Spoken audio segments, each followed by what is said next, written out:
What I think my opponent's going to do, because someone sent me clips, is they're going to say, even though the prompt is about is Trump better than Kamala, that it'll be whataboutism to compare Trump to Kamala.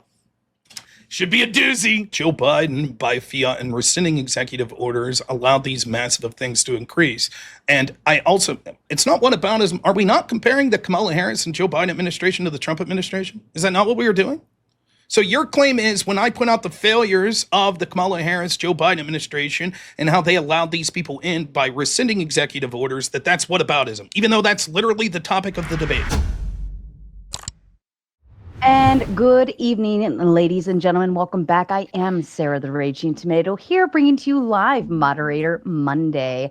This evening, we are going to discuss the the statement, we are better off having elected Trump than Kamala.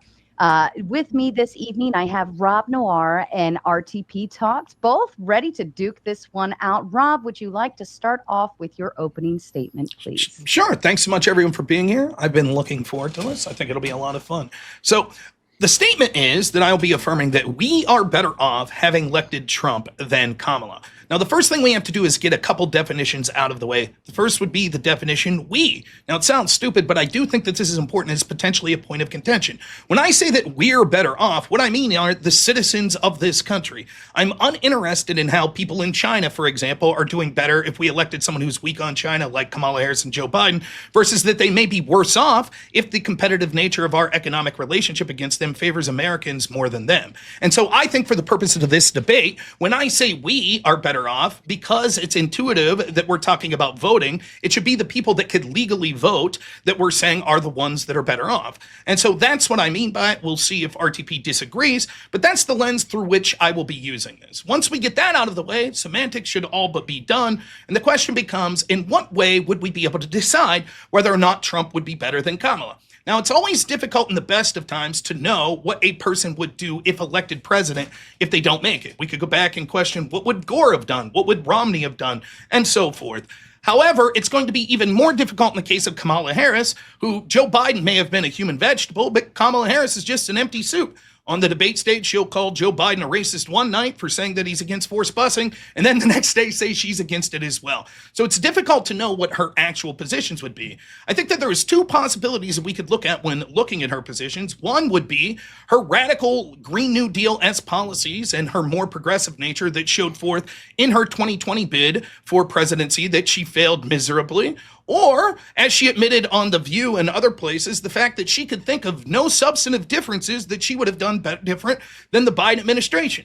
That means that either we're comparing the 6 months we've had of Donald Trump right now with either the Kamala Harris, Joe Biden administration previously, or a more progressive version of that. I'll leave you pick which one would be more of a desire or disaster, but I think that it would be evident that most people would say, in almost all metrics, Donald Trump has been far superior to either of those two outcomes.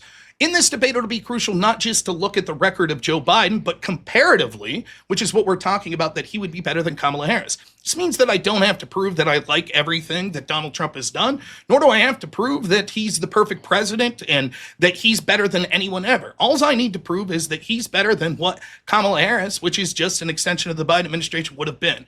And there's several ways that we'll be able to use this. I'll give four in general that we'll look at. The first would be domestic policy.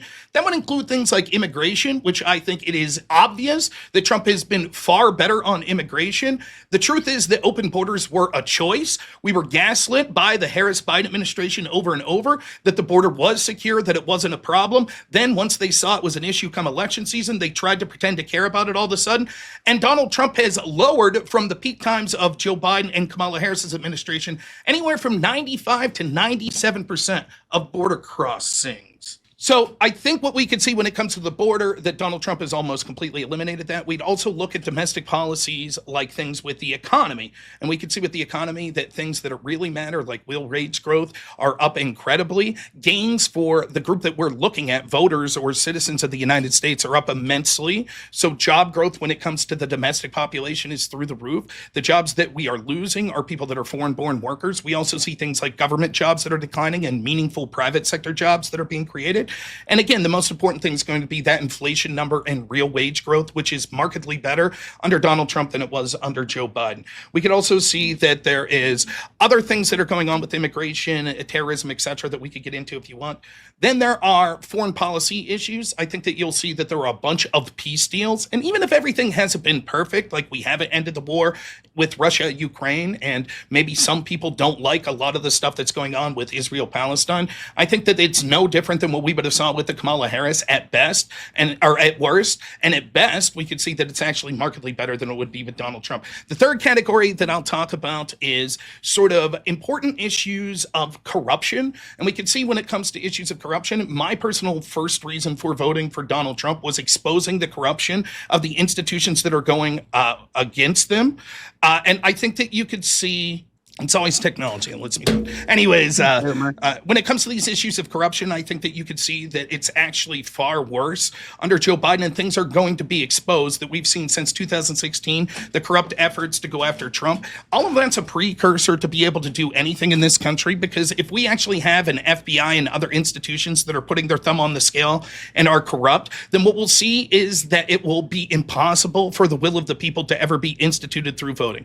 And the fourth reason, and maybe the most important, is that it shifted the Overton window on cultural issues. So a bunch of these 80-20 issues like trans issues, or sort of the idea that we have to be wilting flowers, you're starting to see more and more conservatives that are unwilling to put up with that. They're calling out things like degeneracy. They're calling out things like the murder of babies and other things of that nature. And that's a good thing. They're no longer worried about cancel culture, and the Overton window and the pendulum are shifting back. So I think all those are reasons that we're going to prefer Trump. With Kamala, we could see that she would have been negative and all of the things we talked about. In addition to that, though, she was the person who the disinformation czar was put under, and so we'd have probably seen more censorship like those we saw on the Twitter files. She wanted to ban fracking in states like Pennsylvania. We could see the disastrous Democrat policies in places like New Jersey right now that are leading to 3 times the cost of electric bills. She lied about Biden's health for years, which shows that she's one of the most dishonest people imaginable, including on a blatant issues such as Biden's cognitive health. And we would see more of the Luigi Mangione sort of left-wing people that think that they could just go ahead and use violence against people they don't like, including the left-wing attacks that we've seen against ICE agents. You would see all of that normalized even more. Last thing I'll say is, when it comes to me and RTP specifically, I think because of that disinformation board, we should actually prefer Donald Trump for both of our careers as streamers, because there's less likely that we'll be censored. And in fact, RTP should really favor Donald Trump as an individual. One, because it gives him content to talk about, because it was impossible for him to try to defend the Biden administration. So at least now he has red meat about Orange Man Bad he can talk about. Plus, I believe his primary platform's TikTok, and I don't think it would exist without Donald Trump at this point. So yeah, for those reasons, I'm willing to get into the debate, but I think I'll be able to win on those issues that Trump is marginally better than Kamala Harris on all of those issues. Thank you, Rob. RTP to you, please. First, I'm good with your definition of we, Rob. That works for me. I'm good on that. Rob's position here is that he's going to be able to justify that Donald Trump is a better candidate than Kamala. Rob, just out of good faith, can you say her name right, or is it do you do it on purpose? Do you purposely say her name incorrectly? Tone policing already. Kamala? No, I'm just wondering. Is that it? Yeah, Kamala? I was just wondering. Is that how you pronounce it? Is it Kamala or Kamala? Kamala.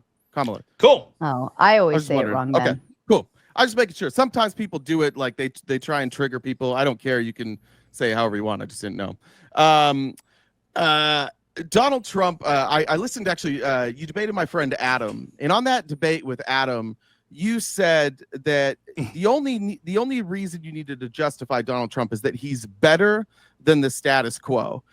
I would make the argument that Donald Trump is the epitome of the status quo. There's nothing about his first presidency that really stood out and left him above everybody else. Now, it seems like you want to ignore his first 4 years and focus only on these 6 months, but you're willing to take Kamala Harris and only Joe Biden's first 4 years. I would probably make the argument that the first 4 years of Donald Trump's presidency are also important.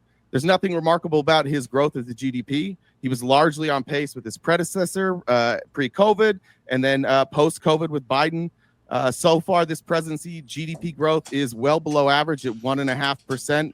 If that continues, he's on pace to be an all-time loser. So if I were you, I would take the first 4 years too into account. Under Trump, wage gains are steady, not exceptional in his first term. I think the average monthly gain was 0.24%. Under Joe Biden, the average monthly gain was 0.29%. So pretty damn close, but Joe Biden was just slightly better. So in both of those instances so far, Joe Biden's slightly better. One of the few places I will give Donald Trump and Republicans credit is that they are better than anybody at exploding the deficit. When you factor out pandemic relief, Trump added $4.7 trillion to the deficit. Biden added about 2.6 trillion. If you leave in the COVID pandemic, Trump increased the deficit by the debt by 7.8 trillion, and Biden grew it by 4.7 trillion. Fiscal responsibility is not really something that conservatives know much about. It's something they love to talk about.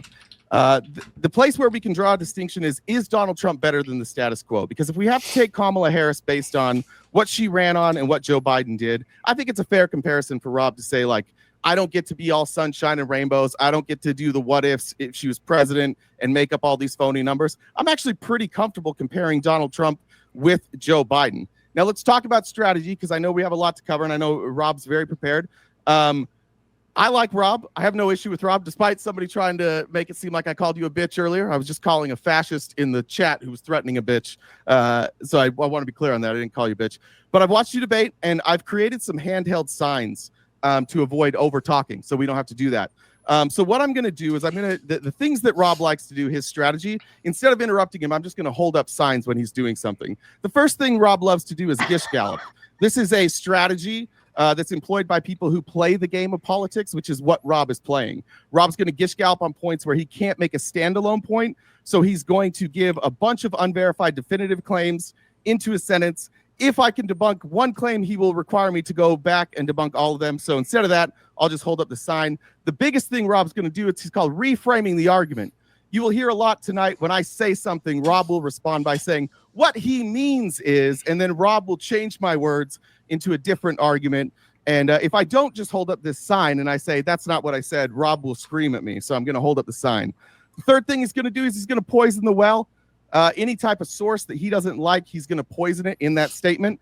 There's going to be a lot of this straw man, because what Rob may not know about me is I'm not a Democrat. I've only voted for Democrats one time in my whole life. So you don't get to use like the generic Democrat straw man positions with me. You're going to have to ask me what my position is. And last but not least, Rob's dessert, whataboutism. So I've prepared these signs for Rob. I hope we can have a good debate. It's good to be back on the Raging Tomato. Let's go.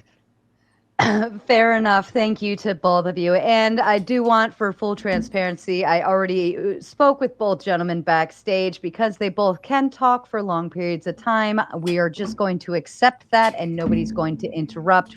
We're not going to make the claim of filibuster or this or that. We're just going to allow them to talk, and then we'll get back to responding. Outside of that, please be sure to like, subscribe, share. Both gentlemen, I believe, are restreaming, so feel free to go over and send your love their way. We will also get through the debate. We will run into closing statements, and then we will read and respond to your kind super chats. If too many come in, which is a good problem to have, we might have to only read $10 and up. So just be wary of that. Outside of that, gentlemen, the floor is yours. When you say we should compare to the status quo, define status quo. You muted, I think. Shit, thanks. You should have focused more on that than making signs. But yeah. Yeah, that's solid. My joke was still funnier though. I think the status quo. I went back the last 8 blocks of 4 years, and I said, like, where's the difference between? I would say like 2 or 3 different administrations that ideologically are quite different, and you can see that a lot of the things that we argue about, the president really has very little impact on them. And so that's why you see like GDP growth, wage growth. I broke down wages, the smallest possible gap, which was monthly gain. And I compared Trump, Biden, and Obama. In your estimation, then, what issues would you say separates Trump from the status quo? If you're going to say wage growth, we shouldn't really count. There's a bunch of things that we say the president doesn't have an effect on. Then what are the things that you say are a negative for Trump that separates him from the status quo? Deficit spending. Okay, deficit spending. Sure, we could start there. Is there any other, though, before we get into that, so that later you don't say, well, there were these other issues? Like, can you just give me a general outline of other areas that you think that would be rife for comparing Trump to, quote, the status quo? As far as like economic policy? Doesn't matter in general. Foreign policy, economic policy, etc. I mean, there's a lot of ways he's different that I don't necessarily care a great deal about. We could talk about him, but I don't care a great deal about it. Obviously, ideologically, he and I don't align. I don't like his delivery. I don't think he's like an effective leader. I don't think he's very unifying. There's a lot of ways I think he's unique, but those are pretty hard to quantify. So if we were to say, you heard me say a list of things like immigration, you don't think he has an effect on that? Actually, no, that's where you're right. I do think that the border being closed up is probably the greatest accomplishment of a Trump administration. And I don't think that Vice President Harris would have closed the border in the same way. In fact, I think we would be living in a pretty different world right now. Okay, so Trump did good on immigration. The economy, I promise we'll get into. Do you think that a status quo president would have released evidence of the corruption we saw in like 2016 with the release of like the Russiagate files? Yeah, I know that you desperately want to talk about Crossfire Hurricane. I'm not that interested in that. I've seen your opinions on that. I don't think they're very good. I've seen what was released. I covered the ICA report that they just released. It's a nothing burger. You posted it. It's a nothing burger. There's nothing there. I'm not super interested in spending 3 hours on like relitigating Crossfire Hurricane with a non-attorney when we've covered it a million times already. It's been covered and covered and covered. It's been investigated over and over. No. Okay. Do you think that the status quo presidents would have moved the Overton in window on things like trans issues? I don't think it's moved nearly as much as you think it has. Okay. Do you think that a status quo would have defended a human vegetable like Joe Biden for 4 years? I don't agree with that. I don't agree with that interpretation. Okay. So then we will get into those issues. Now, I'm more than happy to take it to the direction you want, but I will say that I don't think you've said anything whatsoever about negatives of Trump at this point. And despite the fact that you have clever cards that are going to say things like, "What about spending? Is that a positive?" No, we'll get to that. And I promise that's basically all that you've said. But what I want to get to is the fact that it seems that you did a lot of time like coming up with clever cards and saying what I was going to say, but you didn't really say much in your opening statement. And so right, I'm more than willing to get into like one by one these things. But we're going to talk about a lot of things that you're going to say is whataboutism. But when the prompt is that we're comparing Trump to Kamala Harris, not to your nebulous vision of what the status quo is, I think that you're going to hinge on saying whataboutism every time I say that Trump's marginally better than the Biden-Harris administration. You're going to want to compare it to things like Obama and W. Bush and Bill Clinton, which wasn't our option. You're strawmanning my objections already? I mean, the clever sign means nothing to me. If you have nothing to say, that's fine. We can move on to the deficit spending argument. Fine by me. I thought that's what we were talking about. I've been waiting to start on the deficit spending. Your numbers were, how much did Trump in total add to the deficit? 7.8 trillion. And how much did Biden add? 4.7 trillion. Okay, can you show me the source for those numbers? Those aren't the numbers that I'm getting. That's from CRFB. CRFB. Okay, can you link that in the private chat? Can you screen share anything of that nature? I can pull. I'll get it. I can drop it in the private chat. Where'd you pull your numbers from? I can't remember. I think maybe it was Self.Inc., which was taking numbers, I believe, from the Treasury Department. But it said the national debt started at 27.8 trillion on January 1st, 2021, and raised to 36.2 trillion by January of 2025. That's $8.4 trillion. So I'd be interesting. That's a pretty big discrepancy between my numbers and yours. All right. We were back to wanting to share a screen. Okay. I'm afraid to try, but here we go. We'll give it a whirl. All right. Here you can see national debt under Biden's risen from 28 trillion in January 2021 to 36.2 in January 2025. That's an increase of 8.4 trillion dollars. Now, I'm not guaranteeing that this is correct. That's why I'm asking where you're getting your information from. I'm trying to pull it up from CFRB right now. Okay, I'll stop screen sharing. What did you have Trump's debt at?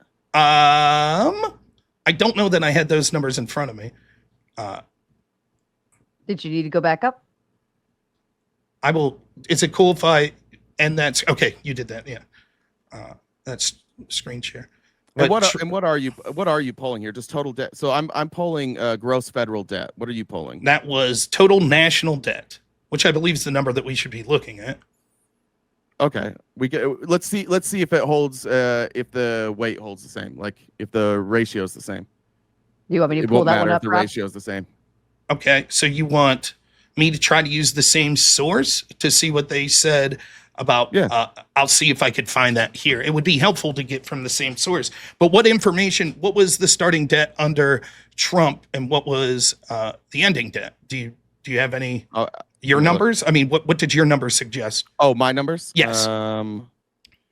We were at excluding COVID 4.7 trillion, and adding COVID 2.6 trillion. Let's see. This says from the same site. It's not listed the same. It's a different article. But if you don't mind, is that the right one? During Donald Trump's presidency, the U.S. national debt increased 8.18 trillion.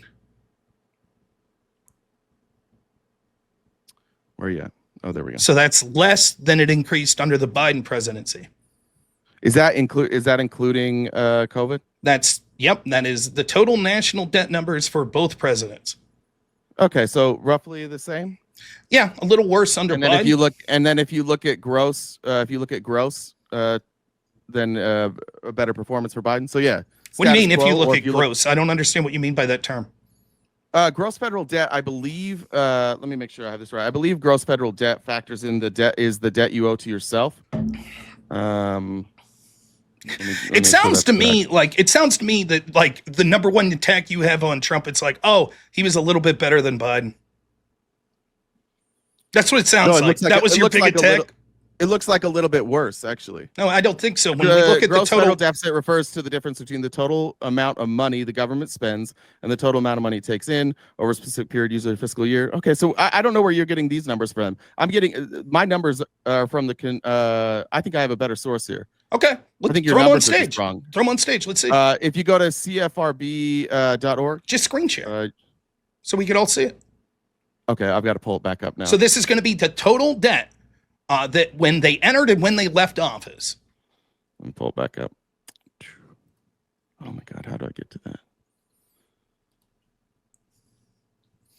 Your numbers sounded ridiculous, which is why, like you said that the total debt of Biden was something like 4 point something trillion. That sounds ridiculous. I'll admit that Trump spent a lot, but comparatively to other presidents, it's sort of right on line, especially with Biden. Where Kamala came from. He's basically status quo. No. Right? You differentiated. You said your one differentiation on his negative was the fact that he was a really bad debt spender, which Biden did worse. On gross, yeah. Let me hold on. Let me pull this up. If that's your offense for this debate, I think you're in a very weak position because I've outlawed about 7 or 8 You're the things. offense, bud. You're the offense. I'm playing defense. No. Or no, you're defense. What are you talking about? Like, I'm saying that there are offensive reasons to prefer Trump over Kamala, and you're saying that's not true, right? And I gave a bunch, and the one argument you gave is offense against Trump because you're like, basically he's the same as everyone else. The one piece that you articulated was, well, he deficit spends more than others. He drove up the debt more than others. It doesn't seem that's the case. It is the case, and I'm going to drop it in the chat right now. Where does the check? Should be if you want to just bring it in the private chat, it's on the should be on the right hand. There's a button at the bottom of your screen yard that'll say share screen. Yeah, I'm clicking it and it won't pull up. It's weird. Can I send it to you on just Twitter, Sarah? Is that all right? Yeah. Is it a link, just or you DM'd. can put it in the private chat? It's fine. I just DM'd it on Twitter. It won't let me pull up the private chat. That's the thing. I'm clicking on the button and it's just staying still. I think it's a problem on Weird. mine. So I just sent it to your DMs on Twitter. Okay, I'll bring it up. Give me just a second. Meanwhile, if that's all you have, the deficit spending, like when we look at the actual economic numbers under that, it is clear by almost every available metric that Donald Trump, first term, which I'm shocked that you want to talk about because he absolutely cleans Biden and Kamala Harris's clock in that first term. So I don't know why you would bring that up when it comes to economic numbers. Well, I gave you the monthly average monthly gain when it came to wages, and Biden outperformed Trump there. But wages too, wages are irrelevant. 0.29. Wages are irrelevant. Real wage growth is what's going to matter. You brought up this is real wage growth. No, it's not. It is. Say you're going to be wrong about a second data point. Your argument is that real wage growth under the Harris-Biden administration was positive? Average monthly gain. What was the total real wage growth under the Biden-Harris administration? It was negative. I believe it was about -8. What's your source there? What's your source? Bro, I just gave you my source, the CFRB. I've given you. You're the only one that hasn't given a source yet, Rob.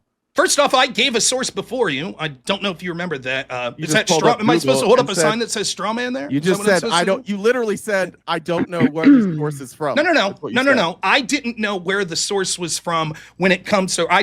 First off, I didn't say I don't know where the source is from originally with the Trump stuff, with the numbers that you're talking about, the deficit spending. But I said.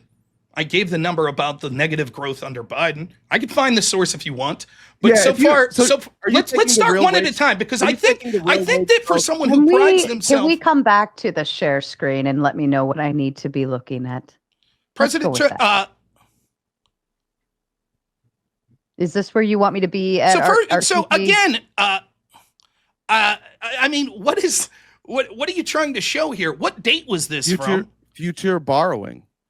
What date is this from? So when you look at deficit spending, you can't just look at what's current. You also have to look at what's projected. So they have a 10-year CBO score. Nope, don't buy it. You don't have to look at what you're on the hook for. Nope. Let's look at the real outcome of what happened. Yes. No future expenditures. Yes, that's what we look at. The real. We look at the real outcome. Why would you factor out future expenditures? We look at the real outcome. We're going to look at the real outcome of what they spent. Now you're misleading. Why would you factor out? You go ahead. You get it out.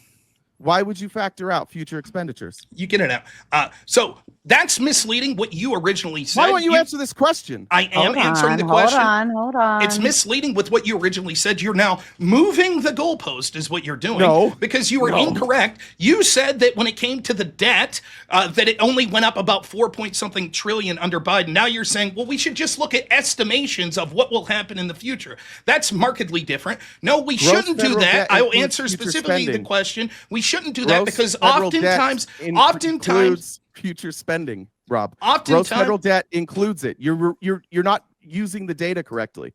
Oftentimes, those predictions are inaccurate. They say all sorts of stuff about what they estimate, and it's not true. Furthermore, your data that you're using right here, I strongly suggest, isn't even from the end of Biden's term. You know how I know that? See if you could take a guess how I know that this wasn't from the end of Biden's term. This is not including the last year of his term, correct? Oh, we don't have those numbers updated yet. So just to be clear, so far he has approved. We didn't have the updated numbers yet. $6.2 trillion in gross borrowing, and that's just 3 years. So I just want to go through the ways that you misrepresent. It's not in 3 years. It includes future spending, Rob. Please, you don't know what you're looking at. I do know what I'm looking at. So what are you looking at? I'll leave you go ahead and get out what you need, and then I'll say unfettered. What are you looking at? I'm looking at the actual debt that was increased. I'm looking at the number of what the debt was when they came into office and the number it was when they left. You claimed that that's what you were doing. Now you've misrepresented twice. The first misrepresentation, you said this has to do with estimations on what they think that the future may be. The second was that you pretended that this data was comprehensive and was through Biden's full term. And it took me actually pressing you to show that that's not true. Even your numbers that you show here show that he approved $6.2 trillion, and that's with a year to go. That would be right in line with what my source, which is going to be better, would actually looked at what the debt was the day they came into office and the debt when they left. And in that metric of the actual spending that occurred and the actual amount that the debt went up, Joe Biden was worse. You can't defend it. But by the data that I'm using, and I'm looking at gross federal spending, which you seem to not want to address, you have to look at the spending that's approved. When you do a CBO score, whenever you release a new tax policy, that's why they score it for 10 years. And that's why like they have expiration dates. So you have to account for the spending included in your bill for when these either tax cuts or spending expires. You have to account for all of that. What you're right about is that you might not be able to project revenues accurately, and that's why you get inconsistent CBO scores. But I'm talking about approved spending here. So again, my data is going to be better because it looks at the actual total amount that was spent, period, at the end of Biden's term. And it says that number was higher than at the end of Donald Trump's first term. So you saying, but it's predictive of the future is irrelevant. We already have the final totals. And in those final totals, Biden was worse than Trump. Are we done with the screen share, gentlemen? Yeah. Thank you. With 2 COVID stimulus too, right? I mean, you can move the goalposts. That's fine. No, I'm just saying, I want you to admit that you were wrong. No, you didn't understand my point. No. I understood exactly what your point was. Admit that you were wrong, that come the end of the day, all estimations aside, that the debt went up more under Joe Biden in his 4 years than it did under Donald Trump in his. Admit that you were wrong. At the beginning, I told you guys that what Rob does is he takes your argument and he reframes it. And that's what he's doing right now. You didn't understand what I was looking at, Rob. We have you want to talk about 2 different data points. Those 2 different data points are different.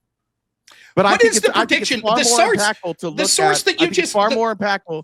No, we'll stay on this. I'm fine. I'm fine with this. I'm fine with this. I also think that enough. when you pull out the COVID spending, it's pretty obvious. Not interested in moving the goalposts right now. We're gonna hammer in on this. So that source that you just linked us, it's predictive. What's it predictive for what Biden would spend in it? So far, it says that it predicts he'll spend $6.2 trillion. What was its predictive nature for what he would spend in the 4th year? I don't have that report in front of me. Okay, so then how would we know that based on the data that you gave us that you're correct in your estimation that it would have been less? You could go look it up. Why don't you? You're the person who's using it as a source. Yeah, but you also didn't do yours either, right? That's not true. I provided you with a source that was comprehensive and accurate. Is that what we're going to do, Rob? We're going to chase down source. We can just go to the next point. If you disagree on this, we'll go to. I'm more than happy. I don't have time to go over an entire economic study with you live on air. I'm more than happy. You can go refute it. I think that's a reputable source. That's how debates work. If you have a reason to believe that data is incorrect, please cite your reason. But right now, all you're doing is you're attacking a source that you know nothing about as a way to try and escape the argument. We can move to the next point, Rob. No, I know you want to move to the next point. I'll take your concession that you were wrong. The reason that your data is unpreferred to mine was you were misrepresenting what it actually says. This data came under your own claims that you knew this was only 3 years of spending of Joe Biden. You make this big claim about, well, it's about predictive spending, and yet you refuse to acknowledge that predictive spending would be done at the time of the close of Biden's administration in 2025. You could say it's reframing. The only person reframing the argument's you. You initially came in and said this was about the total debt, that Trump increased the total debt more than Biden. Then you tried to reframe your argument and said, no, it's about predictive spending. But it's not about that because we have the complete numbers of how much each president spent. You already admitted that, okay, they can't predict revenue, but they can predict how much it said. So the total numbers would be best. And then lastly, you misled people that this was comprehensive. It wasn't. It was only for 3 years. And you're too bullheaded to just admit, I was wrong. I was wrong about this central point. Just admit you were wrong. So what you'll see, you can go back and you can rewatch this. You'll notice that everything Rob just said, I never said, which means he's reframing the argument. This is what he does. Well done, Rob. Total amount of deficit. Who increased the deficit total more, Trump or Biden? Looks like Biden by a hair. Okay, cool. That was your one argument. Great. Sounds good. All right, so you were wrong. You were wrong about that argument. Now, next thing we're going to move on to, you said that real wage growth was up under Joe Biden. It went up like 2%. I forgot this one. Rob will also declare he wins every argument without any proof. Hey, you're doing great in the sign game. I think you're doing fantastic here. Next argument that you made was, by the way, without any proof, you just admitted it. You just admitted that Biden spent more than Trump. What do you mean? Total. What proof do I need when you admit it? Well, so you have to look at future spending as well, approved future spending. Okay, we did, and those numbers took into account how much the total deficit went up under other. And Biden was way worse, right? Biden was worse. Way worse. That's not true. Biden was worse. No. Wait, want to read the numbers again? When Trump came into office, the total debt was. Let's see. Why are you back to total debt? Why are you not looking at gross federal debt now? Now you're back to total debt? It has gross federal debt would have to take into revenue, which you admit you're incapable of predicting. The gross federal debt grew by approximately 4.7 trillion. Right? The total debt went up more under Joe Biden than Donald Trump. We already did this part. We can move on to the next. You don't even know. Okay, next part. You're saying you definitively claimed. Now you'll say I didn't say this, so I'll ask you again. Did you claim that real wage growth was up under Joe Biden? I said monthly. Average wage growth was up according to the CFRB. Okay, you have a better source than that. I'll gladly look at it. Just to be clear, now you added the term monthly, fine, but that would mean on average. No, that's what I said the very first time, Rob. Okay, so that would mean on average, if it average was up every month, then in total it had to be up, correct? No, not necessarily. Okay, can you explain to me how the average monthly wage growth was up, but totally it was down? Can you explain how that works? It would depend on how you pull the number, right? So if you pull the number, if you take the total amount that it rose and you divide it by the months that they were in office, that would work. But if you said like in January it rose 0.24, in February it rose 0.3, and you had some down months, you could get a different number there. I think the most accurate number is average monthly gain. Okay, why wouldn't we look at the total real wage growth because what you seem, correct me if I'm wrong, you're like, well, if the question was on average, were there more months that it increased than it decreased? That's what you're suggesting? Yeah, I think that it's important with both of these presidents because both of these presidents had COVID, which are significant outliers. COVID skewed both of their numbers. And I don't think that it's an accurate depiction of their policies when you factor in COVID. So that's why I like looking at it month by month rather than in totality for both of them. It would be irrelevant to the point that you're trying to make, right? What point? Why would you? So what you're suggesting is we should literally, the number of how much real wage growth increased or decreased is irrelevant under their term. Mm-hmm. What matters is how many months it went up versus how many months it went down. Yep. Okay. I think that's an erroneous standard. Nonetheless, I'll enjoy you showing me proof that it went up more months than down. Go ahead. It's same place. You can go check it out. I didn't know you were an expert source for literally everything. Link it again. No, it's the same website. I am guessing that it won't say that. I'm guessing that it's not going to say that. Just to be clear, before we get to this, you're claiming that what this is going to say is that real wage growth went up more months than it went down. I can pull it up for you. Are we going to do this all? Are we going to do this all night? You're the one making these claims. You're making claims that I think that almost every economist disagrees with. It is known that real wage growth decreased under Biden. What you said originally wasn't real wage growth. What you originally said was that wage growth was up. And I agree, wage growth was up. My estimation is that's probably what you're reading and you're not understanding it. Real wage growth takes in the amount that wages went up. Where's your numbers? Minus. What's your source for that? I'll get to them in a second. First, we're talking about. Yes, we will after you get to posting yours. Real wage growth. Okay. Real wage growth is wage growth is how much wages went up minus inflation. And so inflation was higher than wage growth, which is why real wage growth was negative under the Biden term. What happened during Biden's term? We had record inflation, right? It's we could move That's why on. You factor it out. Listen, That's I why understand. You factor it out. I get the moving inflation that had nothing to do with Biden policies. You had a global. Let me finish this answer, please. Hold on, just a second. I'm starting to already get a little aggravated because I know you guys are getting aggravated and you're starting to chime in on each other a little more. So let's back it down. Take a deep breath. Put a bubble in your mouth if you need to. Back to you, RTP. Yeah, look, if you're going to, I understand you want COVID in there to skew your numbers because that massive inflation number is going to fuck with wages, and you know that. And maybe, do you think that the inflation under Joe Biden was caused by Joe Biden, or do you think that was caused by a global supply chain, businesses shutting down, or do you think that was just Joe Biden policies? I think it was the policies of Joe Biden. I also think that you're moving the goalpost. I answered your question, and now I'll make my point. You can answer another question as a follow-up if you like. I sat here patiently as you made your point. You'll give me the same dignity. Thank you so much. One time. Thank you so much. It was a yes or no question. I did. I'm still going. It's not your turn yet, Rob. Okay. Definitely not your turn. turn. Give him all the time he needs. Go ahead. He keeps moving the goalpost and shit. He needs the time. Go ahead. You stick in the hole every time he talks. Go for it. Yeah, keep patting yourself on the back, Rob. If we're going to talk about the policies and you're going to say that all that inflation is on Joe Biden, I think it's up to you. You have to say, you have to explain to me why the whole world had inflation due to Joe Biden's policies. The whole world just had inflation at the same time as us, but it was a Joe Biden policy. When I ask you to explain what caused the inflation, you don't want to do that? I have no problem talking about these conversations. However, I first want to articulate, before we talk to the reasons that Biden's or Trump policy may have been what they were, we have to talk about what the accurate numbers are. You've misrepresented the numbers so far on the two issues that we've talked about. You're wrong. I want to see your source. I want to see your source. You said that you were going to provide a source that showed that real wage growth was up more months than it was down. That was the initial number. You said something like 2 point something percent.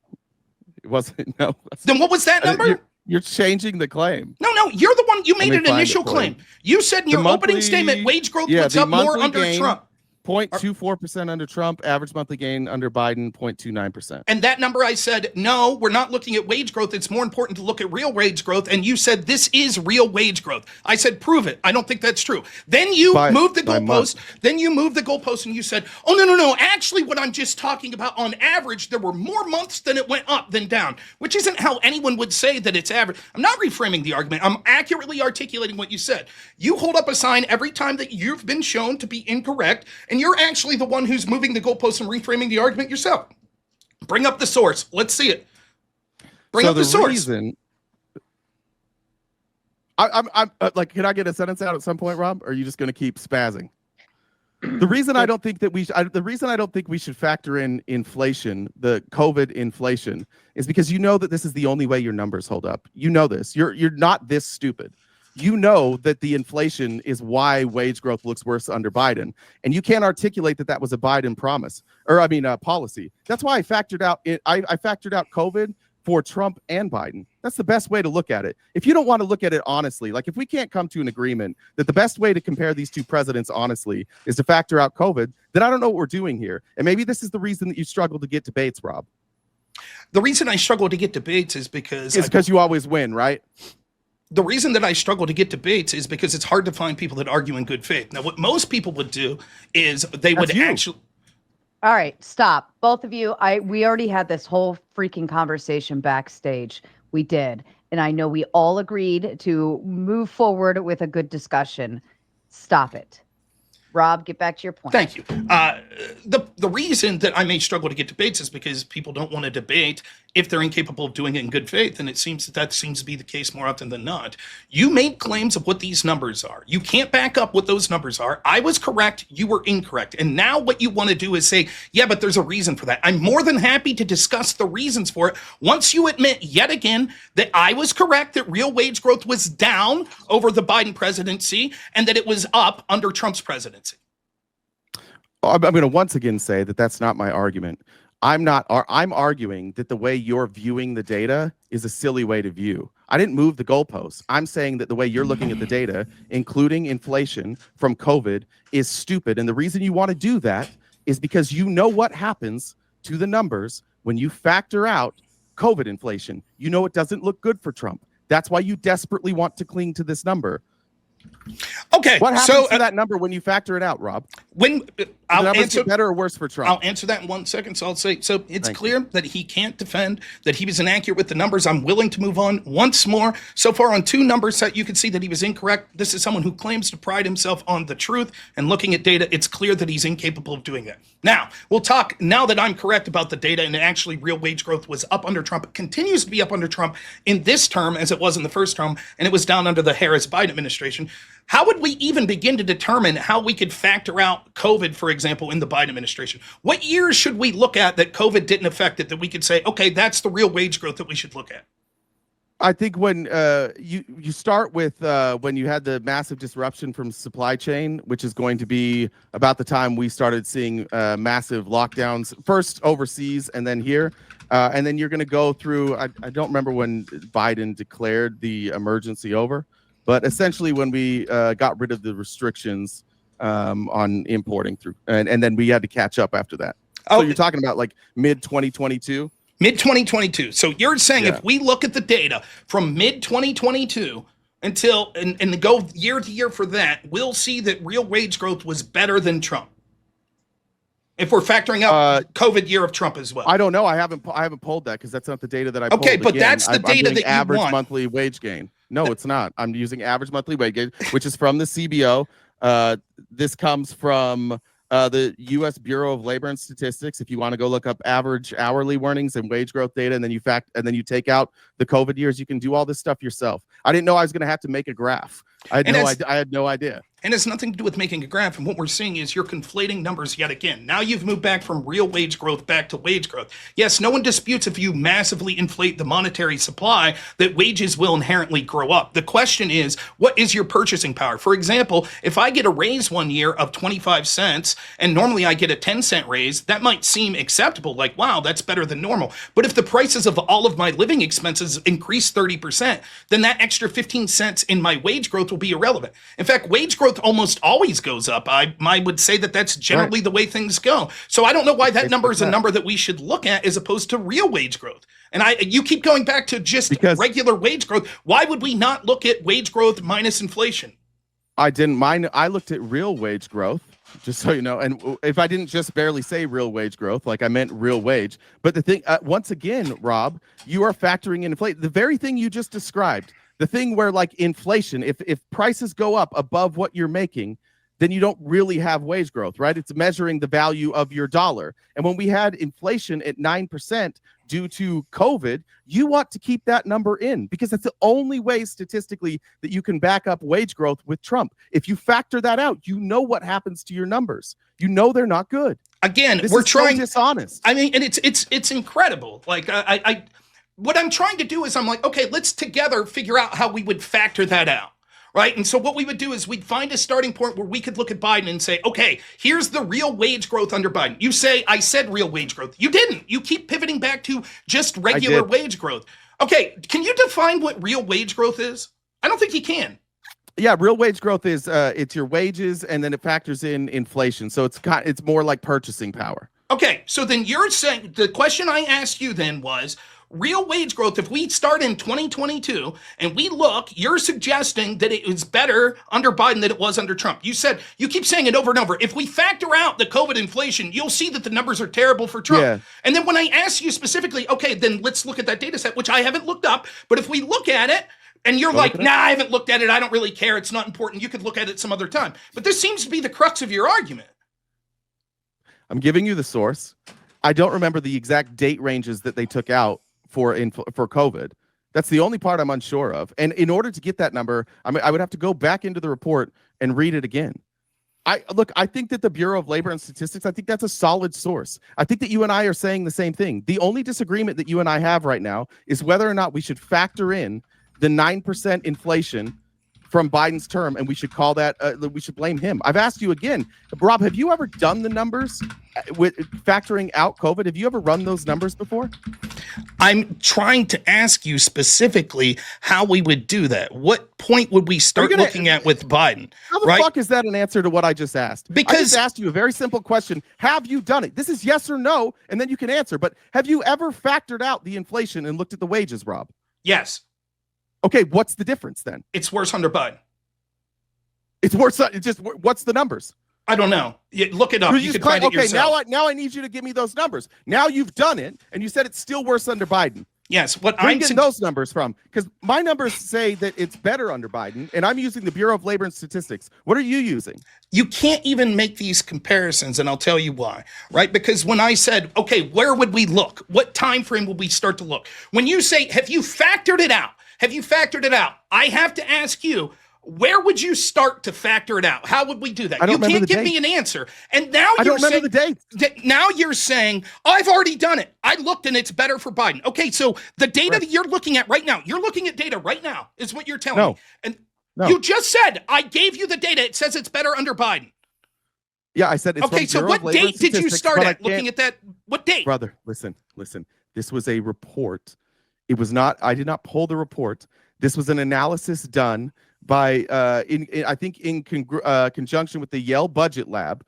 And they pulled, I don't know exact dates, what they pulled from. We could find that, but it still doesn't change the fact that you just made a claim, which now you won't defend. Now you're going to pivot back to me. Why is it, Rob, that you, in the affirmative position, you can't justify anything that you say? You haven't validated a single claim. And when you just said that when you factor out inflation, the numbers are still better for Trump, and I ask you where you get those numbers, you say, I don't know. Okay, so we'll look at it. The reason I said I don't know is because it's intuitive that we need to know where you want to start from. So what I just did for you, as you were sort of moving, please let me finish. What I just did for you, because you'll be slimy about this and you won't tell me what dates we should look at.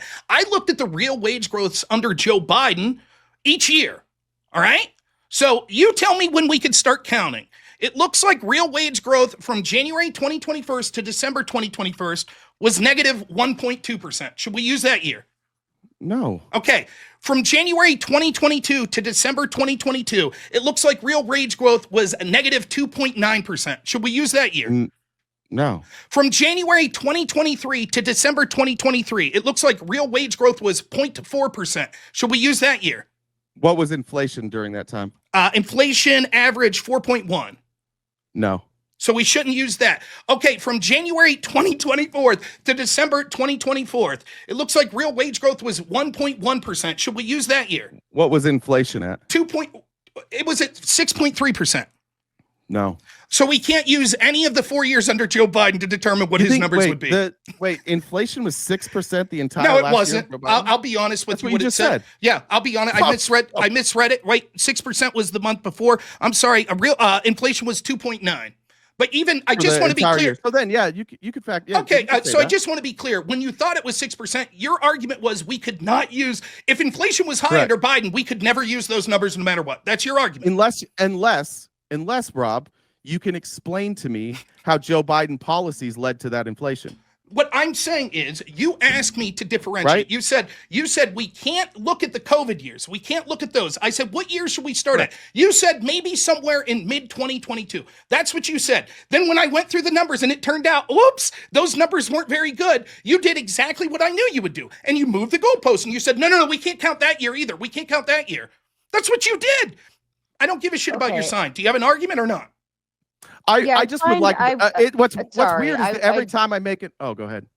I just wanted to say I do find like if we're going to make an equation, we have to be agreeable what the variables are that we're putting in. And I think I could be wrong, but to my understanding, that's what Rob's trying to do is to formulate the equation that you're utilizing to get to the answer, but you're both using different variables in the equation. Yeah, is that right? In order for me to accept wage growth numbers, you have to be able to tell me that inflation was caused by Joe Biden. When you asked me when the pandemic ended, when they pulled the numbers, I said, I don't know. I think when we started shutting it down was about mid 2022. And then however long it took for inflation to catch up, to be back to a normal rate, right? Unless you can show me what Joe Biden did to cause that inflation, then we can have the discussion. But I'm looking at the whole world the whole world's having the same problem. And you want me to believe that's a Joe Biden problem.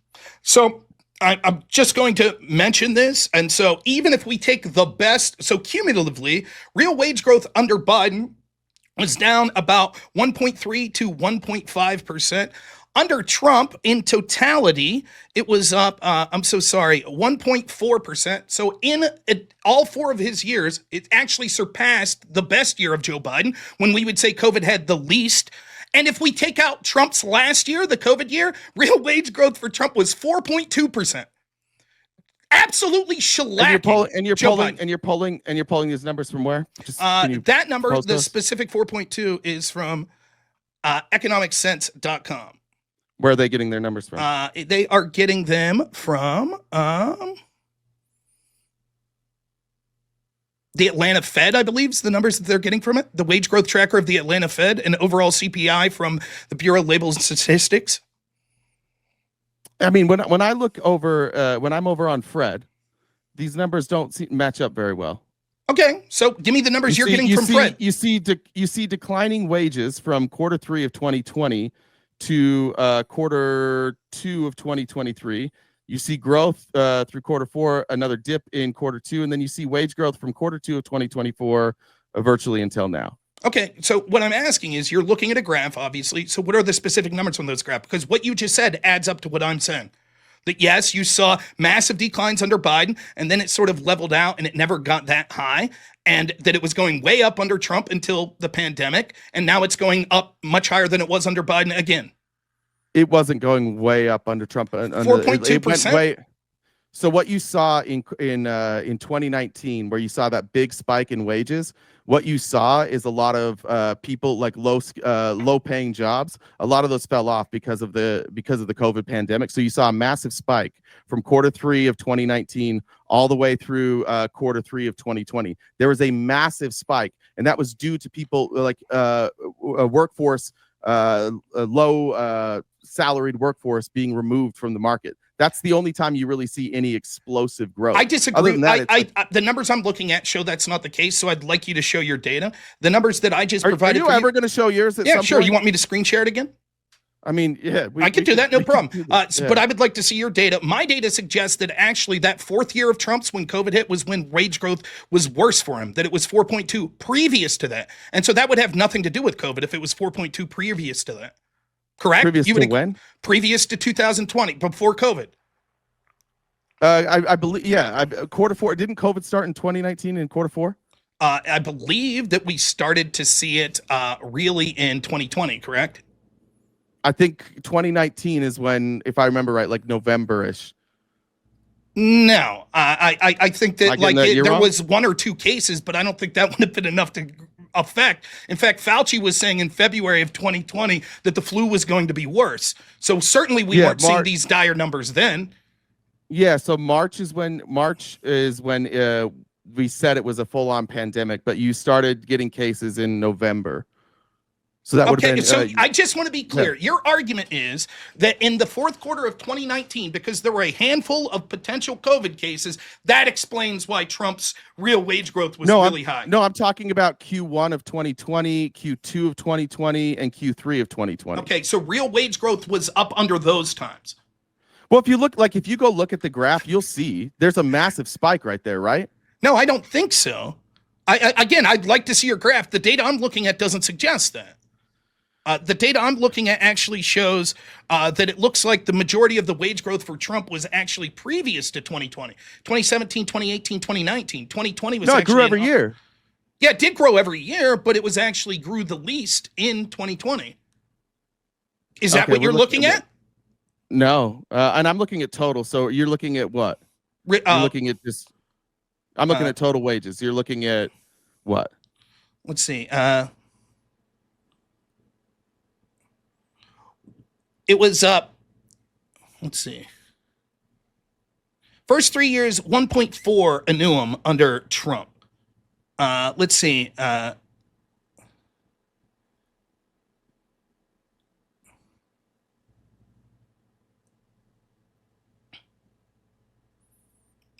Let's see. I don't know if this is talking about that specifically in 2020. So show the data you're looking at and we could look at it. You're not going to show your data? I don't think that this is talking about 2020. It's previous to 2020, the one I'm looking at right here. I'm confused what we're arguing. All right, I just left that one. Let me go back. Real median. Here's median. Would median usual weekly real earnings be good for you? That's from the Fred? Yes. All right.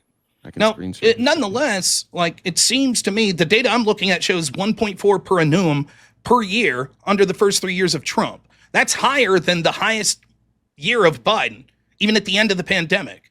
So even if it does show that the fourth year of real wage growth was actually higher under Trump, again, that's not going to help your argument. You could say, well, the fourth year was an anomaly. No? What's that? Can you see the screen that I'm sharing? No. Yeah, I see it. I could pull it up. This is where I'm talking about. So this is median usual real earnings. This is the spike that I'm talking about right here. This is the COVID spike. Okay. And then the COVID, and then the, oh shit, what did I just do? Oh shit. Might have zoomed in or something on it. Yeah, maybe. How do I go back? Graph. Usually for graphs, yeah. You just kind of have to. All right. Well, we can still look there. And then here's the crash, and then it levels out about, let's say there, and then you have wage growth again. But again, all of this is kept hampered down. If we're talking about the rate of growth, like this is not significantly different. If you cut out this peak, and you pick up here, and that's even I don't know what inflation was here, but if we pick up there at 362 and here at 366, or even if we want to bottom out at 365, that rate of growth looks similar to me. All of this wage growth stuff that you want to factor in is due to the pandemic. No, And I that's all I'm disagree. saying is that- I disagree. I don't think that you could say year 4 we're still looking at due to the pandemic, and it's not because of the policies of Joe Biden.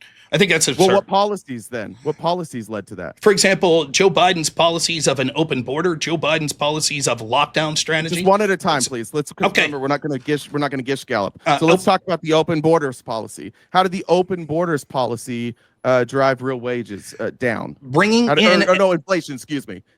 It brought real wages down by bringing in competition for labor. And you would back that up. Where are you getting this data? This is the laws of supply and demand. If there are more workers, then wages decrease. If there are more workers, then Correct. wages decrease. Yes. You disagree? Well, look, I think that, yeah, it's potentially you could have less workers, wages increase, less workers, wages decrease.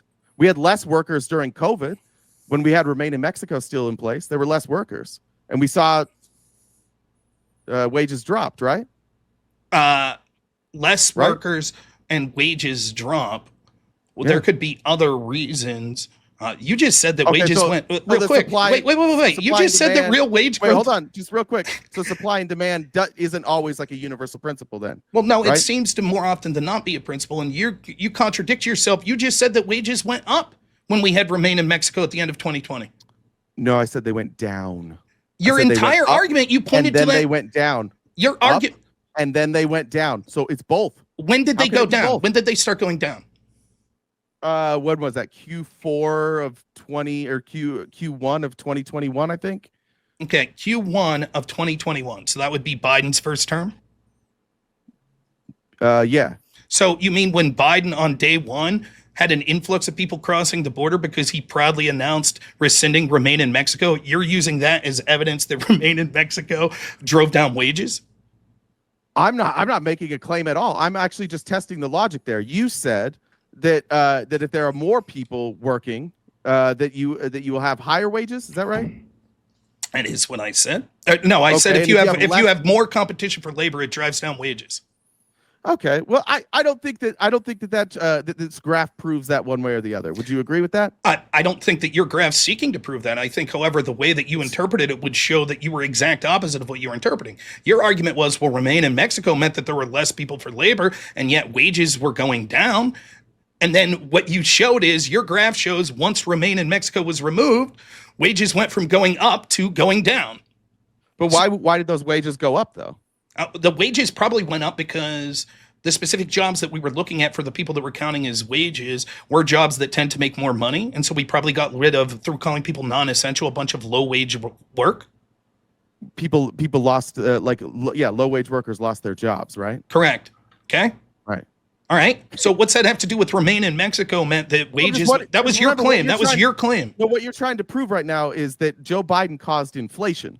What I'm saying is that, yes, that the policies of Joe Biden, the buck stops with him. The policies he's had of increasing the labor. No. I need to know why. I need because the laws of supply and demand. Because the laws of supply and demand. Yes or no? Would you? How did that just drive you up could articulate inflation? afterwards if you could. How did that drive up inflation? Stop. Go ahead, Rob. Yes or no? The laws of supply and demand. If there are more people applying for a job, does that increase or decrease the wages? It can do both. Explain how it could increase the wage. Because wages are set by the employer. Okay, so it's not perfect. Okay, so the employer, right? If there's only one person that applies for the job and they really need that, then that person's able to negotiate a better salary or a better wage because there's nowhere else for the employee to go, correct? Maybe. Okay, give me the circumstance when that's not the case. When the employer says no. Okay, the employee says no. Is that normally how businesses would work? I've never once went into a job interview where I was able to negotiate my salary. Never once. I think that this is nonsensical. What you're doing is saying that there could be some sort of exceptions to the rule. But would you agree that overwhelmingly that if you have more of a supply of something, that decreases the demand? If you have more of a supply, that correct. Yeah. If people want it. Okay. Did people want labor? You could have a supply. Well, I don't know. Because we have people that are unemployed. We also have 10 million jobs that are sitting there unfilled. I don't know. Okay, confused I'll just by say our that with labor this market whole conversation, I'll just say this: it's clear that wage growth was higher in Trump's second Talk term about than it inflation. was. It was clear that real wage growth was higher under Trump's second term than it was under even the best years of Harris Biden. It's clear that Trump's real wage growth was better the entirety of Trump's first term than it was under Biden Harris, which is a reason economically to prefer. The Biden administration, along with Kamala Harris, gaslit people that the economy was great. It wasn't. People were struggling, and that's one of the primary reasons that they voted for Trump. Great. Now, how did Joe Biden raise inflation? Because he massively imported a bunch of people, which drove down. And how did that drive up inflation? Increases the supply of workers, which lowers their wage. Do you have any? Lowers Do you have their any demand. evidence to back Yes, that up? the or is law it of just supply like and the demand. feelings? Second, That doesn't. The law of supply and demand Yes, is not correct. a sufficient answer for me. I'm going to need some data on this, Rob. yeah, that's the data that we could see. Study not after data, Rob. study after study shows that when you increase the study? amount of labor, pretty much every study that's ever been done on economics shows that when you increase Can the you pull me a supply of study from labor. COVID? Okay, why would COVID be? Why would COVID all of a sudden take away the laws of supply? Because and demand? what you need to do, Rob, is you need to explain how the whole fucking world had global inflation, but somehow it was Joe Biden's fault here. And so far, what you've come up with is the law of supply and demand. And I'm asking just for some data.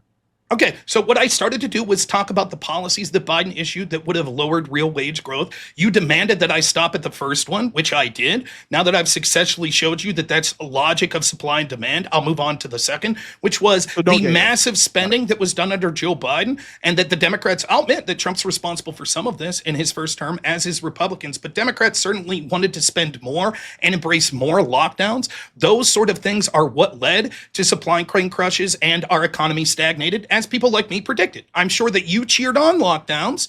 I was against it because I said that this is going to cause massive inflation and supply chain crushes, which it did, and it was worse under Joe Biden. There's that straw man position to make yours seem sane. I would like to once again point out you have shown no evidence that that for some reason our inflation was different than everybody else's. That our inflation. Now, I would grant you that stimulus does raise inflation. I would grant you that, and I would say that both presidents were doing that, and I would also say that you'd be hard pressed to convince me that Trump wasn't going to offer stimulus those other two times as well. But what we also see is that recovery drove down inflation eventually, and we got it back on track, right? Now, so I find it funny that you say. Why wouldn't we say that those were deflationary policies? Well, I don't understand. Drove inflation down. I don't understand why you ask a question, then immediately start talking again before I get a chance. So you interrupt me. Because you don't wait. You just got to wait a second. So you ask a question, then I wait to make sure that you're not going to further. I don't know about that one. I mean, RTP, I am agreeable with Rob on that because you'll ask and then he'll start to answer it, and then you're like, and then. Rob. Yeah, I'll say it and then I'll reframe it so that you don't. So it's not like you don't have to remember everything I said. It's just illustrating that main point. Can you hold up that sign that says reframing the question? Can you hold that one up for yourself? Go ahead. I'll wait for you. It's reframe the argument, okay. But I didn't reframe my own argument. Thanks so much. I reframed the question. And Okay. this says right. argument. All right. Okay, thanks so much. Well, hold on. And I'll say it this way, RDP. You're assuming he doesn't hear the question in what you're saying, and then you're taking more time to repeat that and reframe it. So let's try not to do that because Rob, I'm sure, is comprehensive enough to pick up what you're putting down. Rob, I don't think so, Sarah. He is every time I say something, he fucks it up. So I'm trying to be very clear with my words so that I don't have to hold up this goddamn sign. And then we come back for times. clarification So if it's needed. We come back for clarification if it's needed. All right, go ahead, Rob. Okay, so these lockdown policies and the massive stimulus policies of Joe Biden, first off, when you say, why wouldn't we consider them deflationary? Again, it's very interesting when we talk about the record of Joe Biden and the massive inflation, you're like, we can't count any of that. It was all outside of his scope. Even in year 4, we have to say that was because of COVID. But we can assume that his policies made inflation worse than they otherwise would have been, which is a nonsensical argument. What we could see is when it comes to the rest of the world, the reason that there was inflation in the rest of the world is because they also embraced these terrible policies, such as the lockdown policies and massive stimulus. And it's even worse for those countries because the United States is the world reserve currency, which means that if the US dollar is devalued, it doesn't just cause inflation in the United States because this is the reserve currency. That means it would also cause inflation around the world. So a country, for example, like Germany would not only have to rely on the US being the reserve currency and the inflation that comes from devaluing the US dollar, but then also devaluing of their currency on top of that. So that's why that we saw inflation around the rest of the world that was commensurate to what was happening in the United States, but it's still on balance worse in the United States because we had the advantage during the Biden presidency of being the world reserve currency. Great. So when we did the Inflation Reduction Act and it brought inflation down, you're saying that it's not right. When was the Inflation Reduction Act? I can look when it was passed. Do you know off the top of your head? I thought they name these differently. My guess would be 2021. 2022. So it went into effect 2023. Okay. And inflation went down. Okay. When was it passed in 2022, if you don't mind me asking? I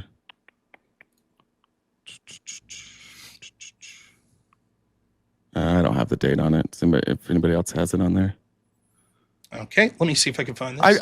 I think what I'm trying to nail down here is I would love a specific outside of like generically you just saying what you think. I think if you were being honest right now, Rob, what you would say is you're not really sure which policies drove up inflation, and that you just have like this general understanding of supply side economics, and you think that everything works inside of a supply side economics perfectly, and that's a sufficient argument. I'm just saying that's not a sufficient argument. This entire thing, like in order for you to justify the wage differences between Trump and Biden, you've got to explain this. You've got to explain inflation, and you're not doing a very good job with it.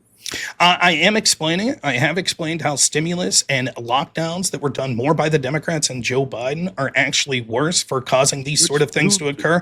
I think that what you're seeing is that you can't defend the record of Kamala Harris and Joe Biden. I don't have to.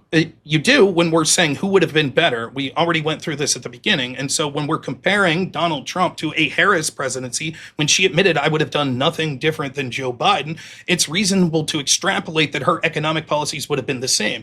And what you want to do is give an excuse to all of Joe Biden's policies. I'm saying that we could see that real wage growth is up better than any time it was under the Biden administration in Trump's second administration. And that's something to cheer for. That's more important than things like GDP or wage growth that doesn't include inflation.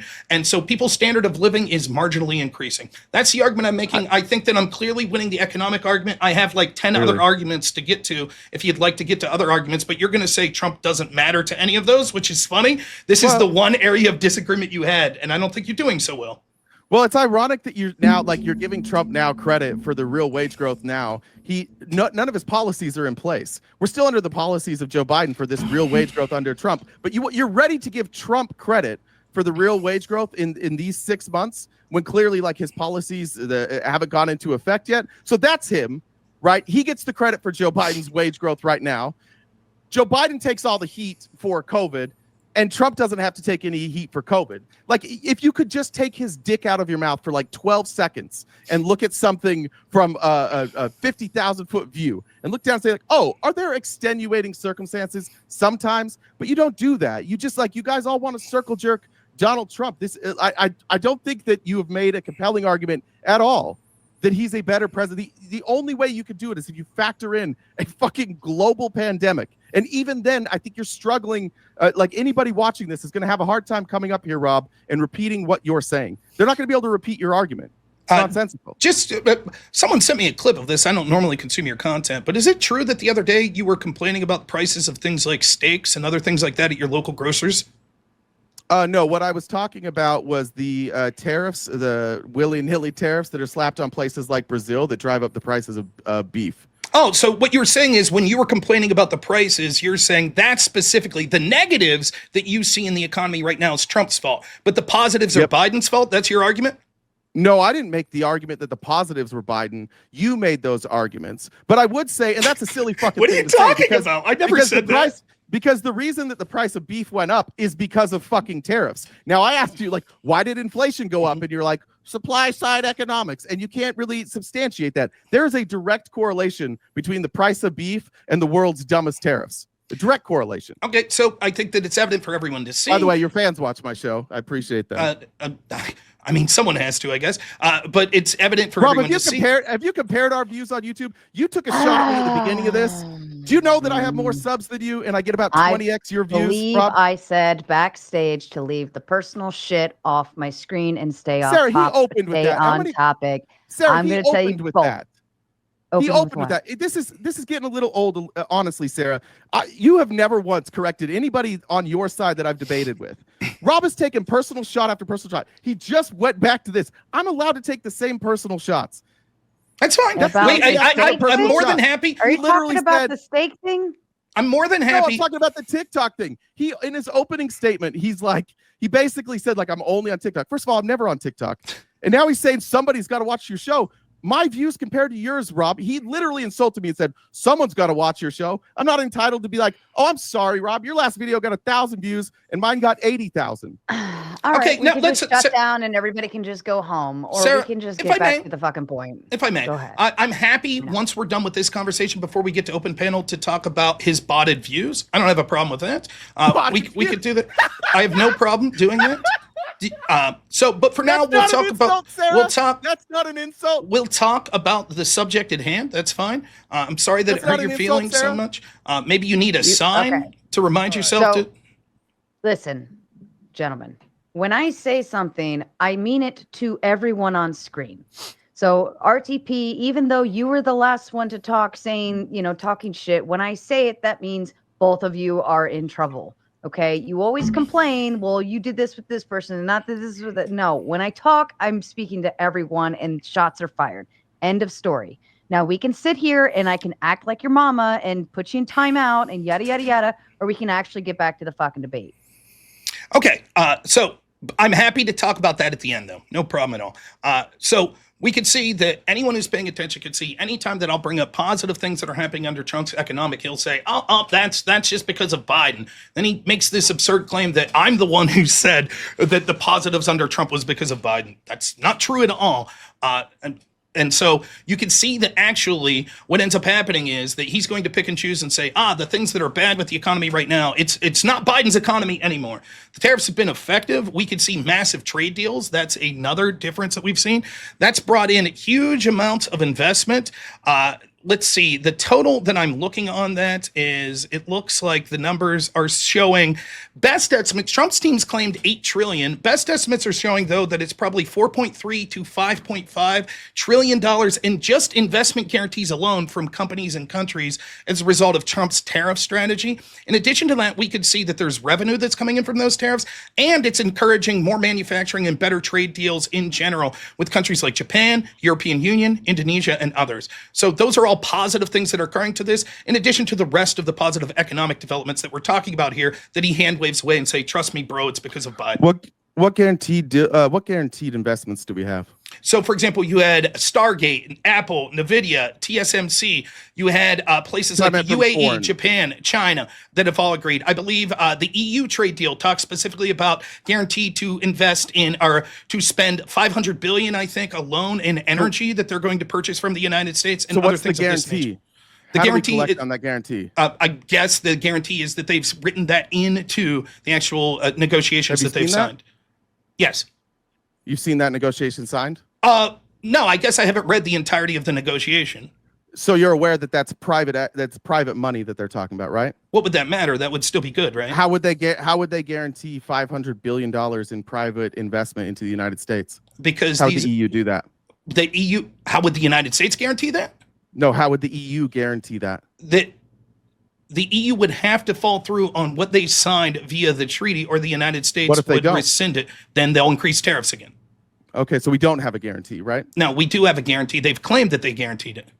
Again, the numbers I'm looking at you can't guarantee, Rob. You can't guarantee private money. It's not just private money. There's two pools of money. I'd like to respond. You made a bunch of points right there. I'd like to respond to this one specifically. Rob, we have 7 trade deals. He's completed 7 trade deals, and in almost every one of them, we're paying more tariffs than we were before. This is a tax on American consumers. Donald Trump has raised taxes on American consumers, and the craziest part about it is this dumb bitch doesn't seem to know what a tariff is. He literally shows up on TV every day and says other countries pay it. And then he forces all the other dumb bitches that follow him to say the same dumb thing. Just for clarity, Rob, do other countries pay tariffs? And I'm not saying can they absorb the cost of tariffs. I'm saying who writes the check? The person that's going to write the check would be the person that is importing. Okay. Do you also accept that Donald Trump doesn't seem to know that, or at the very least is lying about it? No, I think that he does know, and what he's talking about is that it'll be absorbed and the United States will make more money in other ways. That's what he's talking about specifically. You mentioned there cleverly, yes, some of them could absorb. The difference is between Kamala Harris and Joe Biden type policies that would just massively increase taxes on people that are creating jobs in the United States. At least with the tariff, the burden's shared on multiple people. So it would be shared on the person that is exporting from a foreign country. It would be shared on the business that is importing that. And then there could be some level of that that's shared to the consumer. However, we've seen that the inflation numbers haven't borne out, even with these tariffs. My understanding of this was that I predicted that there would be significant short-term pain that we would see as a result of Trump's tariff strategy, but the status quo is not sustainable because the manufacturing class in this country, particularly blue-collar people in the Rust Belt, were becoming more and more disheveled and losing these opportunities, and we were relying on places like China for things that are important for our national security. And so Trump realized that our negotiating leverage will never be better than it is right now and decided to negotiate these trade deals, and he's getting deals that people are shocked by how good they are. Even people like on places like CNBC that traditionally wouldn't favor him are admitting that this EU trade deal was amazing. And we still haven't seen massive inflation or anything of that nature. Yeah, so two responses to that. I think saying I've watched CNBC, I've covered it. I don't know who over at CNBC is saying it's an amazing trade deal. I think that they kind of like it. The Yale Budget Lab did an analysis of Trump tariffs, and this is going to cost middle-class consumers on average $5,000 a year. This is a tax increase on the middle class, and this pace means that by the end of Trump's term, middle-class Americans are going to lose $20,000 in purchasing power. Now, you mentioned inflation, and I think it's fucking brilliant that you brought that up. I think you were right, by the way, when you said that these tariffs would lead to short-term results, and I think that actually that logic was unflawed. If Trump was going to use these tariffs momentarily to negotiate as a strategy, then yeah, it would be short-lived. But the reason that we haven't seen inflation is because Trump's a pussy and he keeps backing out and he never puts the tariffs in. He literally just backed out on China again today. But as we start to see some tariffs hitting, which we are seeing, we're starting to see a rise in pricing. We're starting to see it now, and this is going to come at the cost of middle-class consumers. So I just want to be clear, while Donald Trump says that his tax policies are for the middle class, they are the ones that are getting a $5,000 tax increase at a time they cannot afford it. So one, inflation was far worse under Joe Biden, and none of the Democrats that are complaining about this seem to care. Second, their strategy of taxing more to people would have meant that those prices would have been passed down to middle-class consumers, as we could see happens all over the place. And third, these experts that you're talking about actually predicted that we would already start to see massive levels of inflation. Many of them were predicting we would see that by July. That didn't occur. The inflation numbers still that we've seen, the most recent ones, are still lower than on average of Joe Biden, and they're right about what we would expect in normal times. Now, it could be the case that we'll start to see some more inflationary pressures. In fact, I think if Jerome Powell lowers rates, we're more likely to see, which Trump wants to do, we're more likely to see inflation. However, I think that the status quo, which I'll ask you point blank at the end of this question, was not sustainable. We can't afford to rely on places like China for manufacturing that's so important, such as our personal protective equipment when it comes to viruses, ammunition, other things that if we ever get into conflict with China, we can't rely on them, and we can't continue to see the erosion of the manufacturing and middle class in this country. And so something radical needed to change, and I think that was good. Because it's bad for the people that enjoy those sorts of jobs, and we would rely on countries to the manufacturing that's necessary for our country to survive that we may be at war with someday. Why is it necessary for our country to survive to onshore manufacturing? Because two reasons. One, let's do them slow, one by one. Relying on China for things like steel, ammunition, etc., when they are our biggest geopolitical rival, means that we will be under their heel if we ever go to war. Your response? My response is, why don't we just not go to war with them? Okay, so what if they then decide to pressure us because they know we can't go to war with them? And we rely on them. I don't think destroying our economy on the fear that one day China, who was not very aggressive, you look around the world, like China's not like us. They're not out there fighting a new war every fucking 12 minutes. China seems pretty restrained. I have real fears of China coming over here and starting a war with us. So I don't think the fear mongering of we have to reshore American manufacturing because maybe one day China will come get us is a compelling argument. We've survived pretty well with manufacturing going to China. Okay, cool. I guess we could say the same with Russia. Let's just not go to war with Russia or any other country. It's a fool's gambit to suggest that our biggest geopolitical rival, that we should just say, as long as we never go war with them, they'll never pressure us, that we become totally reliant. I think that's a childish view that you have there. Second argument is because... I didn't say totally reliant. Don't reframe it. Don't lie when you reframe shit. I said we don't have to onshore all manufacturing. Secondly, not manufacturing... Totally manufacturing... Right? No, Rob, can we get on the same page real quick? No, I'm uninterested. I'm tired of the dishonest reframing. I said that we don't have to onshore American manufacturing, and you said rely totally. Can we at least be honest about the way that how dishonestly you frame everything? No, what we'll do is I'll say that the way that this was framed initially was that we would rely on them like ammunition, steel, and things of that nature. Now, you didn't seem to dispute that. You said we don't have to onshore all manufacturing. That's a different claim. The only person that's been dishonest in their framing this entire debate's been you, who, including from your very first economic statistics that you suggested, we went through point by point how you were misleading people and what they said. You've continued to do so the entire debate. I'm tired of your whining and complaining to me because you have this thought in your head that I'm doing what it's actually you that's doing. Nonetheless, the manufacturing sector, we could see that there's been a hollowing out of the manufacturing sector in this country. And as that's happened, we've seen that there has been more of a wealth divide. The middle class is eroding in this country that you claim to care about, and bringing manufacturing back in real jobs as opposed to just jobs in the financial sector would be key in bringing back that middle class dream.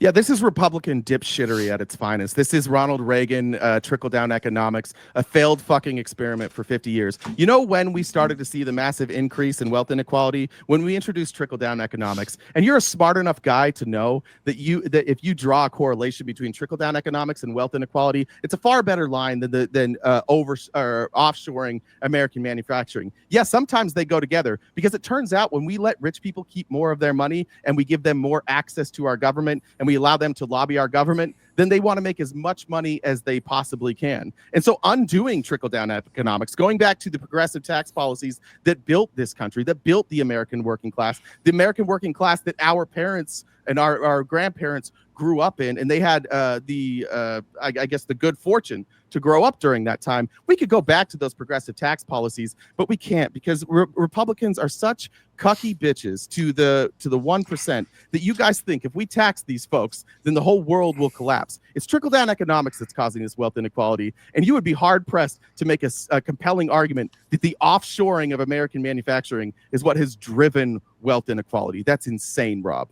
I disagree with that. I do have a question to ask you, though. Then back it up.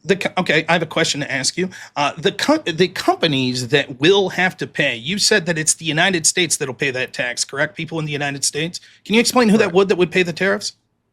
Anybody who's importing something. Okay, so those would be businesses. Is it traditionally poor people that import things or wealthier people that own businesses? Not poor. Not necessarily wealthy, but not poor. Okay, so then my question to you is, if you say that those people that have to pay those import taxes will pass, in the form of tariffs, will pass them along to the consumers, then why, if instead we just tax them outright without a tariff, wouldn't they also pass that along to the consumer? Tax who outright? If you're saying that there are these wealthy business owners that are importing things that are going to be tariffed and they'll pass that cost on to the consumer, if instead of doing tariffs, we just massively increase their taxes, why wouldn't they also pass that on to the consumer? Well, are you talking about income tax or are you talking about the corporate tax? Doesn't matter. Any tax whatsoever. Well, income tax that's a silly thing because the richest people in this country don't pay income tax. They mostly pay capital gains tax. Most of them don't take a large salary. The richest people in this country avoid taxes at all costs. So we're talking about, I wouldn't raise taxes on anybody whose income is less than $400,000 if I was in charge. Okay, so how many people that didn't really answer my question? Those wealthy people. Sorry, what's the question? The question was, if wealthy people now having to pay tariffs would pass that along to the consumer, then why wouldn't, if you increase people's taxes, wouldn't the people you're increasing pass it along to the consumer?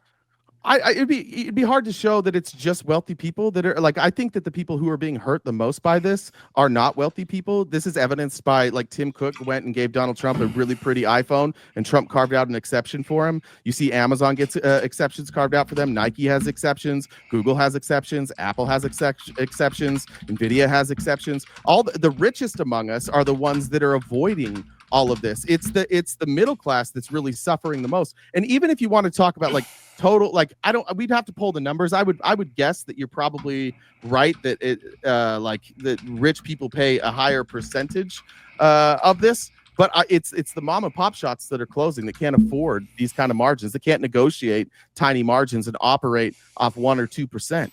Okay, those are the people that are hurting. Your argument is that how much more revenue do you think we need? Because you also would want a bunch of, and I think we could tie this into Kamala Harris as well. She would want a bunch of new spending programs. You say you would only tax people more that make over $400,000. How much more revenue does the United States need to do to end this trickle-down economics? Like, per year, what would you suggest? Like, how much? Well, we just have to start reducing deficit spending. Like, we've got to get to at least revenue neutral. Okay, so how much would that require per year if we don't create one more program? I would have to do them. Are we doing with, like, compound interest? I'd have to do the math. I don't know if you've done the math on that. I will just say this: you said you would only increase taxes on people that are making more than $400,000 a year. How much would you increase the taxes on those people? I would take the capital gains tax to somewhere around, like, 25%, and I think you take the top corporate tax at 21 to 28%. Okay, so how much money do you think that would raise? And then back to 37%. I think I have some of those numbers written down here. Let me see. How much money how much money would your tax policy that you're recommending, how much would that raise a year? Yeah, I have this. So the CBO scored the 2025 budget, which was the one Harris was running on, saying it would reduce budget deficits by 1.4 trillion between 2025 and 2034, which is at the same time Trump is increasing deficits by $5 trillion. So it's about a difference of like $6 trillion, or no, $5 trillion. It wouldn't matter if Trump's increasing it. Kamala Harris's plan, you said we would need to get to deficit zero. So if I believe this CBO, which I don't believe that. I think that you're probably misleading the data because that's probably that. Let me finish. Is that comprehensive of the plan she wanted to add minus the tax revenue that she was putting in? And so then how much was she going to increase the tax burden according to that CBO plan? Like receipts? Are you looking at total receipts? Yes. Like, I don't know exactly the way they'd phrase it. I'm not going to claim to understand the exact language they would use. My question is, clearly Democrats like Kamala Harris, they wanted more social programs. And so the idea that they were going to spend more but lower the deficit by $1.4 trillion, that would have to be a massive increase in the tax burden. Yeah, it was so the Yale Budget Lab scored this. If you don't like the CBO, we can look at the Yale Budget Lab. They are a little more conservative. They scored $1 trillion in reductions, and the net deficit reduction results from $2.6 trillion in gross costs and $4 trillion in gross savings from the proposals within the 2025 proposal. So they would spend $4 trillion in taxes. That was the argument, that they would raise revenues $4 trillion. It's in gross savings, so it's essentially yeah. Okay, so we're going to tax. We're going to raise an additional $4 trillion in taxes a year from just people that make over 400,000. No, not just people that make. It's also corporations. It's the 400,000 is income tax, but you also have capital gains kicks in at 25%. I think was hers at $100 million. I think. Okay, but I would assume that there's a lot. So at 100 million, you're going to get a tax increase. That's pretty fair. Okay, so how many people would that be that are sharing this increased burden? I don't know. Like just people that make. Pull it from the Yale Budget Lab. I mean, just the people that make over 400,000. I think there's. Where did I see this? 2.8 million. So 2.8 million people are going to contribute to 4 trillion. That's, if my math's correct, that would be about 1.6 million of taxes a year increased on these people? Could be. I don't know. You'd have to go look at the Yale. And you don't think they would pass that on to working class people? Well, there's also part of what Harris also wanted to do is control prices. But yeah, you potentially could have that passed along to customers. Yes, and a great argument. You're right. Forgive me, I forgot we're comparing Trump to Kamala. You're right. Harris did want to institute price controls, and we could see the failures of that all over the place. Right Can now, you show me a place where grocery price controls failed? And not like it was profit control, right? So it was margins. It wasn't like you can't operate at a loss. It was saying your margins could be 10%. Can you show me places? Price. Can you show me a place they've worked?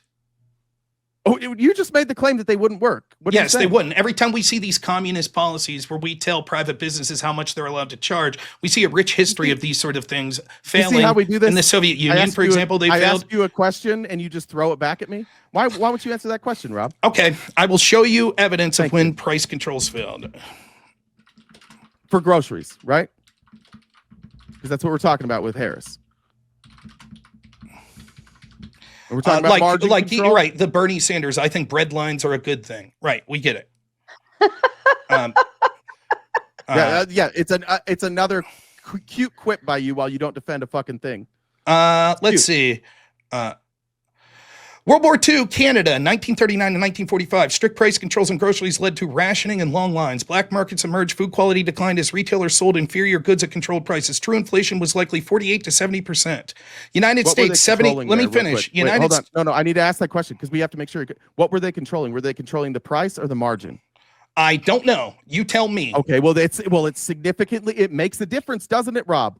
Because a margin doesn't allow you to operate at a loss. A price control, like a fixed price, you can have a loss there. I will repeat. I think that it was a disaster there. We'll read more examples, and then I'll get to answering that. United States, 1971 to 74. Nixon's price and wage freeze aimed to control inflation because grocery shortages. Producers cut supply due to unprofitable prices, and consumers face empty shelves and gas lines. Venezuela. Yeah, you just said it. It's unprofitable prices. Okay. Kamala Harris, her proposal didn't give you unprofitable. It was allowed, or it stopped from price gouging. So you can't make a 600% markup. You're comparing things that didn't that aren't the same, we can Rob. see is when these price controls happen, although you could say, trust me, we will allow just profits. It would just be profits. It's impossible for the government to be that efficient to know exactly what they need to charge that would cut into their profits. And it ends up meaning that things will be unprofitable. That's the history of price controls. No, Rob. All right. What's the price gouging? Show me. So give me the groceries that were at 600%. Go ahead. So that was a hypothetical, Rob. What the price gouging was is it was saying you can't raise your price over a certain amount, right? Over your cost. So you can't go under cost. And cost, that's all in cost. So they're just saying, let's just say that you have bananas and there's a shortage on bananas, and you're like, oh, I know we're gonna have a shortage on bananas. So instead of $2 a pound, they're $12 a pound. And your cost didn't increase because we saw this during COVID. Specifically, you brought up like PPE. People were buying up in bulk PPE, and then they were selling it back at these massive markups, and that hurts our economy too. So this is a smart thing to do. You don't want businesses to take advantage of people in the middle of a pandemic. You want to learn from that. Why is it not smart? So just to be clear, as I said, that these things, even if you get in saying we're just not going to allow you to raise your profits, oftentimes what happens is it causes scarcity, which means that the government goes in, does more and more. The government when isn't you say efficient. Often, give me an example of that. Okay, let me give you some examples of that. World War II, Canada, 1939 to 1945. United States, please let me finish. United States, 1971 to 74. Venezuela, 2000s to 2010s. The Bengal famine in 1700s. When the government comes in and says you can only charge this much, it leads to a disaster. Nonetheless, this is like Rob. This is pathetic even by your standards. I just told you that we're talking about margin controls, and you're talking about price controls. Where in your own answer, it specifically says that they were operating below profit, that they were or below cost. That's not the same thing here, Rob.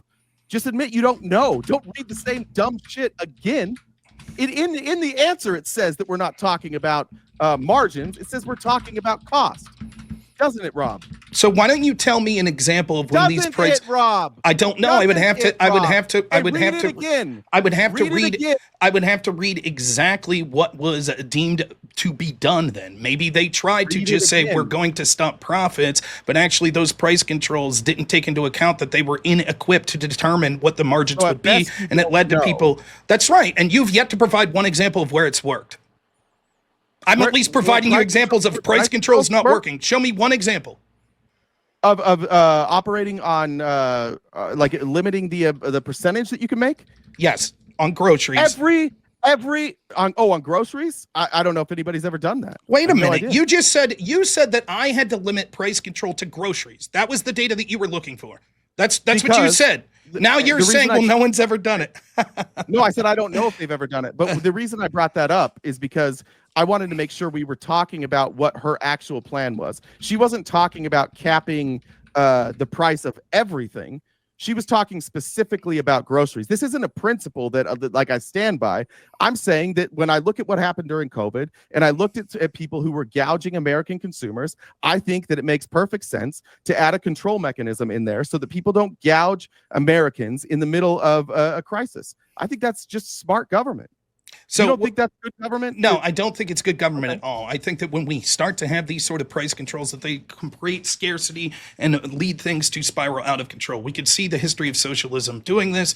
Nonetheless, all of this is irrelevant to the fact that Kamala Harris's policies would have been a disaster. These sort of socialist policies would have caused all sorts of government intervention into the market that would have been a disaster. We can see right now policies like this in New Jersey have actually caused the price of electricity to increase threefold since they've instituted sort of socialist policies, determining what sort of electricity could be able to come. Again, I don't know if you think that you're making a point here. You're not doing very well in this debate anyways. Kamala Harris doesn't run New Jersey. So by citing New Jersey policies, you are using New Jersey as a straw man for Kamala Harris. If you're going to cite Kamala Harris, cite her policy. But instead, you're just picking a state where there's something you don't like. Which policy is New Jersey doing that Kamala Harris proposed? I was citing socialist policies like this and the unintended outcomes, but fine. I'll cite Kamala Harris's policy banning fracking in Pennsylvania. She said she was against banning fracking. No, she originally said she was for it. Then she said she never said it. Changed her mind. And then she changed her mind. So I'm going to stick with her last answer, which is no. So then you're going to stick with her first answer, right? No, what I'm saying is that it's clear that she would embrace these socialist policies, and the only reason she backed off was because she know that people have more common sense than her and know that these policies would be a disaster. Now we are straw manning hypothetical. Now Rob has gotten to the point of the debate where he has nothing of value left to say. So he's straw manning a position and calling Kamala Harris a fucking socialist, which is crazy because like she literally, my biggest complaint with Biden and her is they brought in corporations, like they were in bed with the corporations. These were corporatists. To call Kamala Harris is a socialist makes me feel like you have no idea what socialism is. It means that you're doing the same thing that Republican pundits always do, Rob. You run to socialism because it's a security blanket for you. You know to your audience that if you scream socialism, they'll wet their pants and agree with you, but you don't have any real good arguments right now because you're just straw manning Kamala as a socialist. Price controls are socialism. Next, we'll move on to the next topic, immigration. We could see that crossings are ridiculously down. In some cases, 97% down to under the Kamala Harris-Biden high points. Remember, Kamala Harris was said to be one of the people that was the key advisor to Trump or to Biden on the border. So the border is much more secure, and we've stopped seeing millions of people pouring in that are illegals because of that. That's obviously a good thing. How many do you think came in during the Biden administration? Well, we could look at the actual data from sort of immigration studies, Department of Homeland Security. There were on total encounters, the majority of which got in, I believe, was 10.3 million from February 2021 to January 2025.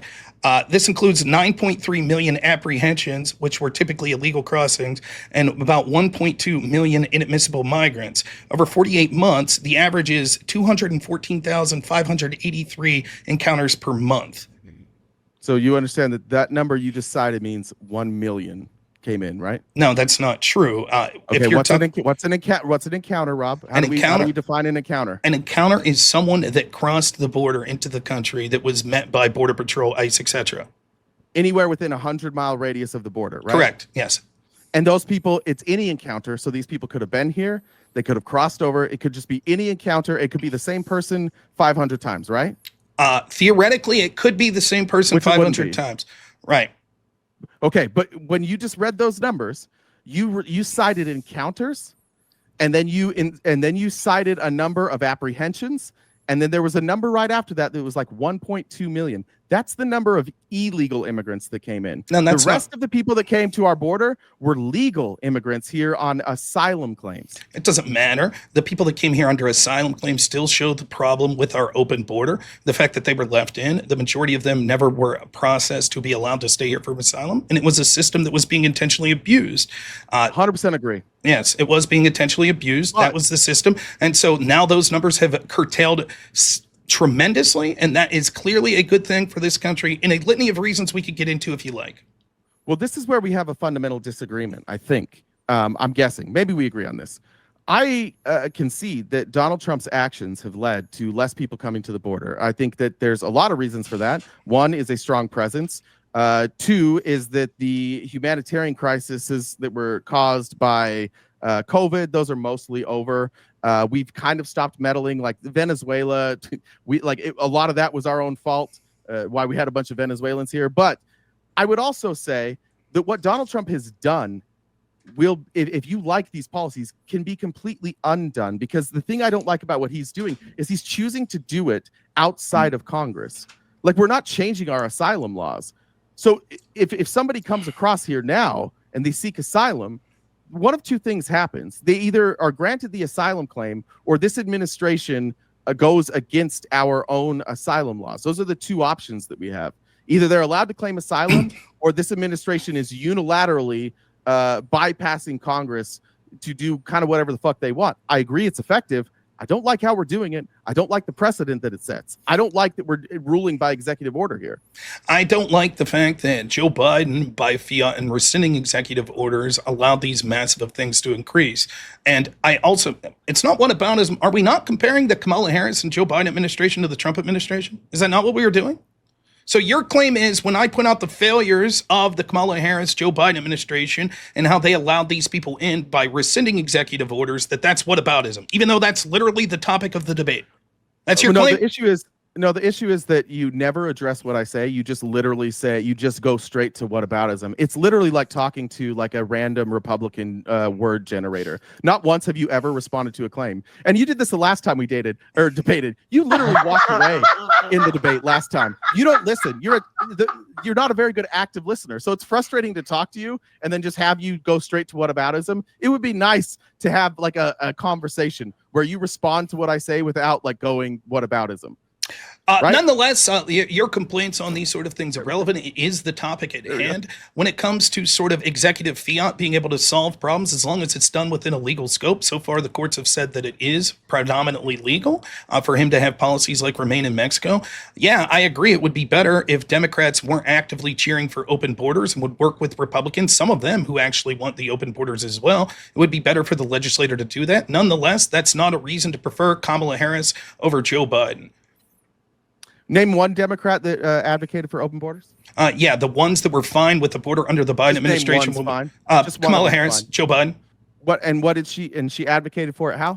They said that the policies under the Biden administration of rescinding these executive orders and allowing tens of millions of people in were okay. That it was good. That the border was predominantly secure.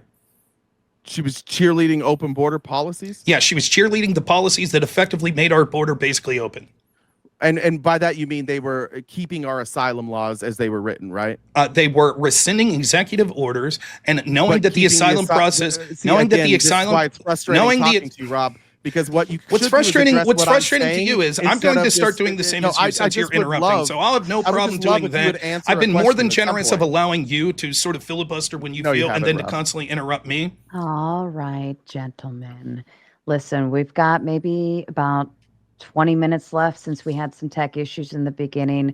You were doing so good. Let's get back to good, okay? We weren't doing good. He wasn't. I was. That's what was happening. So I'll answer the prompt as I see fit.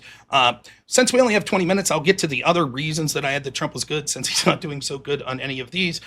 We see, for example, what I said was the Overton window shift on a lot of these sort of woke things. This is fantastic that Trump's did that. The cultural shift is probably going to be more lasting than sort of the policy shifts that we could see that I think overwhelmingly the ones we've talked about have been good with Trump.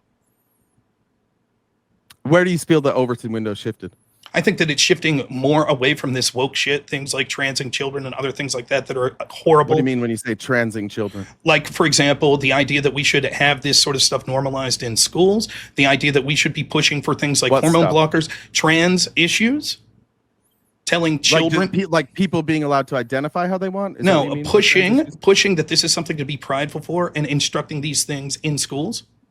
Telling people they could be proud of who they are? Telling people that it's something to be proud of, to be trans, and instituting these things in schools. Other policies. Why should can I ask a question? Why do you think the federal government should be dictating what people can and cannot be proud of? Because the federal government should dictate what we're allowed to teach in public schools because my tax dollars go to it. Would you be okay if the federal, real quick, would you be okay if the federal government was teaching people for white pride and white nationalism? Would you be okay with that?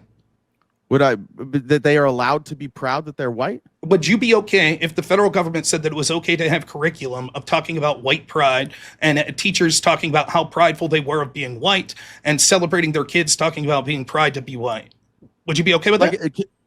If somebody can say that on their own? Because I don't think there's a curriculum that's teaching children to be trans. I think there's curriculum, and I've looked at the curriculum in my state. In fact, maybe you could point to one specific I'm unaware of. These are largely done on a local level, but I've never seen a curriculum that is like, hey, we have this whole day where we're going to talk about how it's cool to be trans. Do you have an example of like a curriculum that says that? No, I don't have them in front of me right now. What I could say is that not only are their curriculum, it's not even necessarily its curriculum, it's the way that these teachers are doing things. We had policies, for example, that said that if a kid came out and said that they wanted to change their pronouns, the teachers were not obligated to tell the parents that. There was an entire discussion about why should the teacher have to tell Let me finish, please. I know the impulse to interrupt is strong with you. Maybe you should hold up a sign. Please hold up a sign and read. Please hold up a sign and read your sign. Let Rob finish. There you go. Remember, put the bubble in. Let Rob finish, and then you can respond to all of it. Yes. Remember, we talked about this already. So go ahead and read your own sign and let the actual people that know what they're talking about talk a little here. And so what we could see is there are actually policies that suggested that parents not be allowed to hear these sort of things that were being discussed in school. In addition to that, we could see that it wasn't just about the policies, it was about the ways that these teachers were interacting with children, oftentimes shoehorning many pride things and things like that into schools, that there was no business talking about that stuff whatsoever. That Overton window shift is just the least of those things that are good going against woke, and I think we need much more of that, and I'm happy to be on the correct side of this 80-20 issue. I'm more than happy for you to be on the 20, and that's where Kamala Harris would have been. I think the interesting thing is that we're not on different sides of this issue. You want the government to force speech, and you want the government to be selective in the speech that is allowed. I just think everybody should be allowed to identify how they want. I don't understand what it's like to be a trans person. I have no idea. I can't even fathom it. It's nothing that I've ever dealt with. But at the same time, like, I don't have a problem if somebody wears a cross around their neck. To me, that's just as foreign as somebody identifying as a gender they weren't assigned at birth. It's the same thing to me. I don't like the government being in charge of social aspects, especially the federal government. If you want to do this on a local level, that's one thing. I think that's more acceptable. But these federal bans, and then you guys acting like there was some big push. I would challenge you. Show me a piece of federal legislation that pushed any sort of trans ideology outside of you're allowed to identify how you want. It's not just about federal legislation. It's about the Overton window shifting and the cultural conversation changing. That's one of the good things that Trump's done. Yeah, but that's not the question I asked, which is I don't give a shit. I don't. You're reframing. Okay. You're reframing. Show me. Show me what are we doing if you're not going to answer a question? I've been answering your questions. I've been answering your questions the entire time, even when they're irrelevant. I asked you a federal legislation. I'm uninterested. I'm not going to name one. I'm uninterested. Where did I ever say? Okay, I want you to. That question implies that I claimed that there was federal legislation that put in trans issues, correct? Or a Harris policy. Where I said that. Show me where I said that. Show me where I said that. Show me. Show me where I said it. Wait, hold on. Show me where I said it. It's pretty frustrating, right? When this shit happens. Go ahead, show me. No, so you're saying the federal here. Oh, no. Go ahead, RTP. Reframe. No, I'm waiting for Rob. Reframe, right? Go ahead, show me where I said that. Did you already do that? Did you have that ready already? No, I wrote quick. Not everyone operates at a snail's pace like that. So are you saying then that Harris didn't have any of those policies? I asked you a question first. No, you didn't. I asked Show me where I said that. Rob. I said no, I'm asking for clarification. I'm all right. asking if Moving that's on. what you're saying. Moving on. The Overton window shifted. All right, Sarah. Sarah, let's just end it. Like this is absurd. I bet that you want to. This guy won't answer a fucking question. This is crazy. I bet you won't. You won't answer. You won't answer if you think Harris had policies that pushed a trans ideology. I said that the idea was the Overton window shifting on these things. That's what I said. I know. On to the corruption. Yes or no or maybe. Onto the corruption issues. Good faith. Onto the corruption issues. I think that the evidence that we're seeing now, coming on limited time because you did so poorly in the first two subjects that you said there was a difference. Onto the corruption issue, I think that you're seeing great evidence coming out now that showed just how corrupt the Democrats have been since 2015, 2016 in their war going after Trump, illegal spying, censorship, etc. And I think that the more of that evidence that comes out, the better both Republicans and Democrats will be because we'll be able to rein in these corrupt impulses and be able to do something about our government operating outside of our control in the future. What would you say is like the best example of this administration exposing corruption? I would say currently what we're seeing is the evidence that's being released by Tulsi Gabbard, including things like the Durham Annex that show that it was concocted by the Hillary Clinton team to say that Trump was colluding with Russia and that Russia interfered to help Trump. A conclusion that they never had evidence for and concocted. Wait, I've got a question about that because the email that's referenced in the Durham Annex that says that cannot be validated. It's the one email in there that they can't find an originator. Nobody can find evidence that it was sent or received. The one email that you're referencing right now is kind of like the crux of the Durham Annex, Rob. Have you told your audience that nobody can confirm whether or not that email is correct, but they can confirm basically every other email? And that's the one that they also had to translate that email from Russian. Have you told your audience that, or do you just pretend that that was like a legit email and there's no question about whether or not that email was real? Yes, I've read through the actual documents. Two things to say. So did I. Two things to say in this. One, I'm glad you agree that every other email in the Durham Annex was confirmed. There's plenty of other things that it says in there that show corrupt. It's not all hinging on this one email. Secondly, did you tell your audience that the Durham team said that the agents said that even though they couldn't confirm the veracity of this one email, it was most likely a compilation of true facts that they had? Did you tell your audience that? Did you tell your audience that? It didn't say that? Do you want to go to the record? No, because, so you're claiming, okay. Watch this. Let me make my claim then. What that actually said is that they could not confirm that email was correct, but that some of the language found in that email directly corroborates with other emails, which, by the way, Russia had also intercepted.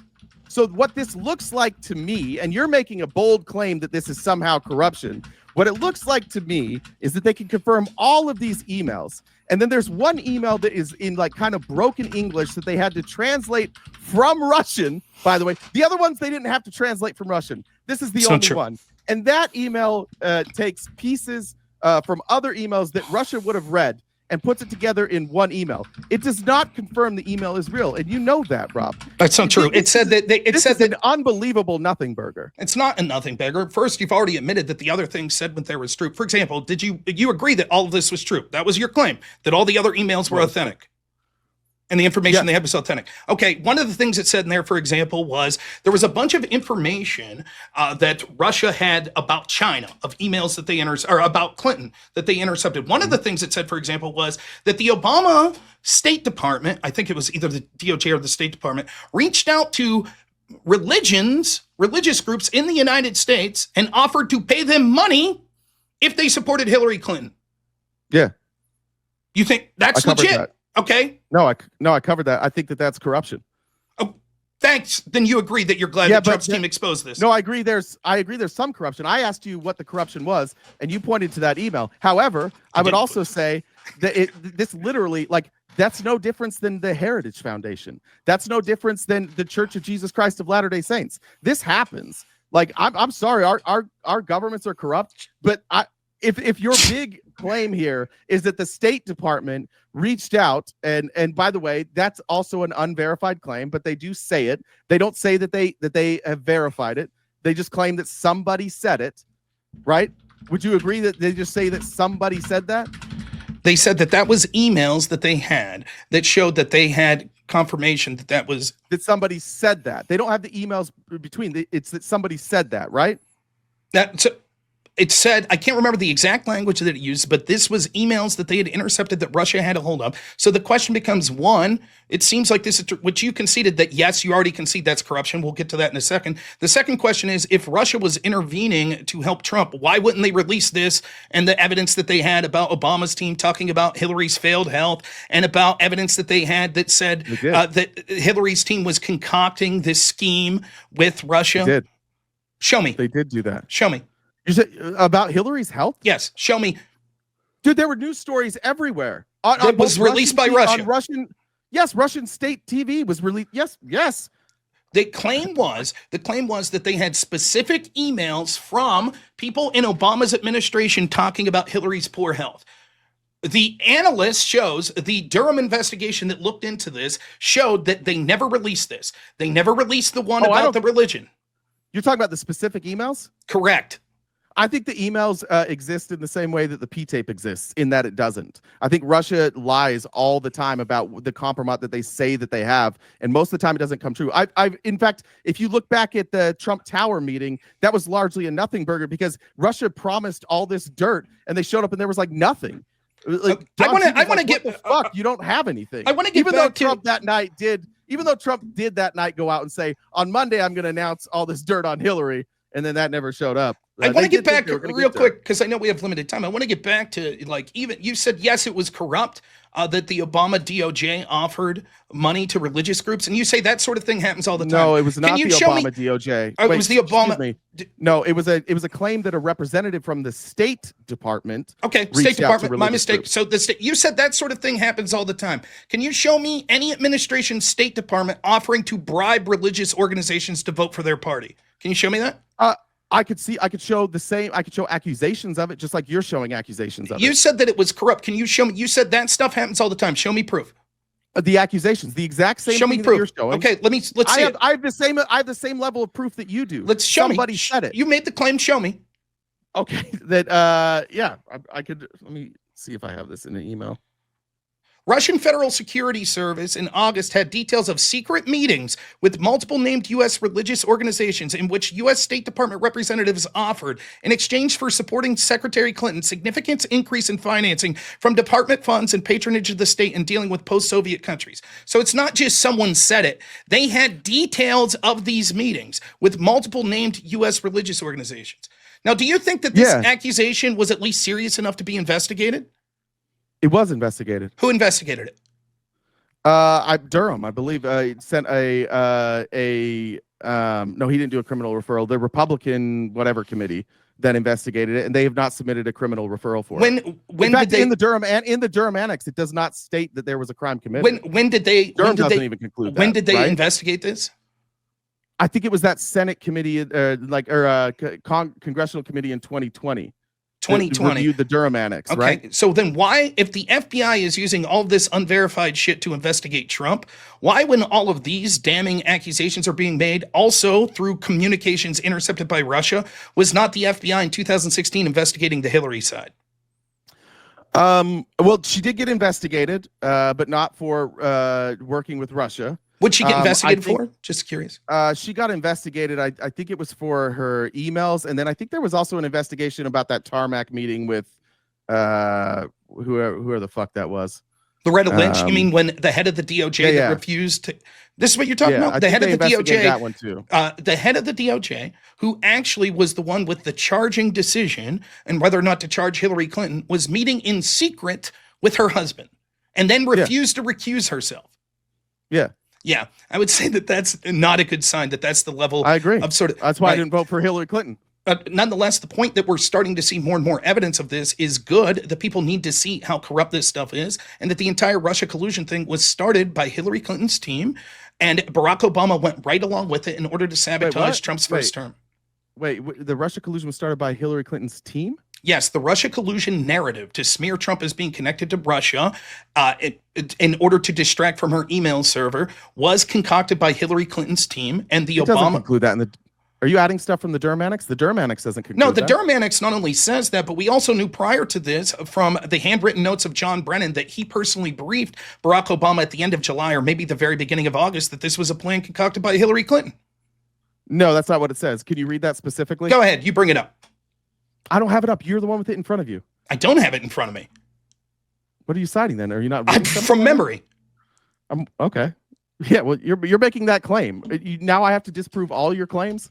You have yet to. You haven't proved a single claim, bud. Can you just show me where the Durham where they conclude that this was concocted by Hillary? I'd like you to read that for the audience here, please. Let's see. I'd like to share screen here if that's fine. Sure.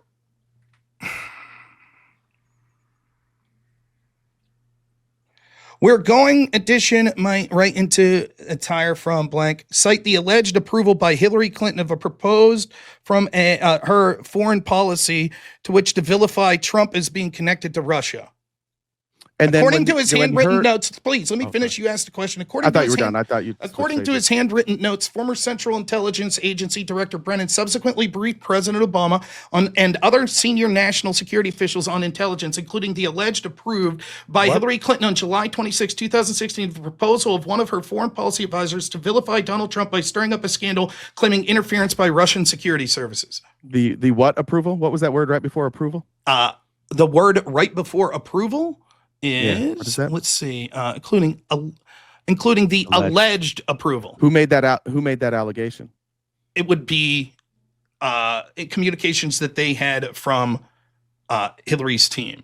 So this is a report. If you read the Durham Annex, you'll know that everybody on Hillary's team that was questioned about this specifically from the email, they all said, "I have no recollection of that. I do not we didn't plan that. If somebody if somebody did." They didn't tell me about it. There's no evidence that this is real. That's why it says alleged. So what John Brennan wrote is that people are alleging approval by Hillary Clinton. And in order for you to say that this is true, Rob, you would have to prove that that's true. But your evidence that something is true is a handwritten set of notes from John Brennan, who didn't work for the Hillary campaign, who is writing down notes saying that somebody is alleging that this happened. This has the same amount of evidence as the P tape, which you guys all wholesale reject.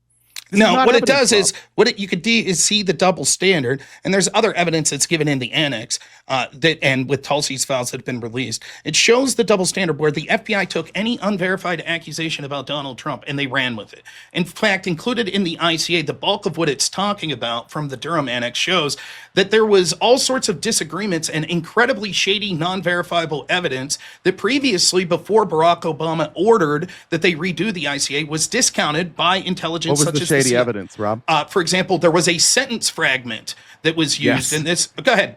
Go ahead. Yeah, there's a sentence fragment that was used. And what they say is they cite unnamed officials, and they say that the Obama officials, some of them believed that this showed that Putin had a preference for Trump, and some of them didn't. And what that ICA report concluded is that the solution to fixing this is add better footnotes and be a little more clear about how sure you are of this one sentence. That sentence, Republicans pretending that one sentence alone launched the Russia investigation is so fucking stupid. This is different people disagreeing. And by the way, it's ironic that the Republicans are citing unnamed sources. It's ironic that we don't know who those people are, right? It just says a senior intelligence agent. It doesn't say what administration they work for. It doesn't say what their position is. It just says somebody that's like a senior, and it's even blacked out. We don't know if it's CIA or FBI, if I remember correctly. No, that's not true. It's not. I just before you respond, I just want to say I'm giving you exactly 5 more minutes to finish up, and then we'll conclude, okay? Because I wanted you to be able to at least have something to finish here. Okay, that's not true. It says that it was of the 5 CIA analysts that were appointed under Brennan, 2 of them said that they were not comfortable with much of this evidence. Secondly, the thing that this shows is that there was almost all the accusations that Russia was trying to intervene to help Trump were bullshit. It was things like we were told specifically by Brennan that it didn't include the dossier, but it did. It included a reference that said, see the appendix for the dossier. There were 4 things, including this sentence fragment, the dossier and a couple other things that were unverified, just bullshit. But that was enough for the ultimate ICA report to say, yes, Russia did interfere. You're right, it was unverified. You're right that it was bullshit. And what this says, the idea that it's like, well, we don't know the exact CIA person's name because it's been redacted, and therefore it's somehow ironic, is laughable. Durham knew who that person was. They redacted it because they don't want to put this CIA analyst's name out there, I guess. But nonetheless, the accusations are stark. When it comes to investigating Donald Trump or making claims about Donald Trump, they went, even if you say alleged, you'll acknowledge this, that Barack Obama knew, and John Brennan knew, and James Comey knew that there were at least accusations that this plan was concocted by Hillary Clinton, correct? They knew that someone said that. I don't think that they knew that there was any evidence there. And by reading the Durham Annex and the ICA report, I don't see any evidence there. Everybody involved said, no, this never happened. How does that have to do? They can't provide any evidence that there was ever a plan concocted. It's just one person said it. So then That's your the whole answer evidence. to me is in the affirmative. I said they at least knew that there were accusations that this was a plan concocted by Hillary. Great. That's it. You could Only accusations. okay. And so despite that, when the intelligence community never said that Russia was interfering to help Trump, and then Barack Obama's getting their ICA and decides on December 6th or 7th, no, you guys have to redo this. And then within days, it's being leaked to the press. Oh, there's a consensus on this. Don't you think that Barack Obama knew how bad it would look if they're actually using unverified information like this to come to this conclusion? Would you admit that like this sentence fragment is nothing, or the Steele dossier is nothing that should have been included in the intelligence community assessment to make a definitive claim? Disagree with that. Why should they be included? Well, because I don't think they made a definitive claim based on that sentence fragment. What were the claims that they made that Russia was interfering to help Trump? Give me the evidence. Well, let's first talk about this sentence fragment, because what this sentence fragment is somebody saying, like, this is part of the evidence. We believe that Russia wanted to help Trump. I think there's plenty of evidence to support that going forward. I think that from the ICA report, which, by the way, could we also be honest? The ICA report's not an investigation. There were no charges. There was no accusation. It was simply a report of what the intelligence agents had gathered. That's what the ICA report was. This isn't like some investigation where they were framing Trump. They were literally putting together the information that they had. Nonetheless, what we could see is, yes, they're putting it because it was part and parcel. Barack Obama specifically was talking about wanting to get this information out before Trump came in, because in order to smear Trump as colluding with Russia, they needed to make the argument that Russia was interfering to help Trump.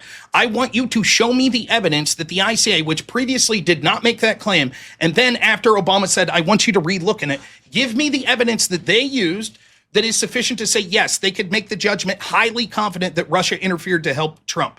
What's the evidence that they cited? A sentence fragment? The dossier? What else?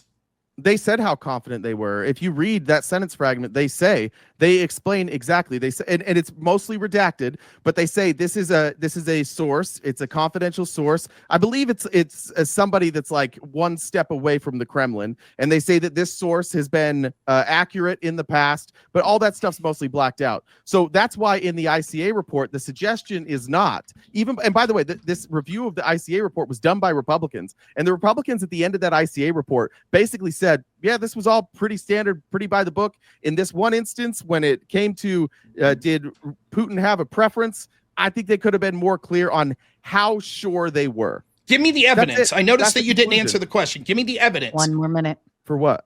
Give me the evidence that led them to the conclusion that Russia interfered to help Trump.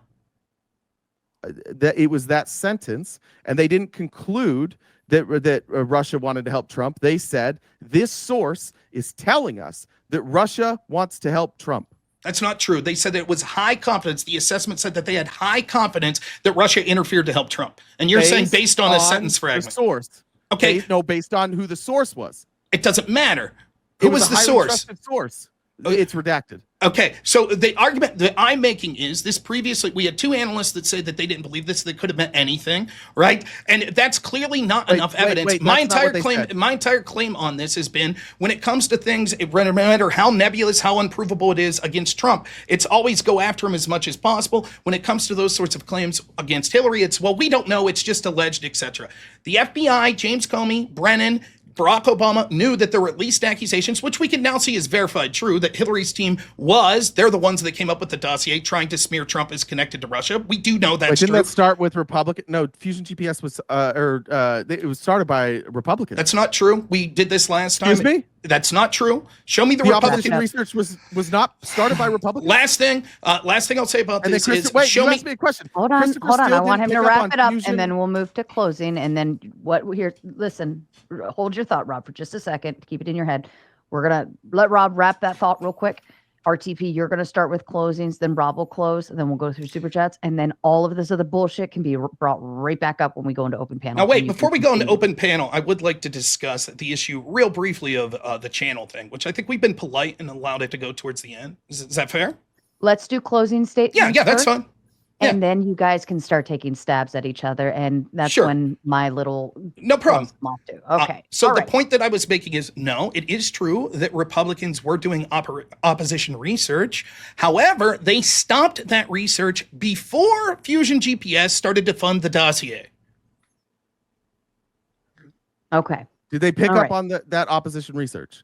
Did they jump off of the opposition research from the Republicans and build off of that? No, they started to fund a dossier that had nothing to do with Republicans, nor would it matter to your argument whatsoever anyways.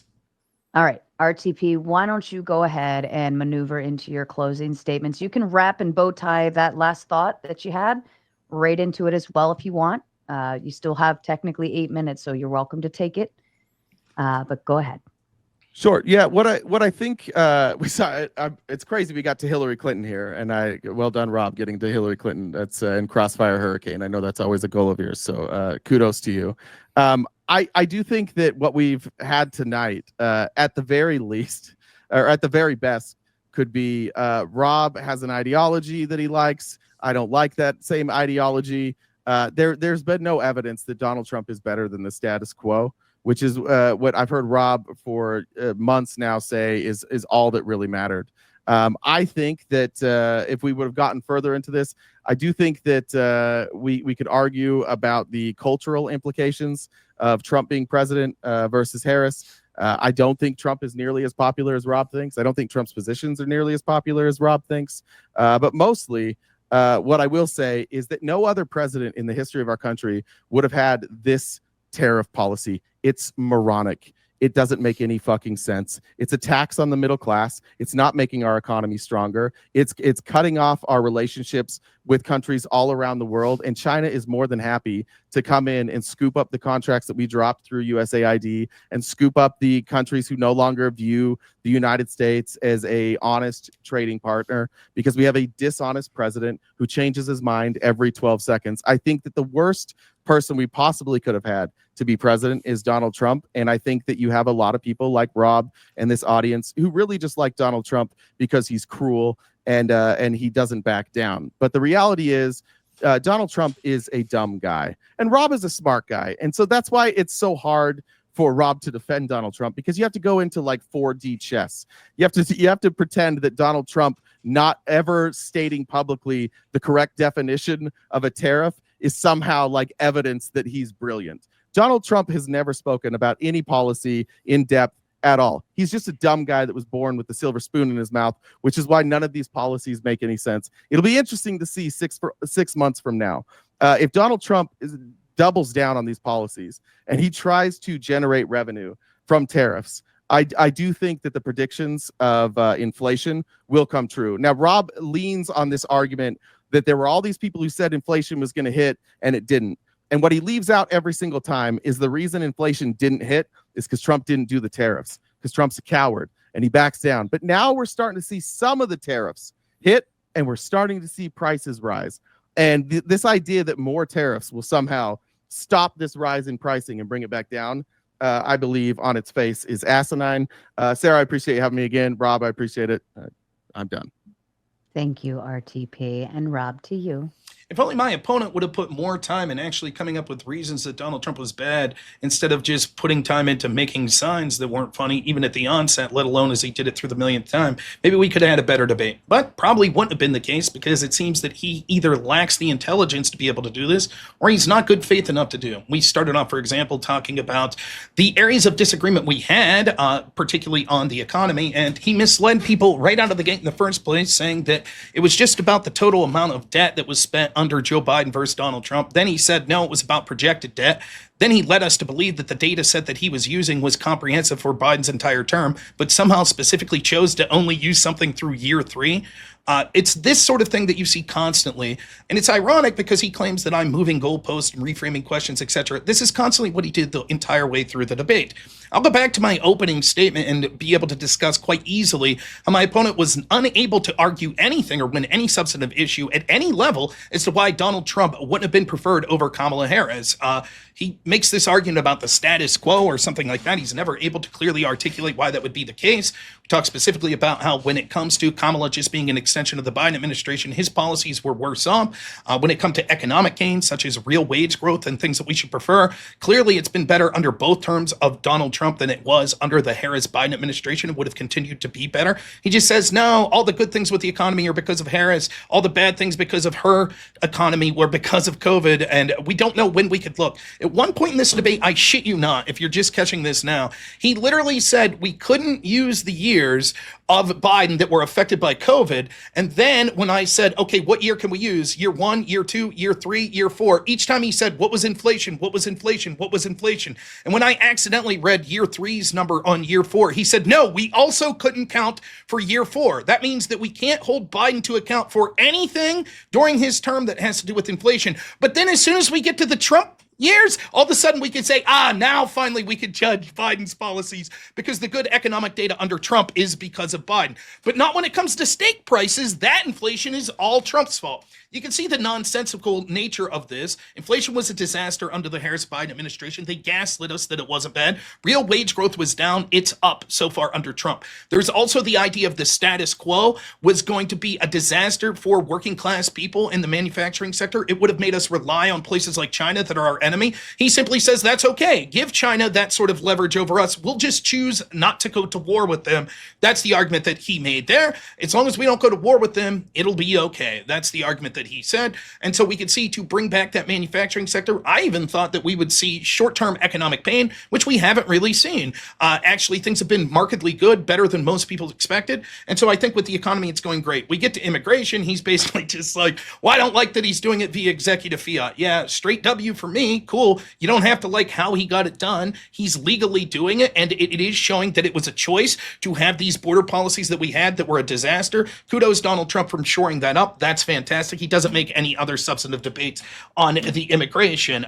We didn't get to things like the peace deals that Donald Trump helped broker, which I think were very important. We talked about the Overton window shifting.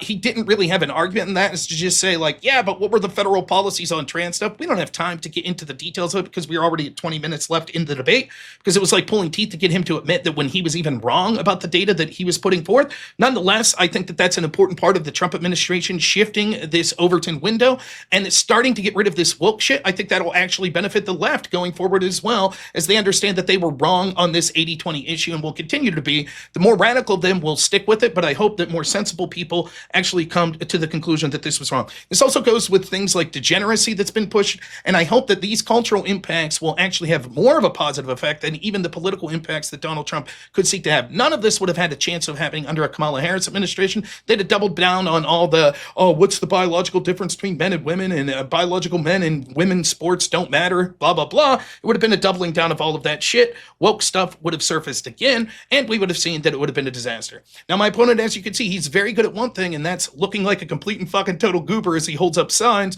because he's incapable of actually making arguments in the debate, so he had to rely on props. I'm sure he does the same in the bedroom. Lastly, we look at things such as sex trafficking numbers and things like that that have been down. We didn't get a chance to get into this, but we see all the people that were lost, children particularly under the Biden administration, which we're starting to find some of those. I'm not as happy with those numbers as I would like to be with Trump, but I still think that at least there's a net gain. Thousands of kids that we've lost contact with now being found, which is a good thing because we lost thousands to hundreds of thousands, depending on how you count it, under the Biden administration.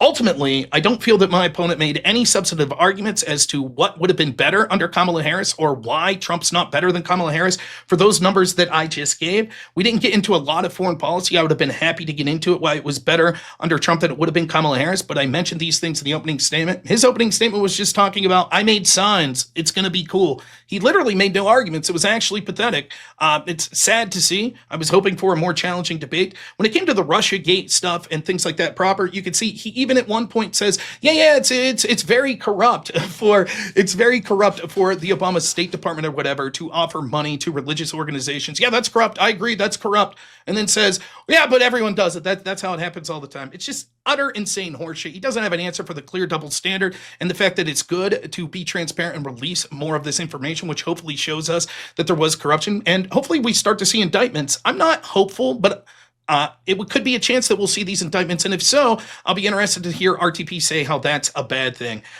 When it came to things like price controls, I think he does a terrible job of showing where they've ever been successful. Price controls are a form of socialism. It's something to be rejected. Kamala Harris talked about banning fracking before. We see the disastrous policies of affecting the energy infrastructure in places like New Jersey, which is the things I was talking about, and how that's leading 3 times to the price of electricity for people there.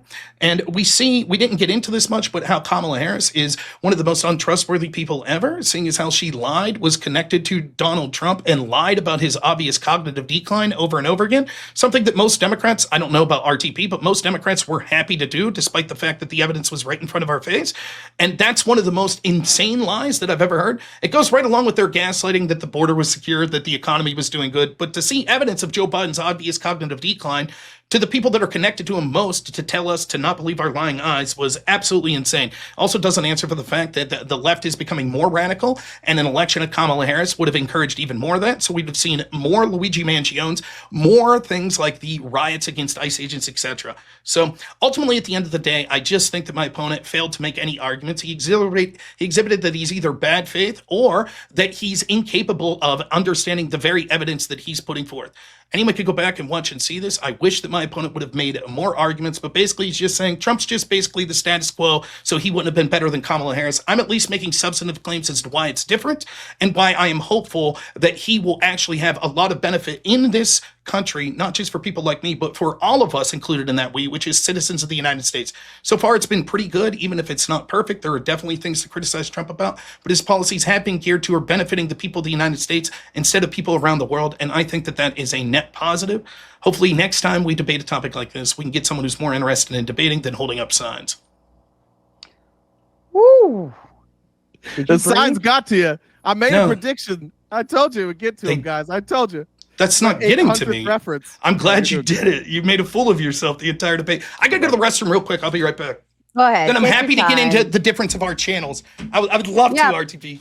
There's actually some super chats about it, so we can get down to that. Rachel says, maybe in the future, this little Nancy can spend less time on crafts and cute little signs and more time supporting his arguments. They were cute signs, though. They are very cute. I'd also like to point out, I didn't make the claim. It's Rob's job if he makes the claim, and I know that this is like a thing that this channel doesn't understand, because when I made the positive claim with Andrew and with Steven, this whole channel was like, it's your job to defend the claim. But now when Rob makes the claim, they're like, it's your job to disprove his claim. That's how this works. I thought that was the structure here. I don't think you understand what Andrew's arguing. I didn't watch your debate with him, but the idea as an affirmative, you have to defend a claim. I am. When I say offense, what I'm saying is I'm giving you offensive reasons to prefer Trump to Kamala. You don't have to. You could argue that Trump's no better than Kamala. That's certainly a path, but it's a very poor strategy to just be like, I'll say Trump's just the status quo. A better debate strategy would be to say, no, actually, Trump's worse. Trump's bad. I'm not looking for advice from a guy that nobody wants to debate anymore. I'm not looking for advice. They don't want to debate me because they don't do so well. No, I've talked to everybody. Like I've talked to the people. Give me the people you talked to. Adam Kahn. Okay, that's one guy that I debated from TikTok once that muted me the entire time. No, it was like 3 months ago, and you didn't ever. On Jake Rattlesnake's show. I don't know who Jake Rattlesnake is. I don't remember who Adam Kahn is. Okay. There was a moderator. Adam Kahn doesn't want to debate me anymore. Fine. Yeah, I thought that debate was very cordial. Yeah. Cool, you talked to him. What did he say? There's a lot of people that don't want to debate you, Rob. Sarah, do you want to get through super chats first, or do you want me to argue with him about the personal shit? It's up to you. Quite frankly, I mean, a lot of people reach out to me to set up debates, and Rob is on my Rolodex of options. I haven't experienced that with Rob. Nobody said no when I've offered him up as a sacrifice. Yeah, but he talked to one guy, and I took it too, right? I took the debate too, so obviously I'm okay doing disproving your own point. You talked to one guy that said he didn't want to talk to me. I'll reach out to him. Rob, I'll say, Adam, apparently you said to RTP that you never want to debate me again. I thought it was a cordial debate. Actually, that's not what I said. I said you've debated my friend Adam, and I said specifically I won't tell you the people who told me they don't want to debate with you. Well, I don't believe you. And I think maybe the reason is because like last time I debated, I don't believe you. I think you're lying. I don't think those people reached out to you. You're a nobody. Well.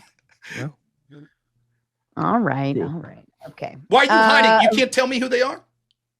It's not I never do this. I did this with Andrew too, and Andrew thought I was lying too, and I was proven right on that one too. I don't lie about I can't tell you, but people have to. No one wants to debate you. If I were you, Rob, I wouldn't make Rob. If I were you, I wouldn't get closer to the camera. It makes your face look even fatter. That's a good one. By the way, Sarah, if you could put the super chats away for a second, if you don't mind, we'll get into the channel stuff here. One of the things you said that I saw a clip of today was you said you didn't know what my marital status is, but you're assuming I don't get any or I don't get much. That's what you said? Did I say that? That's what you said? I could have said that. Okay. Are you married? No. Really? Please explain. You're such a catch. You want me to explain why I'm not married? Explain. Clearly, I must not get much, but you clearly are raking it in. Why aren't you married? I do just fine. No one could stand you? I've talked to Adam Kahn, and he said, my friend Adam, that says, no chick can stomach being with you. Cool. Yeah. Do you make signs when you're in bed with those ladies, too, that says poor performance? Oh, no. Sorry that I'm crying? Is that the sort of signs you make there as well? Reframe the dick? Is that what you're doing to try to help you out there? Yeah, that's what I thought. Yeah. Now, to go to the channel stuff specifically, you say that my channel is much smaller than yours. That's your claim? Okay, so I actually went, we could share the screen if you like. Can you explain if it looks suspicious or not that your recent videos have like 90,000, 100,000 of views, but only like 1 or 2 comments? No. Huh, that's weird. Then when I look... I know why. Hold on, I know why. Because he does horizontal streaming, and the reels like that, they... I call them like pseudo watches because it's when they flip through, it counts as a watch. So it doesn't mean, no offense, but it doesn't mean they're necessarily watching. Let's take a look. Through. You get put in front of more eyes, and I'm a live streamer. So the comments during the live stream, then if you vertically live stream, the comments don't show up in the replay, do they, Rob? Oh, the comments that people are making after the channel do. Now, if you could share that screen, that screen, Sarah. Oh, yeah. Is this crazy? All right, so here is RTP's followers. Now, look, when he starts here in August, look, he's getting a lot of followers here real quick. Now, wait a minute. When you look recently, December 2024, like almost nothing, like almost no interaction. That's actually not correct. Really? I can show you I'll show you I can go to YouTube Studio and I can show you right now the numbers. I don't know where Social Blade's pulling these numbers. I'm more than happy to show you my YouTube Studio right now. Would you like to see YouTube Studio numbers? Sure. Let's see it. We also have Playboard here. Oops, sorry, using Playboard's pretty good. I think you can actually on Social Blade, I'll pull it up on my end, but you can actually do a actual comparison between 2 channels. I'll play with that on my end and see what's going on. I'm trying to share now. Let's see. Let's do that one.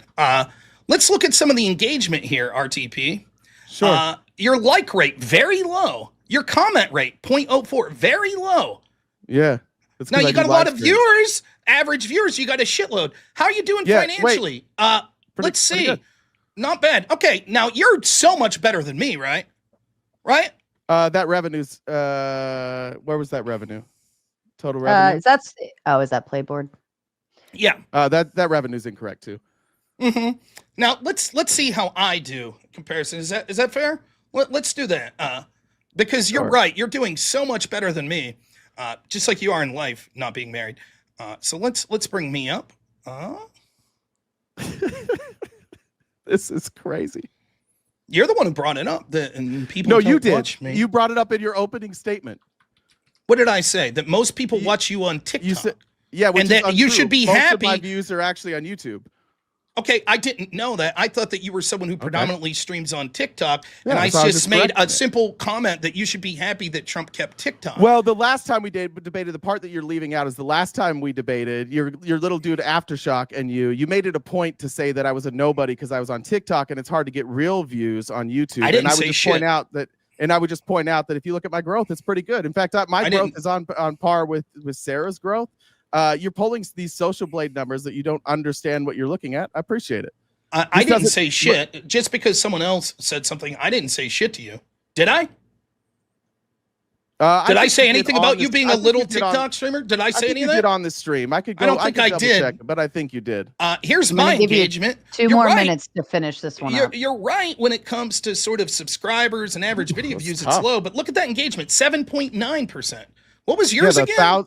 The 1,000. Well, see, the difference. Comment rate very high. Viewers low. You're right. Revenue 71,000. That's close. Sarah, do any comments count for my comment view that happen on a live stream when it's in vertical? Do you know the answer to that question? Live engagement? Yeah. They don't count in the regular comments, but there you actually have a chat rate. No, but when we look at this number that he's showing here, would any of the comments during my live look, dude, there's people in this audience right now that make 500 comments per live stream. Mm-hmm. Yeah, well, does that they're all count? Here. Does that count to comment rate? That engagement rate, look at it. Click on engagement rate. That's not your vertical live stream engagement rate. That's your video's engagement rate. So wait, I just want to be clear. You're saying that you have someone in the chat that comments like 500 times in your video. Easy. Okay, and so even with that one individual, your rate's still that low. No, the rate doesn't factor in live comments. Dummy. You would have to pull up. Well, hold on, hold on. Let me pull up Playboard. But I think you can just drop in. You can just drop in my live tomorrow, and you can see how many people are commenting. There's usually like somewhere between 800 and 1,200 concurrent viewers in there every day. You think they're just sitting there saying nothing? No, I think that I mean, look, there's people in this chat that will back me up. There's people that don't like me that come to my stream every day who will come up later. I think this is silly. I think the idea that you're bragging about how viewed you are, I think you made $12 today, and what did it say I made today, Rob? If we're going to compare, let's do that. What was your revenue today versus what my revenue was today? All right. Wait. Because you brought up money, right? I made up $12 today. Okay. And you made how much? I think it said like 127. I think is what it said. Let's check. Today's revenue. Well, it's not going to put today's in. We can go. I can look at.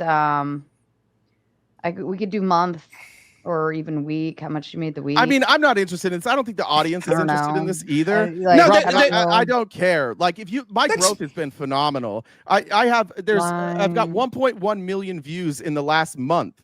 What are your total? You have 1.4 million. Is that total? Yeah, my claim is that your views don't seem. In the last month. My claim is that your views don't seem organic, seeing as how your like rate's very low. You don't know what you're looking at. I do know what I'm looking. That's why I say we could take this off. That's why I say the vertical streaming. I tried it like a couple times and I hated it because I felt like the numbers were flying, but the engagement was low. Right. So like I just call them pseudo viewers because they're just literally scroll and then they see your face. They stay for 3 seconds and scroll. And there's like 500 people who happen to land on your face at the same time. And then they flip out, too.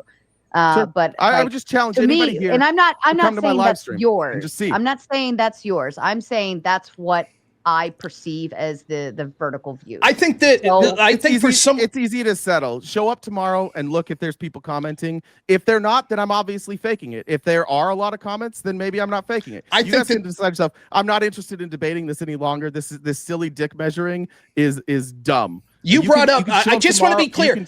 I just want to be clear. The silly dick measuring was you. I just said you get views on TikTok. You should be happy that Trump saved TikTok, and you're like, no one watches you. Then when I prove how suspicious your numbers are, you're like, this is silly. It's dick measuring. Much like your stupid fucking sign. Much like your stupid fucking signs and things like that. I could go to Playboard and see my name with super chats near the top every month. Last month, I think I was 17th in the country. Where were you? I don't even know what you're talking about. When we go to Playboard, right, and we look. I've never looked at Playboard. Right. Well, that's because it keeps a comprehensive amount of things like your viewers, your super chats, etc. I'm like 17th in the country, a nobody like me, and yet somehow you don't even make anywhere near the top like 100, 1,000. Well, you looked at my numbers. They were a lot higher than yours on revenue today, wasn't it? No, I don't think that it's even counted today. Right now, I how have did that something. happen? Right now, Whatever I have. day you showed. You want to know why? Was You want to know 10x. why? You Why, want to know Rob? why? So just today alone, we'll see comprehensive once we pass the night. We'll see who had more today. I had 800 and something this morning, and now I have 55 individual super chats on this video alone. Let's see who does better for today. How about that? I don't care about it. That's right. At all. You don't care because you tried to measure your dick. That, by the way, no woman's interested enough to marry. And then once you got fucking smacked around, you're like, I don't care about this. It's dick measuring.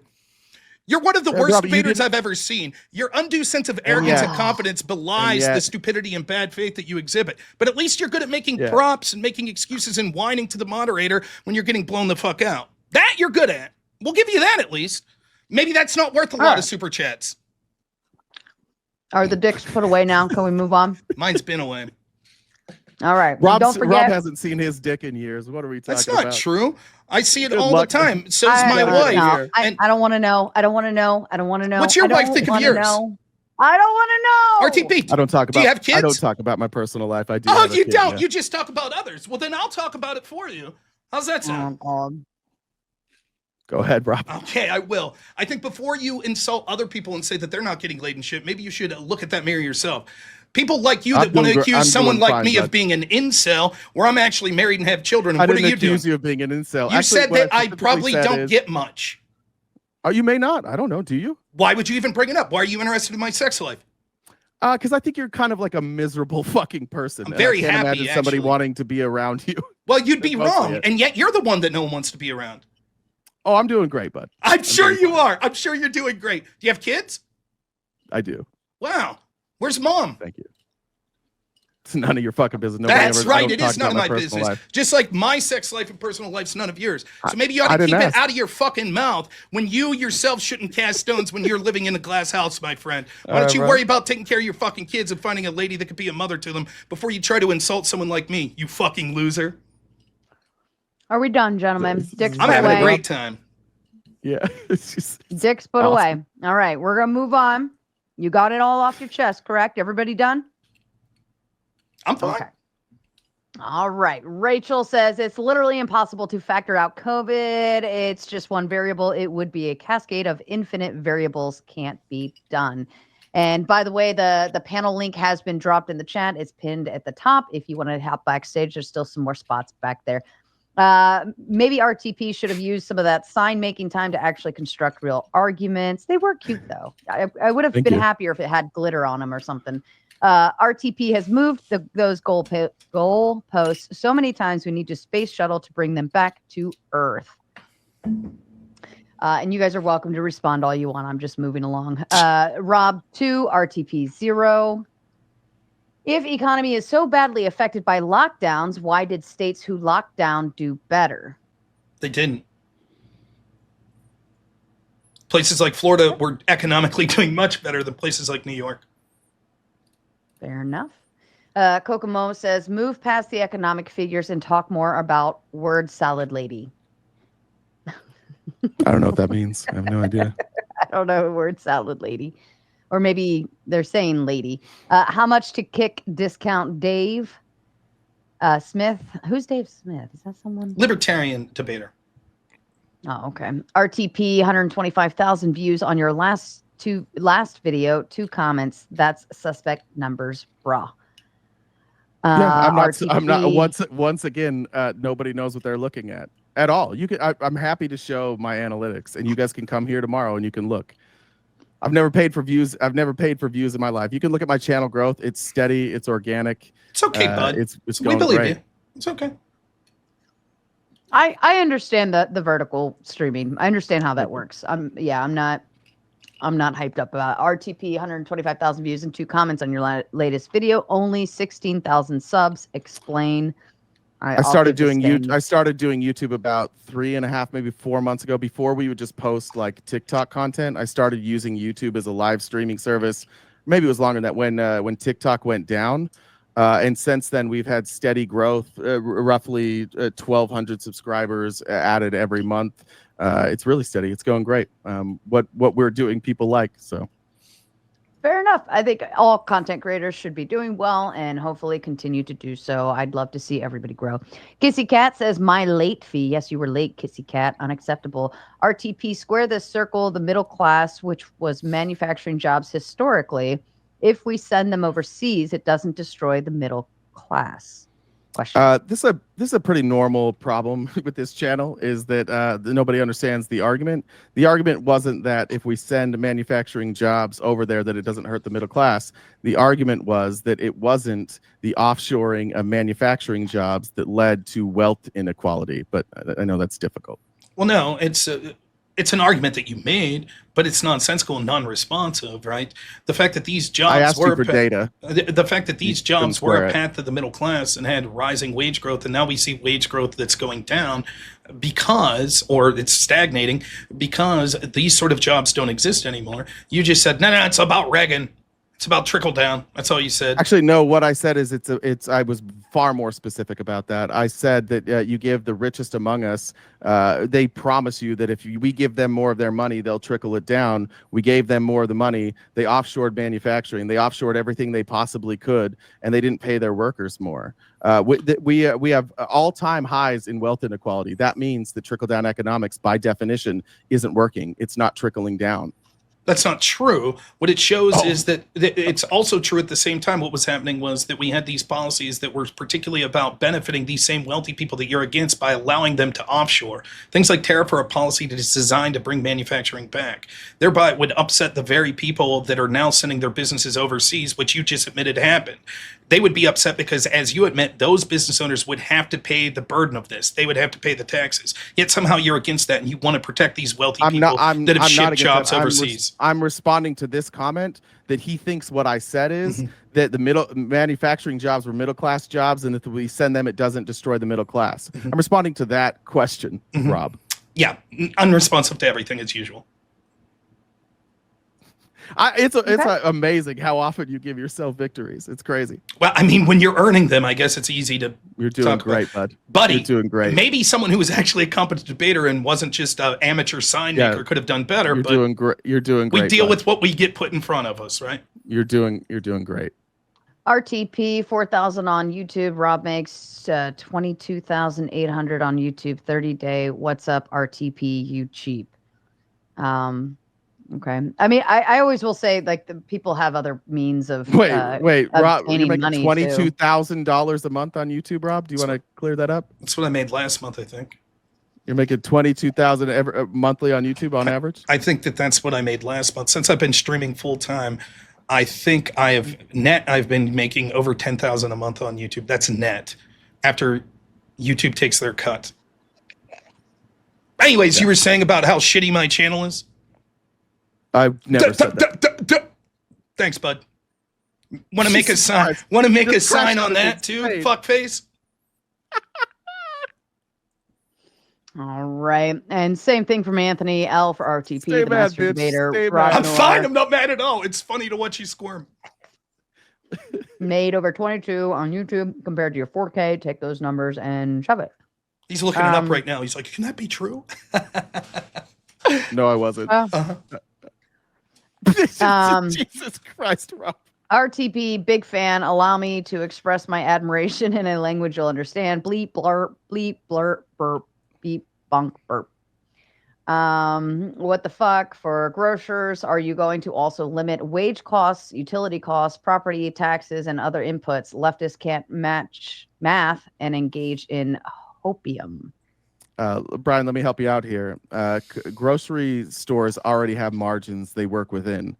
What Harris was presenting is that during a pandemic, you should not be able to expand your margins just to take advantage of people who need food. That was the argument. So that wouldn't limit anything. It would only expand, right? Because that margin is already there. Okay.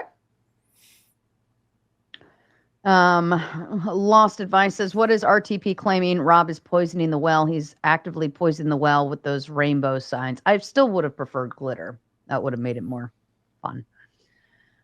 I don't even know what that means. I guess, well, if you're holding up a sign, like, then it kind of extracts attention from whatever Rob is saying. Says Rob, bad faith and poisoning the well literally came with stupid signs. Big L, not one step back. Rob. Yeah, and I mean that was the intent. The intent was that he was going to distract from when I was talking, and he was going to use a gimmick because he's incapable of defending the substance of the debate. I was fine. Every time he did it, it just was another example to anyone who's remotely being serious watching this of what a fucking clown he was. Now, I kept my thoughts to myself about it until after the debate, but that's the truth. I'm more than happy to have him continue doing it. It just, every time he does it, shows what a fucking clown he is. Fair enough. RTP spews out lies like the voice of Sauron. He has no real arguments and has to interrupt Rob's arguments. Everything that RTP accuses Rob of, he is the one who is guilty of. What an embarrassment. Terrific. Rob getting it in. Good show, Tomato. What type of tomato are you? I am an angry tomato. Rachel says, RTP, you have resting crybaby face. You look like you look like you plucked your eyebrows until you looked permanently surprised. You look like when AI makes an adult look like a baby. Stop streaming. Aw. Rachel, I'd worry about your eyebrows that are about 15 years past its prime. They don't do thin eyebrows anymore. We're filling those out a little bit more. Let's not talk about eyebrows with what you've got there. Fair enough. All right. Everybody knows the drill here. Colby, I think your cam went out. You were fine backstage, and then it suddenly went black. I'm going to pull you back off until you either get into avatar mode or put a face on the screen. I'll bring animatronics up. Okay. Everybody knows the rules. You all know what pisses me off when you interrupt me or somebody else. I get really aggravated, and then I start yelling. I don't want to yell tonight. We've already had a shit show. I'm going to go ahead and let Brick, you were in line first. Go ahead and take it off. Cool. I like the signs. I love them because Rob don't shut up. Rob don't shut up. This is a fact of the Panelverse wherever he's ever been. I've never seen him shut up. You don't let him cook. I was He's gonna trying cook. to be polite. That was my plan with the signs, is rather than interrupt, I would just hold it up so we didn't have to argue about it. So I just thought Typical it would be like leftist a nice self-awareness. way. It's got nothing to do with the left. This is gonna It was go a over literal- really well. It was a literal, hey, you're talking too much. Let me respond. And that's why RTP said, I'm going to show you something, Rob. I'm going to actually teach you that you're actually doing something really stupid. You're walking right off the ledge. And Rob, here's the thing. If you allow the lefty to walk, he'll walk off the ledge. But you want to talk. Who talked more this debate? You think? Who I talked at greater chunks? Yeah. Ellie. What would you do if someone times it and you're wrong? Sorry? What would you do if someone times it and you were wrong? Someone times it? What if someone goes through and times it and you're wrong? Oh my God. I'll admit What if that the I'm numbers wrong. are different? I'll admit that I'm wrong, but bro, Your opinion means nothing to me. The cope of you talk too much. Cool. The signs are cool. Great. It's not an opinion. I love the signs. Great. So That's anyway, great. no matter what Great Kamala argument. Harris would have done, The we would be in a resist. worse You position couldn't now. resist. You had to respond back. That's my point. I Even if I'm responded wrong, to the let me stupidity walk. of it. I responded to Bro, the stupidity of it. That's this okay. is the thing that I've noticed about You had to respond to have me. to respond. You had to respond You to have me. to You couldn't let it respond. go, huh? No, You I don't couldn't have let to it go. respond to you. Well, Go then ahead. shut up. See you, fuckface. There seems to be a common denominator here. Yeah, two fucking idiots that think those signs were both funny and a good strategy. It's never you, is it, right? So anyway, RTP. Yeah. I noticed that Rob said that you really didn't have any good points, that you really just kind of fumbled everything. It was kind of the genuine thing that he said, right? So tell me about those things that you agreed with him on, because I know there were some things that you actually agreed with him on during this debate so that we can understand how Rob was wrong. I think this places we found agreement. I do think that Donald Trump's policies, as far as like shutting down the border and bringing less people in, I think that that's worked. See? Oh, wow. No shit. He's wrong, He though, said right, some Rob? things. He said some things that agree with wrong, me. though, And Rob. so when I said that he didn't bring up any arguments that were wrong with me, that somehow proves that I was wrong. Wow, man. No wonder you were It's impressed actually- with the signs with fucking It's logic like actually in my that. opening statement. It was actually in there. It's crazy. Great minds think alike.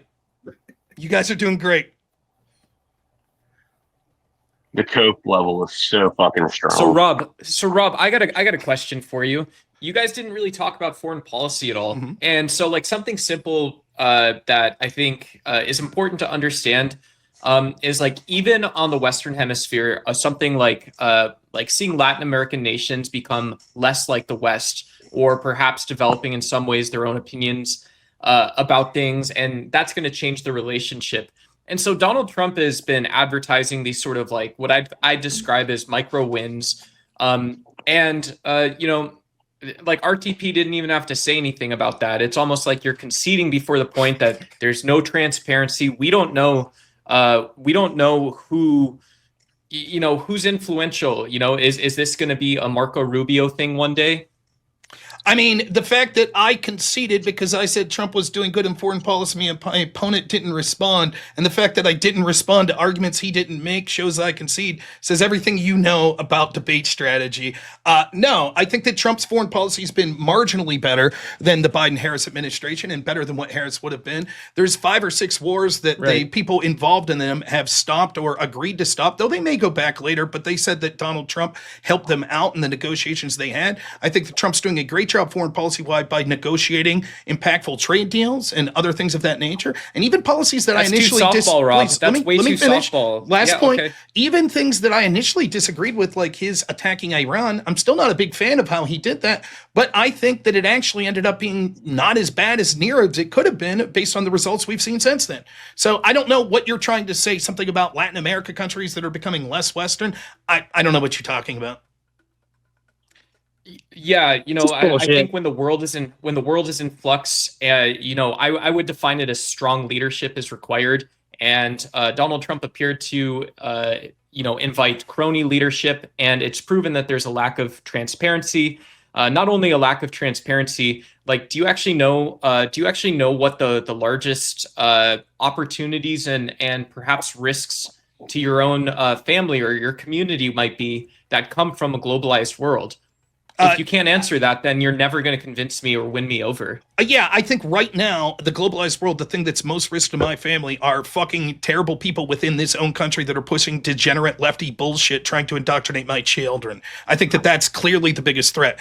But what you're saying, I just want to comment on this. You're like, well, is it Rubio's plan? Is it someone else's? Who the fuck's plan was the foreign policy under human vegetable Joe Biden? Who was running the show there? Donald, as lefties so were covering it up, by the way. Joe Biden always had an agenda, and so when you talk about having an agenda, Rob, you understand this. It means we have something to talk about. Yeah, millions of people crossing the southern border. Hang on, Rob, you can't. That's strength, bro. You're that's not allowed to get away with diplomacy. that. Tell me, Rob asked you something specific. Who was setting foreign policy when Vegetable Biden was in office? Couldn't even remember where he was. Couldn't go out. I don't know who Vegetable Biden is, Andrew. Yeah, well, okay. Well, let me explain. Biden is the guy Ashley, obviously, the guy who was completely unable to even make coherent sentences in this debate. President, you mean Andrew? Yeah, that guy. When he was checked out, he was clearly out to lunch, and the left was all over the place saying, no, he has all of his cognitive faculties. Sharp as clearly that wasn't true. All narrative. Can you tell me who was setting policy then? It wasn't the president. Who was it? So one example is you can read the Biden briefs. I know I look crazy right now, but you can read the Biden briefs on the White House website, Andrew, that demonstrate and show Joe Biden took a different approach to things like the Abraham Accords, which would be more inclusive of problems like stagnation in North African economies, like sub-Saharan Africa, and like having a more cosmopolitan view. Can you repeat back the question I asked you? I don't know. It's probably you don't know the question. You don't even fucking know. It was probably incoherent. You win, Andrew. There you go. I got kicked anyway, so why don't you go fuck yourself one more time, buddy? So how was that foreign policy out of Afghanistan and caused one of the feeling the lefties are doing just great, and we would be doing even better, right? If Kamala Harris was in office. I agree. True that. I have a question for you. Sure. What's up? Completely explain how that would be the case. At the beginning of the debate, when you guys were arguing over the debt, Yes. Do you understand why picking the year that a president starts and the year that the president ends is not an actual metric of the amount of debt that they create? That statutorily spending goes across presidential years into others. In fact, the entire first budgetary year of a president is from the previous president. Therefore, Yes. all we the good actually stuff is measure your the president's, debt and all the bad they stuff are is our actually president. responsible for, and not what happens within the years of their president, because a lot of it is not their spending. So what we could see, it's the best metric that we have, unless you would get to pointing out the year after versus the year previous, No. and even that's not You going to be. accumulate Let me the amount of debt please that they created, right? let me finish. Hold on, Right, RTP. like it's going to be a better metric to look at the actual amount of deficit that was there, or the debt that was there when they came into office versus when they left, than would be to some nebulous. Well, we're predicting what could happen through CBO scores, etc., in the future. Now we're not one full year into Donald Trump this time. So would you admit then that any debt that's arisen right now under Donald Trump will show up eventually only in year 2? And so any debt that's accrued based on this year would be Joe Biden's debt? Yeah, a lot of it in his first year is going to be previous spending. Okay, Yeah. so then you can see the problem. We don't have a full picture of that yet. But when we're looking at the full picture of his claim that Biden spent less than Trump, do you agree with that claim, by the way? Yes, absolutely. I don't think that's going to be borne All out the to be- metrics are that Trump added 8.4 trillion to the debt, and that Biden is somewhere close to 5. Okay, prove to me that Trump added 8.4 trillion. What years are you looking at to show that? The first year of Biden, and then his first terms. So you would say that you would look at Like Trump's. he's not the president anymore, so you can accumulate all the things that he enacted. So just to signed, be and clear, then you would paid, say we look and at what year they 2. cost. We look at year 2 of Trump into year 1 of Biden. That's the debt we should be looking at. No, it's not by year. It's by what they did in office. I Right. think that what you'll Get see that right? that I think that what you'll see is right that a lot of You the get that spending. if he signed something in year 4, it could affect the first year of the next president, right? What we would see is that things that are being spent. Just fucking agree to basic logic, bro. Come on. It is true that if there are things that we're spending that would have been continued to spend there forward, that would be things that would be considered part of their debt. But by the same token, then you wouldn't say Since that then, Trump. using the year Let me by finish. year, you actually Let me proved my finish. point. Let me finish. Then you're going to fall under the same trap. You said that Trump spent 8.3 billion. Prove it. None of that debt that he spent was from prior obligations that were made from Barack Obama or even George W. Bush in front of him. Well, no, those are attributed to those presidents. Okay, so then how can you You separate specifically the say? things. Well, How could you specifically Because say he that had it was specific 8.3? laws that he signed, right? So okay, so We point them attribute out. things So like where's the tax data you're cut. getting? Show me. You made a declarative statement. You said that he spent 8.3 trillion. Show me. Where's the data you're getting? I'm not going to go. In his mind. That's what I thought. That half It's the just debate I've for, heard like, lefties say. I've heard No, groups. that's half this right. debate has been like, pull out the documents. You're the one who's No, saying this is easy. What This I- is easy shit to find. This is really easy shit If to it's find. easy to find it. What you're going to do, I'll tell you what you'll find. You'll find some group You that's couldn't going to even say. understand the fucking debt. And I how it's do fucking understand the accumulated, debt. man. I do No, understand you the debt. don't. You've proven it over and over can and just over keep- tonight that you don't. You could just keep saying no. You don't. Okay, I so do find your fucking understand- find your source then, dude. What you're going to do is you're going to provide some sort of like partisan group that's going to say we predict that Trump spending would be very big and Biden spending would be very little. It's bullshit. They play Wait, game. wasn't the first Sounds round about right, Hold Rob. on, pardon me for just a moment. I'm going to step away for just a second. I'm going to put Abe in my spot. He's going to mitigate. Give me 2 minutes. I'll be right back. Just Abe, redirect if you need to. Use your big boy voice. Yeah, Rob, why are you saying that, like, whatever he's going to pull up is from a hyper-partisan source? But if I recall correctly, the first source he pulled up in this debate was from a hyper-partisan source. What was that source? Was it wrong? I was listening, so I heard someone. Was it wrong? No. Because if not, then it's irrelevant. It's not like there Was it wrong? Well, I think it was. Yes, it was. Yes, it was wrong. It was not wrong. By the way, hang on, real quick. Hold on. Ryan, Source Ryan. that everybody is Hang on, citing Andrew. just to work. Is No, the Ryan, you're speaking through the wrong mic. or CRFB. Okay, thank That's you. the source. You're for fucking everybody. welcome. Thank you, Andrew. Hopefully, I can get more than 5 minutes with you at some point, but That's what that's everybody another. keeps forcing. That site that keeps dropping. So can I ask a question, RTP? What was when you say that Biden had an overall growth bigger than Trump's, then why did we see inflation spike so high under his term versus when we saw it under Trump's term and it didn't hardly spike at all? So you cut out the first time. He had an overall what? You were stating earlier in the debate that Biden had a better rise of growth whenever it came to gaining money for average people. How can you say that whenever Biden's inflation rate was over 9%? Rob, do you know what he's referencing? I don't think that's how I said it. I'm not sure. I'm sorry. It was a little murky. I'm so sorry. If you could repeat it. I didn't hear it. I think he's referencing. I could be rephrasing it wrong. But whenever you were bringing up about the real growth wages increase, you stated that Joe Biden had a higher real growth wage increase than Trump did in his first term. That's correct. You did say that. He did. So if you're saying he had a higher wage growth increase, how the fuck was his inflation rate over 9% whenever Donald Trump's first term never went over 2.2?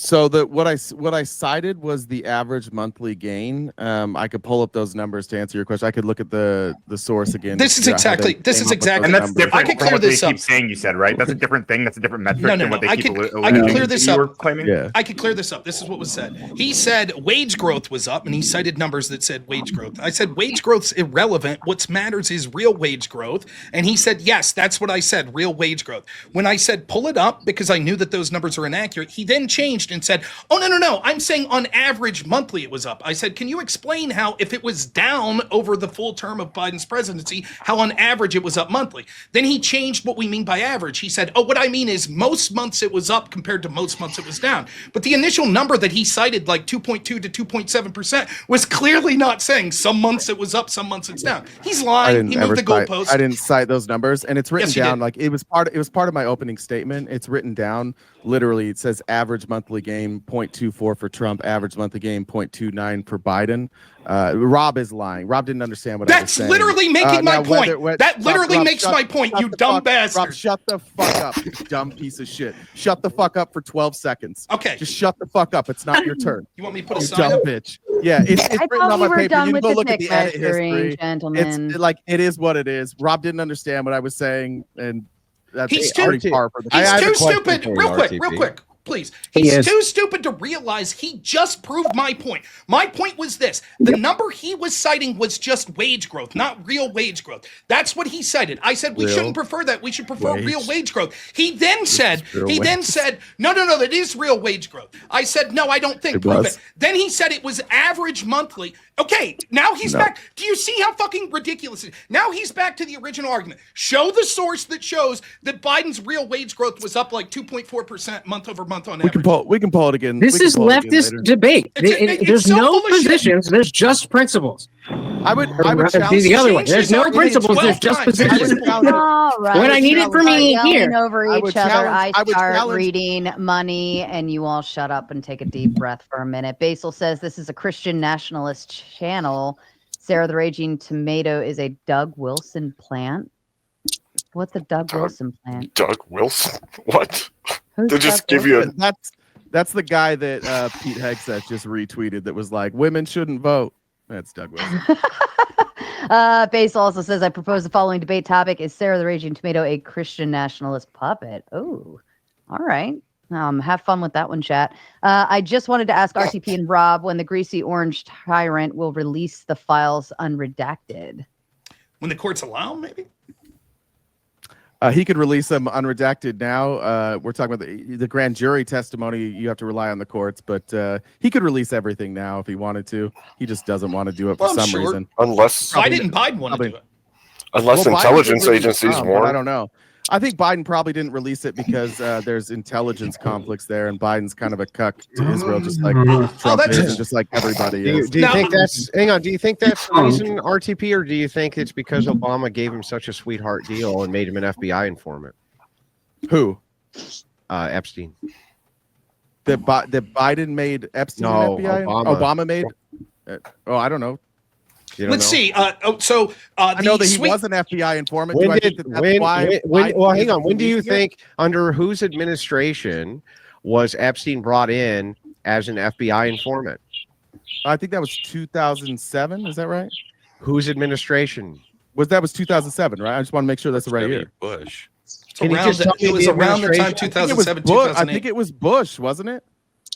That made him an FBI informant, gave him the I sweetheart think that was deal? I think it was in 200007. Why don't that you pull it happened. up under real quick? Bush. Pull it up. And he got Okay. the sweetheart deal in Florida. That was 2007, right? Yeah. I'm not while sure. You're Oh, pulling shocker, that I'm up, right again. RTP Hold dismantled up. Rob's talking points and conspiracy theories on the origins of Russia investigation. Thanks for educating us and hopefully his followers. That's the best color. Yeah. RTP, you look pretty soft. RTP's views are virgin views, like Mary, Immaculate Conception, I guess. Sorry. That's okay. Yeah, go ahead and respond. I'll come back. Non-prosecution agreement was in 2007 under Obama, and then that Who? awesome. Wait, who? Or, I mean, under Bush. I meant Bush. Sorry. Oh, 2007. Yeah, sorry. But I was good. But then Acosta, the guy who gave him that sweetheart deal, then Right, Trump's it was like, Acosta "Hey, you who should did come it. work in my administration." And by the way, Pam Bondi, who oversaw it, you should work in my administration too. Yeah. And Dershowitz, Bondi was why the don't one you who go decided on? not to put. Why don't you go defend me? So on TV therefore, all the time? Kamala would have been a better president. So That's wait the a second. conclusion from Wait a that. second. I When just to wanna bring make this up, you just basically I showed never that brought Trump's this entire up. Andrew administration has brought been this up. all over Epstein for like Hang on. over 10 years. So I just want to make sure then. So before Obama, this guy's an FBI informant Mhm. under Obama's administration, correct? And Bush, yeah, and So how Trump. come Obama didn't say anything about the fact that Epstein was working with the FBI in order to bring people to this island in order to blackmail them? Do you think? I don't know. Do you think that if it were the case that we found out that Obama knew that there was blackmail, this type of blackmail going on, that Biden would have some sort of like incentive in order to cover up this legacy? RTP. Sure. Yeah. So do you think it stands to reason that's what happened? I think that that's No. a possible reason. Yeah. Well, could you but give me, but could you it's give the me same any with other Trump to reason? me. Like just from I inductive don't reason. really Yeah. see. Just from Yeah, inductive Yeah, because that would be reasoning. bad for his Disagreeing. argument, Andrew. Well, I That would be think- bad for his Is he argument. Seems like we're disagreeing with shifting you a little right bit now? considering I don't all know what's what's going happening. on. I'm agreeing with. What is now this? you agreeing with them. all They don't know what know to do with it. better than to start doing Well, I'm that. just asking. I'm just going to ask real quick, inductively. Could you come up with any other explanation other than that he did not want to release this because it would have made the Obama administration look really bad, thus making him look bad since he was the VP in that administration, and they were working on blackmail during Obama's administration, flying out various people to an island in order to sexually blackmail them? Could I come up with other? What would be a more hypotheticals? plausible explanation than that? I think that's impossible to say, honestly. Like we don't Yeah, know exactly. enough details. But I could say that there's. Well, I could offer different. I could offer different explanations, but it would be hard to say like which one is more likely, right? Like how would we prove which one's more likely? I think that you can demonstrate this pretty easy. The Obama administration was there for 2 terms. You agree? Yeah. And Epstein was running as an FBI informant during those 2 terms, flying people out to PDF File Island, right? During those 2 administrations under Obama's FBI. Why is it that they never released anything on Epstein? Well, believe it or not, there's a history of our FBI and our intelligence agencies not keeping the president abreast of what's going on. So you think that they hid it from Obama? They could have. So Trump has I think every that's reason not to likely. trust the FBI? What's that? Trump has every reason not to trust the FBI because they hide Sure. things from him? Oh, okay. Sure. So now one last question for you. I haven't made any claims about I just Epstein. I don't just know have what the fuck one. we're I doing just here. have one last question for you. Yeah. You say that you're not a Democrat or a progressive. Correct. What is your what is your political affiliation? I'm a registered Republican, but just because I live in an area where like Andy Biggs is my congressman, so if I want to vote, it's basically the primary is the only way I can have impact. I voted for Gary Johnson in 2020, and I voted for Harris this last time begrudgingly. Yeah, that's not what I'm not asking who you voted for. I'm just asking if you had to summarize your politics, what would the summarization be? I don't know that you could. I think that like I take You can't just, like, summarize your politics. I would say that I don't. There's not. See, you do this all the time. You think because you're an ideologue, everybody else is. No, But I'm not not. everybody- I'm just everybody asking you else to give a is. summarization of your politics. What not is it whether or that not you you're an think? ideologue. I'm not Andrew. So what do you think about politics? Let's start there. What That's do all I he's asking think you. about politics. What? Would you think call they're yourself a gross. socialist, libertarian? What would you call yourself? I Closest wouldn't to. call myself anything. Retard. Let me ask you this real quick. You voted for Gary Johnson in 2020, and yet you're a horrible dissenter of trickle-down economics, so you voted for a libertarian? Well, I used to be a Republican. Like I worked on Romney's presidential campaign. I was a Republican most of my life. So I went from So you're just Republican to, confused. like libertarian to. Well, I'm not confused. It's just that I accept new data, and I So do I. whatever argument. Well, is hang on. correct. Maybe we can try So this if a I'm- different if way. I'm- I'm MAGA atheist. I'm not in any box. Hang on, hang on. What if we just ask I go this to- way? Andrew, shut the fuck up. Let me finish my answer. Dude, Thank calm you. down. I just want to make It's sure. crazy. I know, but just shut the fuck up for a Yeah, second. but I just want the actual. I'm doing it with a smile on my face. It was such a Fuck up. basic I'll question. Yeah, Yeah, you're not answering. I don't identify with any of these. Okay, parties. I so think all no, of them are pretty flawed. So you're at a party, and this like 25-year-old hottie toddy that you're interested in comes over and sits down. 25-year-old. Okay, and says, "Hey, man." Right, like, okay, 35, okay, 65, whatever you're interested in. Now we're Like talking 16. I mean, the 65-year-old, Stop that. the 65-year-old geriatric comes in and sits There we down go. and says, "Hey, Johnny, can you explain what your politics are?" Your answer is, "Well, I don't fucking know," or do you have an actual answer? My answer is you should watch my show. You can figure it out. You can judge for Oh, yourself. okay, so you can't give a summarization for your actual. Nah, I'm good. No, I'm not an if you ideologue. were- I know this is very. That's not confusing with you, ideology. Andrew. That's just asking you what your political persuasion. That's is. just but you ideas. would align with an Ideas idea. and The ideology reason are that- different the things. reason that you guys all want to do this is because you have a hard time attacking arguments. But what you do. Okay, really so make well an is argument loop as to why everyone- Kamala would be better. Indian You loop Jesus, chill. everything in. That's what you guys like to do. So you want to loop me in with other people that think like me rather than having a I real. just want a discussion. summarization of your politics. That's all I'm asking And for. while I you don't think about the think you can do a quick summarization of your summarization. politics, I would Okay, like then to give us a inform long one. everyone. Pardon me for just a moment. Pass. I'd like to tell everyone I am shutting down the tomato side and moving over to the gauntlet. Either go to the link that I'm dropping in the chat now or follow the raid. Thank you. Okay, back to you. I can sum it up for him. Orange man bad. Yep. That's your politics. Just admit it. Say it with your chest. So, but fine. Let's go a different direction then. Why do you think that Kamala would be better? Just your bottom line. Kamala would be better because. So, yeah, so I think that just if you look at either Yale Budget Lab or CBO scoring, just on the very fact that she would have reduced deficit spending and Trump increases deficit spending, just that alone is plenty for me. So you believe that she would have kept every single promise that she made. No, what I'm left to believe is that So then what you actually mean to say. you guys got to let me finish at some point. You didn't even let me answer that question before you went again. What I'm saying is that, and Rob and I agreed this at the beginning of the debate. All I can do is I can guess what she would have done. In order for her to accomplish her agenda, she would have also had to win the House.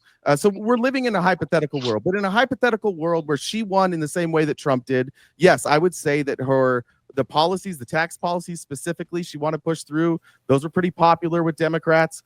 Those would have been the policies. And then I look at the CBO scoring, I look at the Yale Budget Lab, I look at the Penn-Wharton model, and all of them say that she would have reduced deficit spending, and all of them say Trump increases deficit spending. That's a win. So, just a quick question for you: were these same economists, when they were discussing the first term of Trump before he got in, were they projecting doom and gloom by chance? They were projecting he would increase deficit spending, and he did. Were they making any sort of projections that the stock market would crash? I'd have to go back and look at them. I'm not sure if they talked specifically about the stock market. Well, why don't you name one real quick again, and I'll go look Yale it Budget up for Lab? you. Yale Budget Lab. While you're going through that, Basil says, Andrew, Craig, the flat earth guy, said he demolished you in a debate and can't wait to do it again in Nashville. Who's the bigger shill? I saw that debate. Andrew won, and I'm an atheist. I'm Never thrilled to know forget. Andrew's not a flat earther. That makes me happy. Never forget. Radical coder Craig's called not Sarah a flat earther either. Oh. Yeah, Never forget. So, Radical coder. now you just look dumb because you don't know. Just saying. Yeah. I look Craig dumb 'cause I don't actually know who goes Craig is? against. Yeah, he goes Sorry. against flat earthers. Never forget. Radical coder called Sarah a racist. Surprise. Andrew, what? Right. I very much approve. Andrew Wilson, you look like a chubby guy. Would Jesus approve? RTP does not have a phallus to measure. There's no contest. Shots fired. It's going to look small. It's going to look small compared to that nose. That's for sure. Fair enough. RTP, the type of guy to open a bag of chips with some scissors. All right, that was pretty funny, actually. Luca says, based, Rob. RTP, founders of Yale Budget Office, all worked in Biden administration. Is this optically a good source for a debate comparing Trump to him and Harris? Who are the founders of the Yale Budget Office that worked in the Biden administration? Just let me know who they are. And no, that by itself would not be disqualifying. That's crazy. Fair enough. 2 more and then we'll move on. RTP, bro, come on. We live in the same area. It's not some super far right Christian Mecca. A Dem is our governor. Stop. I don't think I ever said that I live in a far right Christian Mecca. I think I said that Andy Biggs was my congressman. I think is what I said. That's fair though. And he wins with like 70% of the vote. So it's just like my only chance is that during the primaries to vote. That's fair. Fair enough. The Tard Wrangler says, I've been slacking on my wrangling duties the last few weeks. My bad, Sarah. New job has been hellacious. Thank you, Tard Wrangler. I've been picking up. If I can real quick, I guess this was bad form not to ask, but can you show me the CBO predictions of Kamala's plan? You said would decrease. You can pull it up. No, go ahead. Because I'm looking and it says the CBO. I can't find it. I'm looking and it says you need to look at the 2025 Biden budget, which is what she was her economic policy. So you're looking at the 2025 budget from Biden, and that's what they did the CBO score on. And because she said that those were her policies as well, that's the scoring I went by. So just to be clear, when you were saying things about price controls for groceries, that doesn't include in that budget, right? You said her plan was going to be different. So how do you square that circle?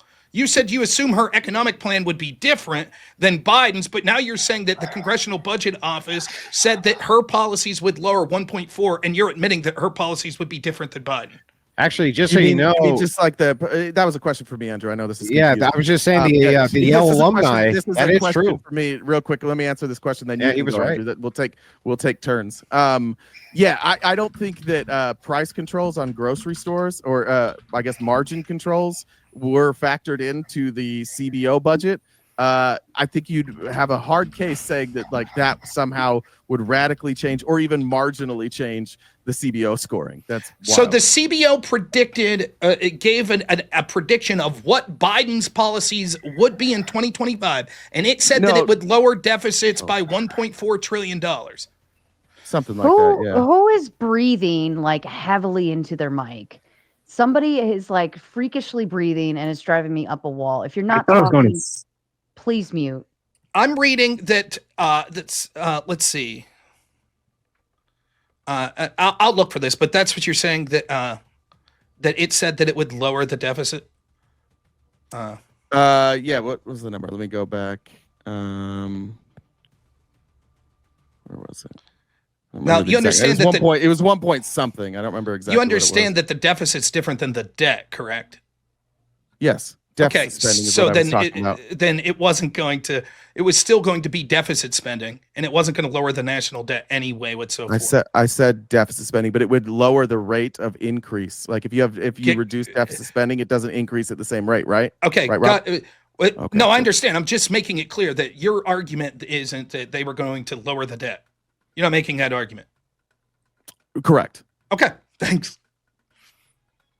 Anyway, yeah, that claim was correct on the Yale alumni. It is true that the Yale Budget Office is indeed stacked with former Biden officials. That is actually true. Did you know that?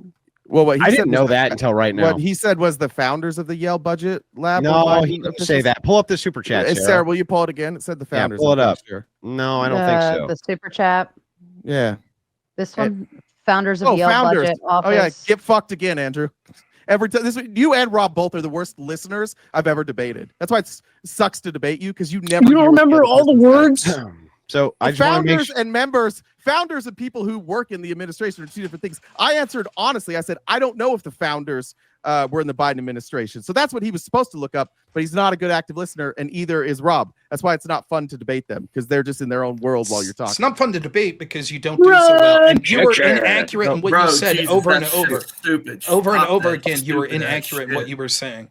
You constantly move the goalposts, including even at these closing statements. Like once we get into open panel, you're too fucking stupid to realize that you're literally reversing your position back on sort of like the wage growth, real wage growth. You're literally bouncing back and forth to changing what you said over and over again. I would just ask though, doesn't it stand though that he is saying that this place is staffed with former Biden administration officials? Isn't that optically bad for you? That I don't care if it's optics. Stands. The reason I chose the Yale budget lab is they were actually they were the most favorable to Trump. So that's why I didn't choose Wharton. That's why I didn't choose the CBO. The reason I chose Yale is because that gives you guys the most favorable numbers. So it is kind of a weird argument to say it's staffed by Biden folks, and yet they give Trump the most favorable numbers, right? Yeah. So that wasn't the question, though. Yeah. Can you repeat my question? Right. Yeah. Your question was, does it stand the fact that they the people worked that are staffed, Biden staff runs Yale budget? Does that mean that their numbers are fake? No, you can look at the numbers, but this is again. Would you accept that from former Trump? Would you accept that from former Trump staffers? 100%. If they're 100%, no principles, just positions. I would no. This is not. I would look at the math, you dipshit. I only care about the math. I don't give a fuck. Hang on. Well, if that's hang on. I just want to make sure. I just want to make sure I got this correct. You did the math yourself, or are you just citing sources? No, I would do the math. I would. You aren't doing any math. You're citing sources. You didn't do any math. Oh, and what are you doing? You're. I'm asking you. Did you actually do math, or are you just citing sources? No, I said if I wanted to know if these Biden officials were making up numbers, I would do the math. I didn't say I did the math. I said that's how I would find out. Just said you did the math. You did just say that. He said, "Are you citing sources, or did you do the math?" And you said, "I did the math." I did the math. So maybe you're not a good listener. I don't know. Maybe you're. Stop. All right. Just for the record, backstage I have Zerzus, Ryan, Colby, and Grumple Stiltskin. If you want to see any of them up, please feel free to boot someone else. And then Abe, what do you got for us? You got a question?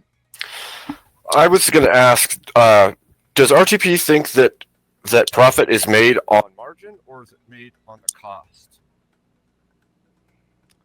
I don't think profit is made on the margin. The cost is where you're setting your baseline. And I think I mentioned specifically that included labor. That was all in cost. So it wasn't just cost of good. It was also labor and expenses on top of that. So the margin is on top of all of that cost, right? Well, the cost is the origination point. Margin is generally where profit is made. So when you stack the margin on top of whatever the product is, that's where your profit is made, not at the cost margin, not at the cost level. And by the way, I was saying, actually, the chatter was also right. Andrew, the budget lab is founded by a bunch of but he's actually right. The fucking it's true. It was founded by a bunch of fucking Biden administration fucks in 2024. Seriously, it's not a joke. Look it up right now. You just weren't listening, Andrew. I believe you. When he said it was founded by them, I said. So you were making a pedantic argument that I got a word wrong? That's what they do. I didn't make a You fucking loser. You fucking loser. You took the fat L on that one, bro. It was founded by him. He was right. There's Andrew simultaneously jacking himself off and patting himself on the back again. It's what you guys all do. No, I just said when he said. Yeah, because he just caught you being retarded. Can I finish? When they said I'd rather you didn't. Of the Yale budget lab were Biden administration. I said, is that true? I don't even know if that's true. No, you didn't say was that true? And then oh my God. Look it up. Harder. Just take that out. Be like, all right, I didn't know. Andrew, all right, I didn't know. I was asking, I didn't know. Now you guys are right. Just say that. Let them go back and forth, dude. Your meta commentary is just making it harder to follow. I will bet you $1,000 that I did not say it wasn't true. Do you want to take that bet? Well, no, what you said was, no, I don't think that's the case. With your bullshit. Oh, I said, la. It's a paraphrase. Yeah, you never know. You may as well.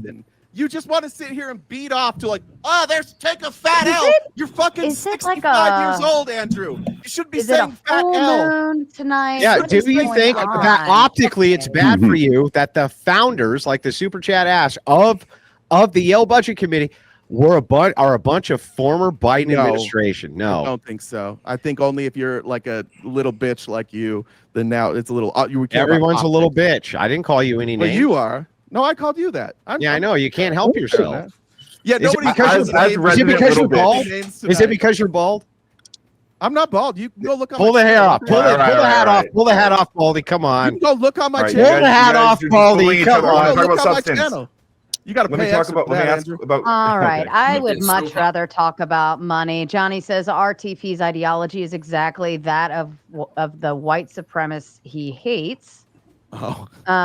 Roses are red, violets are blue. Oh, sorry. That's a bad one. Sorry, didn't see that. RTP, last to Andrew, now Rob. You don't watch on YouTube. Andrew Wilson unearths a psychopath by the aristocratic utensil. Yeah. RTP couldn't be any more clueless. Yeah, did you see that? The Spoon did that a was review really on funny. you. He basically said that you were a psychopath who just looked at people as commodities. Based. He Sounds like a leftist. Yeah, you. Oh, that's nice. Appreciate So it. I think I'm about to get kicked, but I have a quick question of clarification. Like earlier, we were talking about the tariff policy and how Rob was comparing it to like just raising taxes on the 1%. Rob, don't you agree that like way more business owners who are not in the 1% of earners, who are like small business owners who just import goods from outside the country, are going to be more likely to be impacted by the tariffs, and also they are less likely to be able to absorb that, and they're going to have to pass it on to the consumer more so than like Amazon or Walmart? Yes, it is true. Deals anyway. It is true if the taxation was just on the top 1%. However, what we see is that tax cuts benefit those same middle class people as well. And so what you'll end up seeing is that there's going to be some winners and some losers, but because the status quo is unsustainable, particularly for U.S. manufacturing, it will be more wins for those people if Trump's policies work out as predicted. We've already seen that with the trade deals, with all the investment opportunities that are being put forth, with the fact that things like U.S. manufacturing of automobiles will now be under less reciprocal tariffs from places like Europe, which will open up that market. It also encourages, because of a baseline tariff, for companies that elsewise would have went to cheap labor countries like Mexico or China to build those products in the United States, because they know that their products won't be as competitive if people domestically have to pay those tariff prices. So they'll be outcompeted by people in the huge U.S. market that are producing those things back home. And when you say I guess all that's certainly as possible. predicted, you mean, of course, by Trump, because there's virtually no economist that says this will be No, successful. that's not true. You are right that just like the first term, when all of these virtually no economists said his economy would do well, people like Paul Krugman that get all these prestigious awards, they were That the stock absolutely market would fucking crash. right. The stock market was going to crash within 6 Did the months. Yale Budget It Office reached- say that, Andrew, like you claimed earlier? Did they say that? I never claimed it. You I said, asked. did they say No. it? And then No, you looked no, it I up. just asked Did they you. say it? Yeah. Did they say it, though? They weren't even there to say it. Who was the economist that said the stock market would crash, Andrew? Krugman? Krugman, okay. And Paul am Krugman. I relying on Krugman for any of my arguments? Not just Krugman. There was No. many of them. The problem is they said this. They I said this. bet you anything that some of these think tanks, that I've relied on. I bet you that some of these think tanks do actually probably have relations to Paul Krugman's Probably. NGOs. Probably. You know, some of those large corporations would be. I'll take a second to Some look of it up. those- I bet you that that's true. Not only that, Ryan, let me ask you a question real quick. As you asked Rob about consumers and prices going up for them, is it true that if the Trump tax cuts expire on corporations, that consumer prices will also go up because they're going to move those, what they would have gotten in those tax breaks onto the consumer? Isn't that the case? It's possible, yeah. Possible or likely?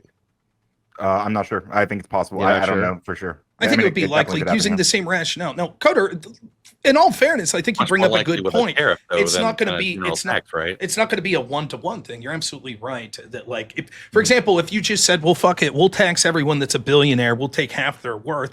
Yeah, they'll be able to pass that cost on to consumers in the industries they're in, but that's certainly not going to be as many industries as sort of small businesses that maybe have to pay through tariffs. Absolutely true. However, it's not just that simple. The tax cuts ended up benefiting almost all Americans. Of course, the people that pay taxes will benefit more than those people that don't pay in taxes. But that sort of spurred the good economy that we saw under Trump until the pandemic hit. Those numbers were very good, and that's sort of the approach that's being used here.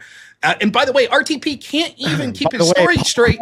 Paul Krugman cites the Yale Budget Office. This is just a cursory search, but almost more than any other thing that he cites. I just want to point that out in the last year. And he yet they cited didn't that more predict than that. almost anything else. And yet just they didn't pointing this predict out. that.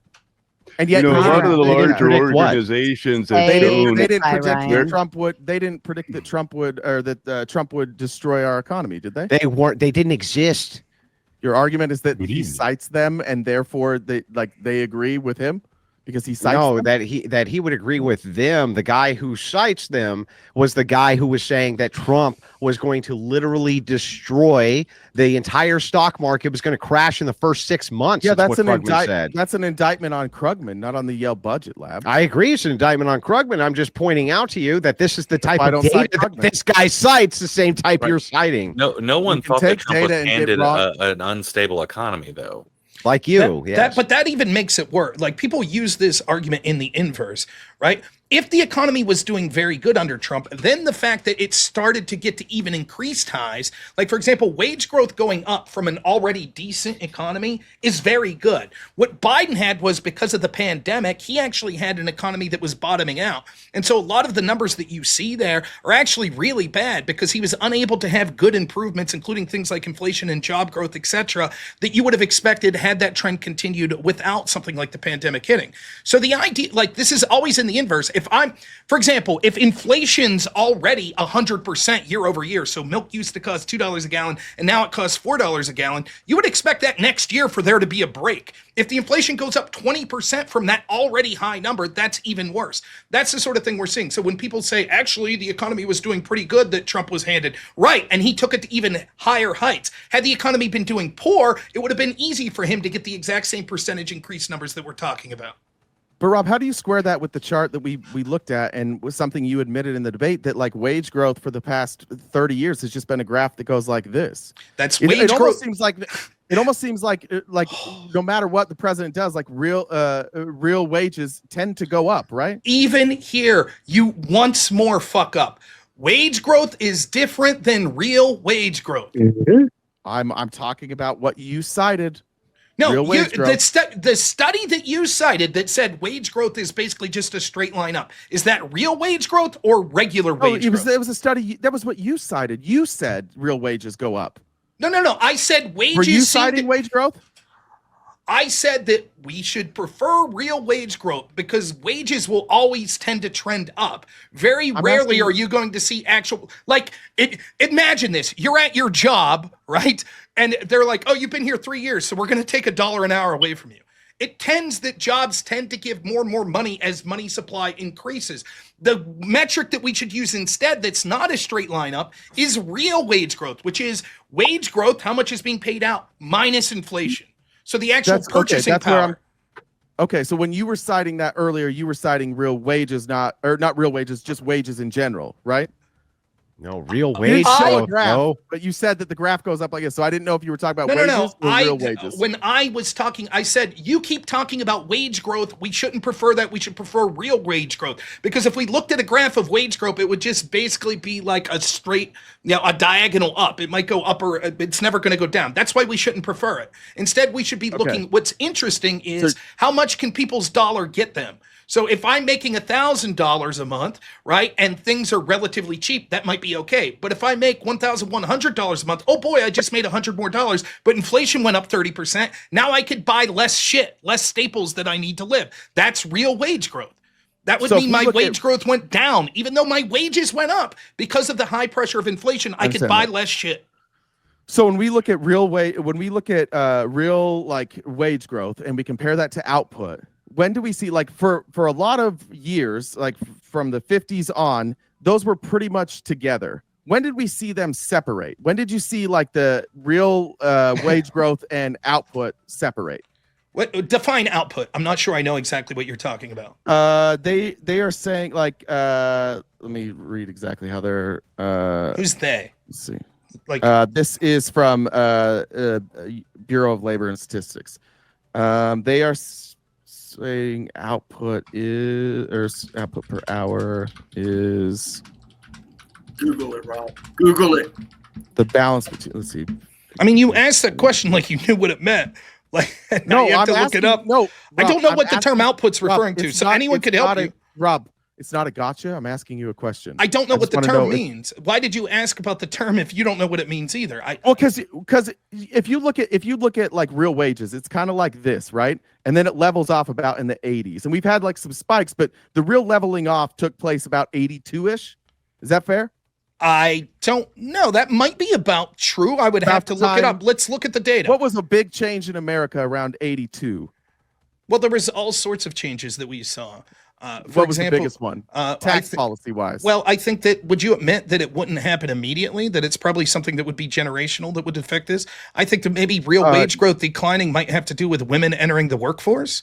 That's probably something that massively devalued people's, that we needed two sources. I would say that's probably a big reason. It's women, not Ronald. It's not trickle down economics. Ding, ding, whatever. ding. It's women. It's anything but trickle down economics. Well, I just want to point this out real quick, Rob. There's a couple things that maybe you need to know. There's RTP talks, hate your life. Capitalism is to blame.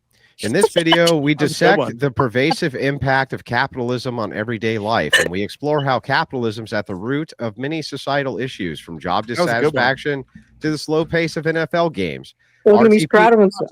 He says, and another one, this is 2024, universal health care. Hang on, bro. Hang on. Calm down. Calm down, bro. That's a good argument. Calm down. Universal health care, how it can lift Americans out of poverty. But he's not going to tell us, what his political ideology. He's not an ideologue, Rob. He's not an ideologue. This has nothing to do with his general positions, are not left-leaning or progressive. He's a Republican, Rob. He doesn't have leftist in his name. It's weird that you read the description of those videos rather than watching those videos. I think that's interesting. It's almost like we're on a panel where we're talking to people that can't watch videos. RTP, that's fair. That's fair. So I'll just ask you: Is capitalism to blame for why people hate their life? Just real quick, that is an auto-generated caption through Opus Clip. So that's why you should watch the video. That's worse for you. And what the video says is that. So just answer the question then. We don't care about the video. I'm answering. He asked you a question.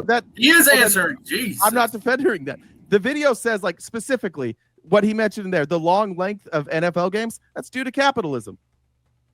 Okay, so hang on. Hate your life. Oh, no! Hang on. Hate your life. Capitalism. But there are parts of capitalism that I like. I think there are ways like free market capitalism. Sometimes it works, sometimes it doesn't. It has to operate in an actual free market. If you're operating in a market that doesn't operate. But what you actually said, I like mixed economies. Well, I don't think a socialist economy is ideal. I don't think a capitalist economy is ideal. I don't think there is one that we could even look at. I think everybody in this world knows that mixed economy is the best way to handle your economy, and yet we still, like dipshits, argue capitalism versus socialism. There are no because people like you argue for socialism. We all agree capitalism is great. But RTP, this is 100% correct. But it's a sliding scale, right? So our economy, it's socialist and capitalist. Yeah, but it's a sliding scale. Economy is both. Yeah, but it would be a sliding scale. Which thing does it favor? Which thing does it favor towards? Well, I'm trying to, but you cut me off before I could ask the question. Is it the case that you say we explore how capitalism is at the root of many societal issues: job dissatisfaction, slow pace of NFL games, constraints on athletes, unchecked capitalism persists. What can be done about it? Hashtag social commentary, societal issues, right? So what societal issues particularly? I didn't write that. I don't know why you're asking me to defend something. So why are you representing that under your name? I'm just asking you what societal issues like job dissatisfaction, things like this, should we blame capitalism for? I've explained that to you actually in our debate, but you don't listen. I'm listening now. Yeah, tying your medical care and your insurance to your job makes it so that there's a lot of people that are kind of forced to stick with a job rather than maybe going out and doing something on their own and starting their own business, because there are other options for that. If there are other options, but it's more difficult. And I think that capitalism clearly doesn't work when it comes to health. It's hard. That's why we're the most expensive with terrible outcomes. So, Sarah, I'd like to address the elephant in the room if What do you mean? can. Wait. What do you mean terrible outcomes? You mean terrible outcomes in medical care? Yeah, we have our outcomes compared to other like rich countries are not very good. Caesar should have Okay, outcomes for what? For what type of Andrew, medical I've care? already debated this with you, and if you want to go back and watch our debate, You didn't and debate listen to with the me very on first medical one- outcomes. What are you talking about? Oh wait, never mind. That was the next debate. My bad. That was the other one on Raging Tomato. My bad. You can go watch that. I debated this on this channel. You can go rewatch it. Oh, the healthcare one. It was the third Yeah. on Thursday. It was an open panel debate. While I have the floor, I'm just going to get through a couple more. But of you're not an these. ideologue, right? No. No. What's my ideology, Andrew? I would say leftist. Number one ranked leftist. I don't know. Yeah. Who would know? Who would ever think? That was Who did the I was ranking? gonna- that was to make you guys Basil mad. I was says gonna say Sarah Wilson did was it. the Epstein suite deal negotiated by Alex Acosta. Any thoughts on that? No, I don't know what it is. Alex Acosta Google. was Trump's Secretary of Labor who gave Epstein the sweetheart deal. And True. after he gave Epstein that sweetheart deal, Trump made him the Secretary of Labor because Trump's not Yeah, trying. and then we had 2 years of Obama, who this guy was operating as an FBI informant under, and then later Biden, who also released absolutely nothing on Epstein. In fact, is And working hand in hand with the administration in order to blackmail political officials on Was this he an island FBI informant by under Trump? utilizing sex, right, with underage people. So if you blame Trump for this, you have to indict these other two administrations. Well, actually, one of the things that people don't understand is that almost all of the charges, specifically these ones that Alex Acosta gave a sweetheart deal to, these all took place in Florida, not the island. Most of the I understand happened in that. New York. No, nobody's disputing that. But Yeah, how do you nobody's bring? disputing. You have to bring in. How do you get brought in as an FBI informant? Usually, what happens is you get charged with something, which could be a 15, 20-year sentence potentially. The FBI says we're going to cut you this deal, right? In exchange for this deal, you're going to do A, B, C, and D for us. That's how people become law enforcement assets. Thank you for having me No, on. My name's Colby. I think he was already an informant though before. I think him already being an informant is what got him that sweetheart deal. And I agree with you. I agree that I don't know why they didn't release it, but Trump also didn't when Trump was president. And Trump's whole base. You like in 2016, you guys were around for QAnon. They were begging to release these files, and instead of releasing the files, he died under Trump's care. Then the video goes missing. So they're like, "Oh, we don't have the video. It's just gone. We have no idea where this video is. Oh, he died. Don't worry, Bill Barr took care of it." And then all of a sudden, the video exists. Yeah, All of a but sudden, so under guys Trump's care? the video's not Yeah, there. but and now real all of a sudden, quick, the video exists RTP, again. real quick, RTP. If you had a list that could potentially blackmail all these powerful elites, why would you release the list? I Because you don't release the list no longer has power. I've never believed that there was a list. Yeah, so all this is fee-fees, ma-fee-fees. I don't have any objective facts. I'm a borderline socialist, but I don't want to say it because basically socialism is retarded. I didn't bring this. Yeah. I didn't bring this up. You guys brought this up. You I'm did answering bring it your up. questions. You did bring it I up. brought up Well, Epstein. Yeah. Who was Also, talking? Who did I Biden- just respond to? Oh, yeah, you. So what are you talking about? It doesn't even take accountability. That's You are a all leftist. leftists So I don't What are know. you talking Biden about? never ran on releasing those files, right? Like Trump explicitly kept saying he was going to release all these Yeah, and different he's a files. dick. And when he was What asked does that about have to do Epstein, with- he All What? right. Yes, you yeah, guys he's a dick are for that. all over each other, and then I'm just They're going all- to read some more super chats so you can all shut the fuck up for a minute. Google, did the founders of the Yale Budget Lab work in Biden administration? I believe Andrew did something along those lines. Basil, why'd you filter my Alex Costa super chat? I didn't, just kind of moving through them as quickly as I can, but they won't shut up. RTP, just say your ideology is anti-Trump because you justify flip-flopping. There are so many better to attack Trump without your TDS. I'm pretty. Yeah, look, I'm complimentary of Trump when he does things when he does things well, and I'm critical when he doesn't. And some of the things are going to be because of how I view the world. I'm very comfortable saying that most of you in here are very happy with how he handled the border. I'm not, but for what you wanted, he did a great job. Fair enough. Is that TDS? Damn, Sarah's a tyrant when it comes to super chats. We're nothing more than $sign to her. Jeez, we have to simp to her. Love you, Sarah. Thank you, Saint, Never for forget it. fixing $sign to me. bad one. Oh yeah, that's right. Andrew lets me run this channel. Thank you for that, Andrew. It is very kind of me. Yes. He's like Dude McScrook. Every time he goes to bed, he's got a pool of gold that he just dives into and he swims around. Oh my goodness. Who gave Epstein the sweetheart deal? Was it the Palm Beach sheriff or the Southern District of Florida attorney? I don't know if this is anybody have a thought? I don't know. I don't think it was the Palm Beach sheriffs. I think that was a state charge. I think the Palm Beach sheriff is where he was like in the county jail, which is crazy. Epstein got work release the whole time he was in jail. He was going home and abusing children while he was in prison. And then Trump said, let's make that guy the Secretary of Labor. And let's make Pam Bondi the Attorney General over our country. I'm so tired of people bringing up Epstein.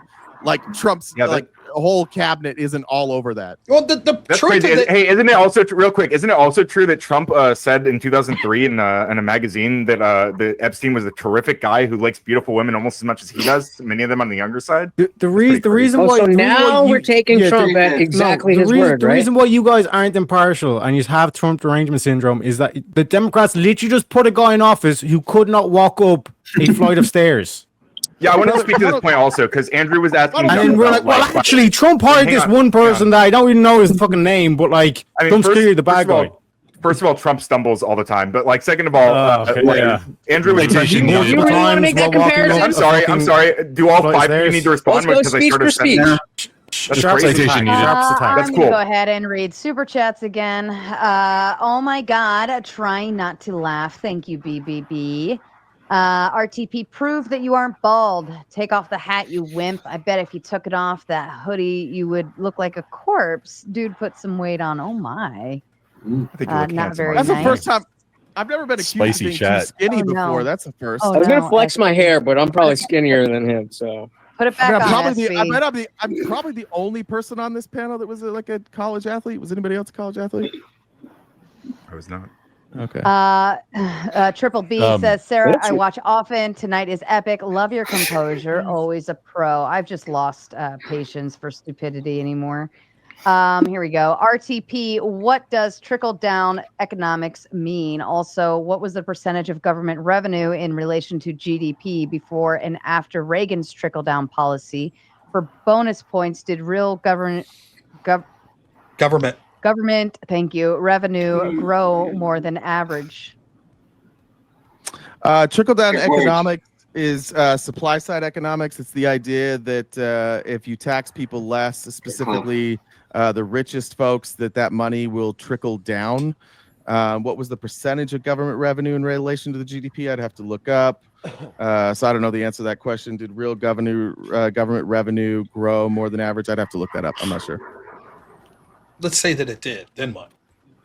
Let's say that the percentage of government revenue in relation to, I don't think it would really matter. Like you see what's happened to wealth inequality. It's clear that the effects, what they claimed trickle-down economics would do and what it did do are not the same. I think Can you define what do you mean by wealth inequality in this context? Yeah. What does that mean? So and how does it impact people? How does wealth inequality impact people? How does it make a difference to you if somebody else is a Brazilianaire?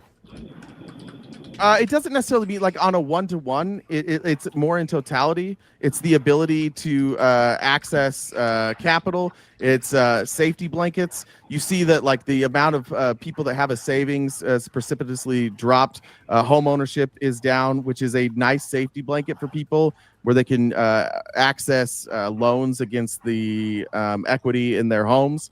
So when you have less people who have wealth and the wealth is concentrated in one spot, just by design, our economy doesn't move as well. The money isn't moving around. Why does Bernie Sanders want to make billionaires illegal, but he doesn't want to make poverty illegal? Wait, can I? So before I want to respond. It used to be the millionaires and the billionaires. Hang on, Ryan. Shut the fuck up. When we talk about wealth inequality, like we're also talking about power inequality, right? We're talking about people who have the ability to influence government policy. So if we see these things getting worse for the people on the bottom, and people are accumulating more and more wealth at the top, then they have more access to political capital, more access to power, more access to make the lives harder for people who have less leverage, right? So that's a problem. I'll see you all in 10 minutes, whatever. Okay. I don't even know what he was trying to say there. Yeah, I think the problem is that there are a significant amount of people who, through compound interest, make more money than basically any American could possibly do in a lifetime. They'll make it in a year, and I think that system isn't like paying you for your labor necessarily. I think it's a system that the more money you get, the more money you get. Right, the easier it is to obtain money. Oh yeah, I aspire to do that. Put your money to work so you don't have to work. Hang on. Let me respond to this. So your wealth accelerates at a faster pace. Yeah, but RTP, you just said that people don't have access to capital if they're at the lower rungs of society. That's true, right? That's not false. So at least they have access to less capital. Is that connected? Loans. But who the fuck loans them the money? Banks loan them the money, and where do they get that money from? They get it from the uber wealthy. So if this is the case, the uber wealthy aren't going to park their money in those banks to loan to those lower classes unless they get fucking interest, dude. I don't think the uber wealthy are parking their money in banks. Then how are they getting? They invest their money. Hang on, they invest. Hang on. How are they getting compound interest then? Investments. He thinks you mean they walk into Wells Fargo. What is putting your money in a bank? He thinks you mean that you walk into Wells Fargo and hand the teller a check. That's what he thinks. He doesn't know what capitalism is, Andrew. He critiques he blames capitalism, but he does not know what capitalism is, Andrew. So banks are getting the money from who again? Banks get their money from everybody. Well, I mean, but anybody who puts their money in a not bank, rich Andrew. people. Everybody except and then they can rich loan out people more than they have. from the It's called bank. fractional reserve banking. Yeah, and poor people have no money, and rich people have the money, and they get them from people. They get it from. If you were a bank and you wanted to incentivize rich people to park your money there so you could loan out 10x the amount of the money which was there, like he was just saying, fractional reserve, for instance, would you give them a compound interest rate saying, hey, since we're loaning your money out, we're going to pay you interest against this money that we're loaning out? Wouldn't you do that as a banker? Yep. Yes. Okay. And doesn't that in turn make that money at interest available to the lower classes, which is something you don't see in socialism? Isn't that the case? I'm not outlawing banks. No, but what I'm asking you is that you just got done saying that the uber rich are getting compound interest, which I agree, on the money that they're parking in banks, especially, which I agree that they are. But how's that hurt the underclass? That's where the underclass gets its money. It's access to capital. I don't think that they should stop putting their money in banks. Yeah, but how does the underclass get access to capital unless private banks are loaning it to them? They would still have access to that. No, how? Do you think all I'm saying is that we raise how the fuck would they get access to capital if it wasn't for rich people parking their money in banks? Tell me. I don't think that rich people shouldn't exist. I think that Can you answer my fucking question? How does these lower class of people actually get access to money which they need loaned to them without rich people parking their money in banks, dude? How? I didn't say. What are you doing? You're the Federal Reserve does part of it. I didn't make that claim. What the fuck are you talking? No, Andrew, you just kept saying. Let me explain it to you. Let me explain it to you. I'm advocating that you raise a minimum tax over $100 million for net worth over $100 million. You have a minimum tax of 25%. I think you should take capital gains to 25%, and I think you should increase the income tax rate to 37%. Billionaires would still exist. Millionaires would still exist. They would still get compound interest. I'm not saying we eliminate them. You're asking me to say. How are you measuring net worth? Hang on. I think this is fair. What happens if they're gone? I'm not saying they're gone. So I'm not. Bro, that's fine. Let's say that we institute all of your taxation and capital gains tax. How does that give the lower class more access to capital? It doesn't. Then what the fuck, dude? Then your whole position's negated. That's not my whole position. Position's negated. Bro, read an economics book. Class inequality bad because the lower classes can't get access to capital. And then you're like, well, we need to do A, B, and C, but it doesn't actually give the lower classes access to capital. This is why nobody that follows you, Andrew, can ever argue your points, is because what you do, and you did this the last time we debated too, you took my entire argument and you said GDP bad because you didn't know what the fuck I said. That's all you were saying. You think that I'm making, no, it's not. And if you go watch it again, you'll see that I made multiple claims and you didn't address a single fucking one. No, of I them. granted them just to show you how absurd they were. Hey, what were the other numbers I mentioned then, Andrew? Well, your entire argument was that. What was the other numbers? Not my entire argument. State the fucking numbers, Andrew. That immigrants increase the gross domestic product of the United States, What and other also numbers? that they. Great. There's the GDP. What other numbers, Andrew? What other numbers? What other ones? What other ones? Yeah, you said you knew them. What were they? I don't think you really cited any other ones. No, he said he didn't say he knew them. He said he can grant them, and he can still show how bullshit your argument is. Only heard the GDP, and all of you have this opportunity to go back and watch. So that what debate, were they? And you'll see that What were they? Andrew What were they? didn't listen. What to were a they? fucking Well, what were word they? I What said, were they? And he claimed that my entire argument was GDP. It was. just like what he's doing right now. Yeah, And this is why it nobody that ever listens to you can get on a debate stage and win. It's because nothing you say makes any fucking sense, Andrew. Well, at least you admit you lost. Yeah. That's the first good thing you've done all night. You know, But can you help me out? Did you hear Can what you I help said, me out? Rob? What were the other You know what I numbers? said, Rob? Yeah. Can you What did I tell me just what say, the other Rob? numbers That's were? why no one that gets on the debate stage with you can win. What I just said is what. Yes or no? nobody Is that can what do. you just said? Yes or no? Is that what you just said? That's why no one that could get in the debate stage with you can win. From Yes. Andrew's audience? Yeah. No. You didn't that's say not from what I Andrew's said. audience. You admitted That's you what I'm lost. talking about. Fuck I said face. nobody He's from backtrack. He's Andrew's moonwalking to the backtrack. Go watch it again. You guys With one none of glove you on, listen. rhinestones. Nice. Nobody listens at all. It's crazy. You guys all have the same problem. Yes or no? Did you not say exactly what I said? I said nobody from Andrew's audience can repeat what he says or make his arguments. I've offered. That's not what you said. That's why no one else can win for against anybody. you. I've offered $100 for any of Andrew's audience who's in my audience every day. 100? Clipping Clip chipping? content. Send back to Andrew so that maybe he'll blow them. And I offer them every day $100 if you can come up and explain to me how Andrew won that debate, and nobody ever does. They stay in the chat. Yeah. I don't have time for that. I can't do that. You can be bothered. Yeah, I think that they sit in my live for 3.5 hours. They literally comment for 3.5 hours. Spurg, baby. But they You're don't doing have it. time to come up and chat. Is that what you're saying? And RTP, how does that make you feel?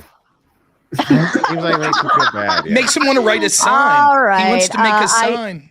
I got on late. Actually, Don't know I if do want to know. I Afghanistan just was want to know brought real up quick. yet in one So moment. What were these other please. numbers that you were but- citing? Oh my God. You can go watch the Gentlemen. debate. Just Andrew. shout him Watch the down. debate. Just tell me You're one. just shouting him down. This is so stupid. Just tell me one. What? No, you go. No, this is the You don't know? stupidest shit You I've don't ever remember? seen. You don't remember the numbers There's you were one, citing? 3, 4, 5, at least 5 of you just shouting him down. I told you, if you let him talk, if you really believe he's a leftist, which he said he's not, he'll He is. walk off the ledge. Well, He's he a did. centrist. He's a centrist. No, he's a leftist. No, he's an independent. Oh, He's I'm an definitely. independent. Andrew's You've been more talking, correct. Jake. He's registered Andrew's Republican. more correct.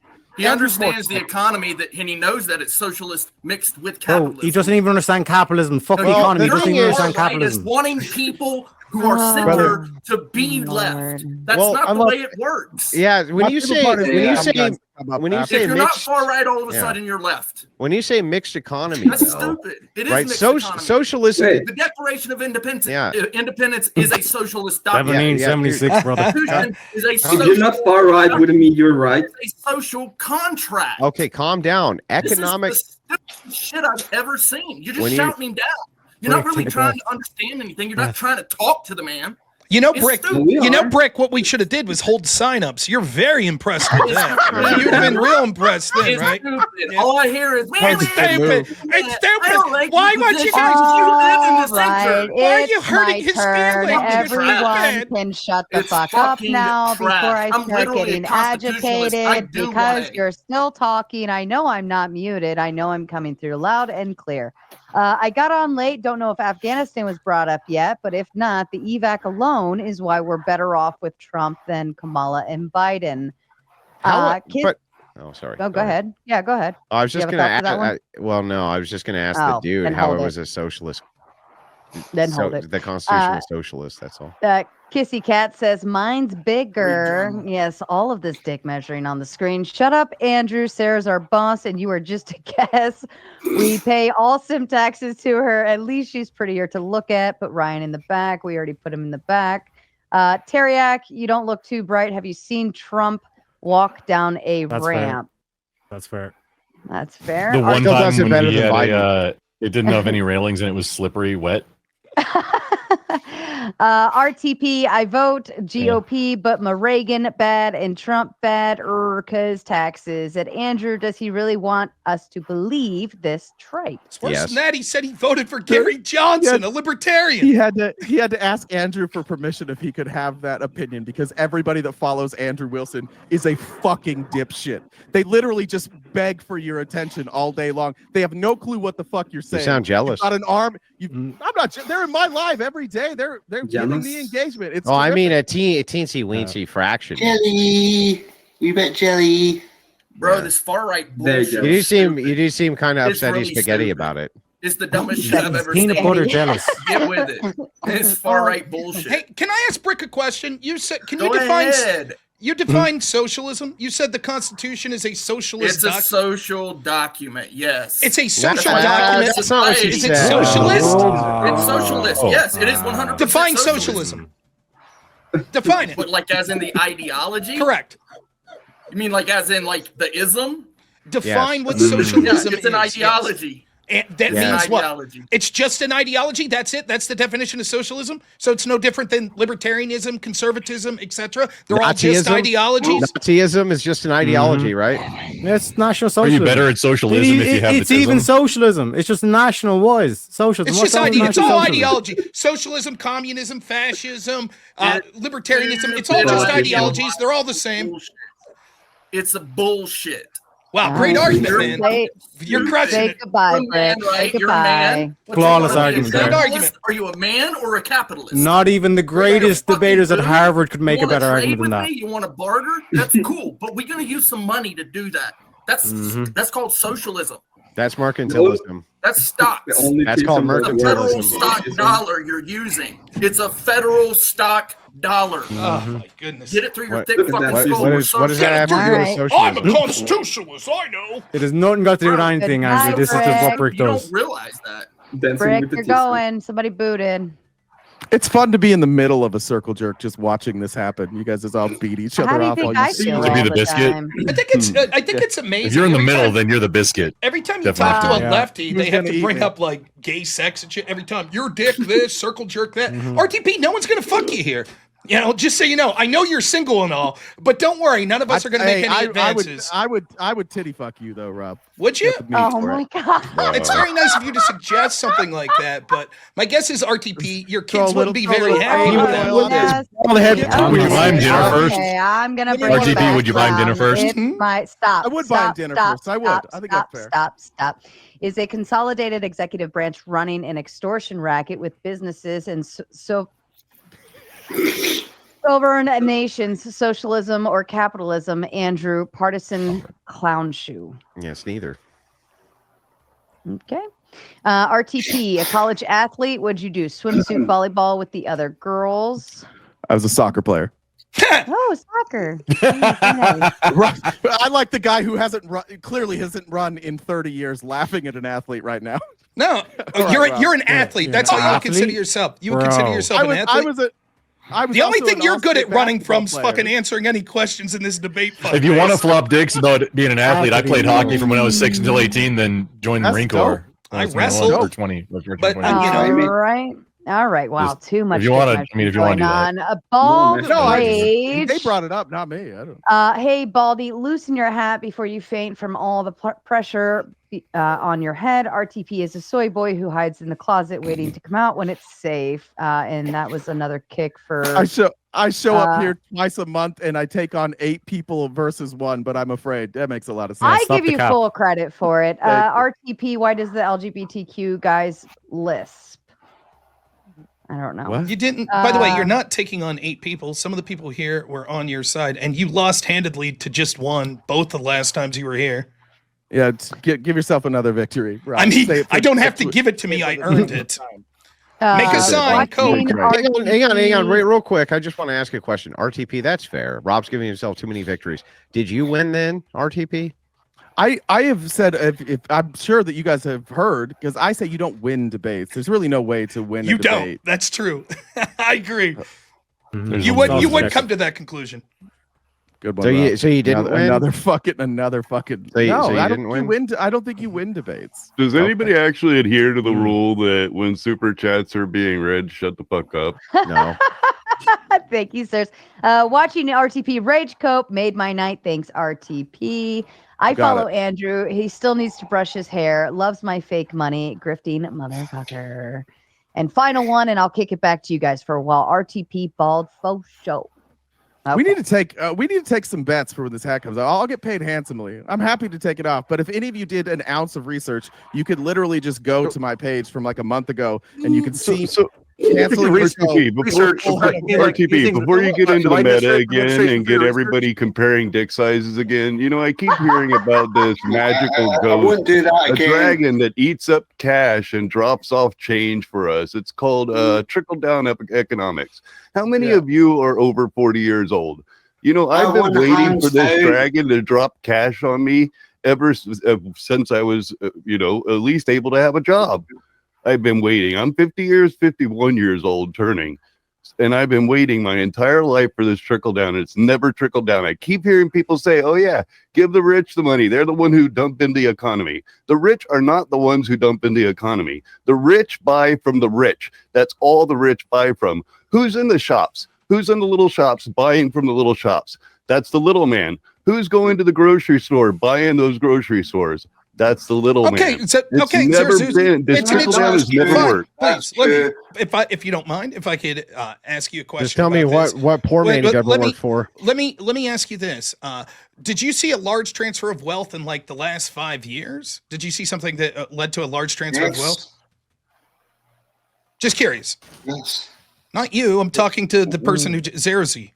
Well, that's a very big question. What are you referring to as a large transfer of wealth? One of the largest transfers of wealth in our nation's history happened about 5 years ago. What was it? I'm sorry. What was it? Well, okay, the coup, I guess, is what you're referring so to. what you're telling me is when we had the my bad. anti-trickle-down economics, when we had the socialist wet dream of command economy, where we told people they were non-essential, which meant that the little guy lost. We said that people, for example, running local hardware stores had to shut down, but the big box stores could stay. Then we gave stimmy dollars to each individual, and it led to one of the largest transfers of wealth from the poor and working class in the history of this country. Why? If we gave all this money to people at the bottom, and what I said about 40 years of trickle down economics into an exact 4-year period where a pandemic was spread across America, affecting our country. That's not really going to erase 40 years or answer for 40 years of a failure of trickle down economics. I can answer to this. There's a good answer. There's a good answer for this. The reason is because our economy is set up for money to trickle up. It goes up. And we were still under Trump's tax policy. We were like, Joe Biden is not a socialist. This was trickle down economics. We were still under Trump's Tax Cut and Jobs Act. The entire Joe Biden doesn't know what he is. The entire Biden presidency. And so when we injected wealth, we could see this is the great thing about it. When you inject wealth, you inject all that money and you follow that money, where did that money wind up? In the hands of the wealthy. That means by design, our economy flows money up. What we saw as the more socialist. Right, so that would mean ultimately we would want to tax the bigger guys and give the little guys a little bit of break, so the little guys have more money to give to the bigger guys. Now, another issue that was brought up was let me explain this. One sec. Let me clarify this as an Irishman, because my economy depends on you doing that. Because I would want you to do that, because what the corporations do is they go to a country like Ireland, do some sort of like a trademark policy or trademark thing on the product, and then they do all the taxes in Ireland, and you don't see any tax. So if you reduce it down to 10%, you guaranteed get that 10%. Right, you're arguing that trickle down is not going to work because they're going over to Ireland. But what you do is when you raise that tax, one sec, to go back to your mistake, your socialist mistake, is when you raise that tax, the mom and pop shop, they can't do that. They're forced to pay that tax in Ireland. So you're screwing the very businesses you're claiming to help. This is how retarded socialism is. And the point that I was making before before other people jumped in was we saw socialist policies, right? Like sort of the affirmation of socialist policies, control of the economy. And what happened almost immediately, despite the fact we're told that these sort of command economies would benefit the independent business, benefit the lower class, it did the exact opposite. And RTP's like, that's because of Trump's tax cuts. Trump's tax cuts are why locking down the economy and sending stimmy checks to everyone led to a transfers of wealth. That's nonsensical. It's shocking that you didn't understand this. I said we were still under Trump's tax policy. And so when you injected money in both the Trump stimulus and the Biden stimulus, they reacted in the exact same way. The money funneled up, meaning, and we are still under trickle-down economics. Through Clinton, through Obama, through Biden, none of them changed that. We're still doing this Ronald Reagan experiment. And what we know is the money funnels up. It doesn't trickle down. There's no evidence. Wealth inequality exacerbates every time we inject money into the economy. Wealth inequality goes up. Okay, so I just want to be clear. If the tax rate was at the rate you wanted, then locking down the economy and giving stimmy checks to people would have not benefited the wealthy. It would have benefited the poor. If it was where I wanted it, for sure. So explain to me how your tax policy would have meant that locking down non-essential businesses, command control economy, right, and then sending stimmy checks to everyone wouldn't have resulted in that money ending up in the hands of the wealthy. Yeah, so when you raise the top marginal tax rate, in my case, I would say over, say 20 million, we can pick an arbitrary number, but let's say income over 20 million, you're taxed at 70%. The only way to not be taxed at that rate is if you reinvest that in your workers. So if you pay your workers more money. So when you have, for example, like Amazon, if it was structured in a way that the workers of Amazon were sharing in the profits, then that wealth would have been more evenly distributed. It wouldn't have all gone to a small group of people. They are sharing in the profits. RTP, can you clarify? Are you talking about business taxes or personal income taxes, personal earned income taxes, or business taxes? It sounds like you're conflating them. Yeah. So you're right. Yeah. So the corporate tax rate, I would also would have went up to 28%. So you have both the income tax rate and then the corporate tax rate would be at 28%. How are workers not participating in the benefits of the corporation if they're getting a paycheck? How is I didn't say that. No. Here's what you actually said. Your exact words were this trickles up. And if it was the case that we were able, you said that employees need to get a profit share. Am I wrong? I said if the employees were in Amazon's case, if the employees had profit sharing, they're getting profit sharing though. The wealth, no, I'm talking about profit sharing, not wages. That is profit sharing. On top of their wages, if they were also getting profit sharing. How is wages not profit sharing? Instead of it being concentrated. Yeah, how are wages not profit sharing? If it was more equally distributed. How are wages not profit sharing? And the wealth inequality would not have been so severe. How are wages not profit sharing? Because it would have been more evenly distributed. Yeah, how are wages not profit sharing though? Fuck. How are wages not profit sharing? I said on top of wages, you would also have. But what's my question? What's my question? Well, it's a straw man once again. What's my question? What's my question? What's my question? What's my question? You're an ideologue. What's my fucking question? So you're now reframing this in a way that I didn't say. All the add-ons. Wages not profit sharing. Answer the fucking question. People would have wages and they would also have profit. How is wages not profit sharing? How are wages not profit sharing? I said on top of that. Yeah, how are wages not profit sharing though? Anybody else want to go? Yeah, how are wages not profit sharing? No, I want you to answer my question. Are wages profit sharing? Go. Are wages profit sharing? Are wages profit sharing? Answer the fucking question. I've already answered it. This is yes or no? Yes or no? Rob and Andrew are both dipshits who have to reframe questions. How do I reframe my own question? Basic economics. How can I reframe my own question? Legitimately doesn't know a fucking thing about policy. This is just a Christian nationalist ideologue. You're ever going to answer? I'm glad you brought that. I'm glad you brought that up. Now he's trying to back me into a corner for a claim that I didn't make because he's too fucking stupid. Are wages profit sharing or not? What's yes or no? Answer question. Are wages profit sharing or not? I've already answered your question, Andrew. Yes or no? Just yes or no, bro. Go fuck yourself. Yeah, he can't answer. Everyone else is stupid. He can't answer a basic question. RTP Tux, let me ask you a different question. If it's true that you want these tariffs, you don't like tariffs, right? I think that's fair from getting. No, I'm okay with tariffs. Okay, nonetheless, then you want to have this forced profit sharing of Amazon and charge them this high rate. Why, please, Espy, please, why wouldn't Amazon just move their factories overseas where they don't have to do this then? How are they going to access the U.S. market from overseas? What? How would a multinational corporation access the U.S. market? Boats. Yeah, we still tax them. If you're in the U.S. market, you still get taxed. So now you're suggesting that the United States should tax foreign companies the same sort of taxation you're talking about taxing the domestic ones if they don't profit share? We already do that. If a foreign company wants to operate in the United States, they have to set up operations in the United States and they have to pay taxes, and so do their employees. That's not true. If Amazon, wait. So I just want to be clear. Your argument is. Let me finish. I'm going to clarify, and then you can answer. So what you're saying is that there's some company that doesn't exist at all in the United States, and they want to sell products to the United States. All right, what's the taxes that they're paying? It depends on how they sell those products. Like if they do it through a distributor, then the distributor will pay those taxes. But if they want to set up and operate their own business, like even if it's a business from overseas, if they want to operate inside the United States, they have to pay taxes the same way. Yeah, but we're talking about their production of making all this shit, the things Amazon does. Well, Amazon doesn't make anything. Clearly, it would be much cheaper for them to pay employees overseas where they don't have to do this profit sharing and shit like that. How would they pay like delivery drivers overseas? I mean, the delivery drivers themselves would be one thing, but the mass manufacturing and shipping and shit like that could be done overseas. Do you deny that there are manufacturing centers in Amazon? There are like large places that they employ a lot of people?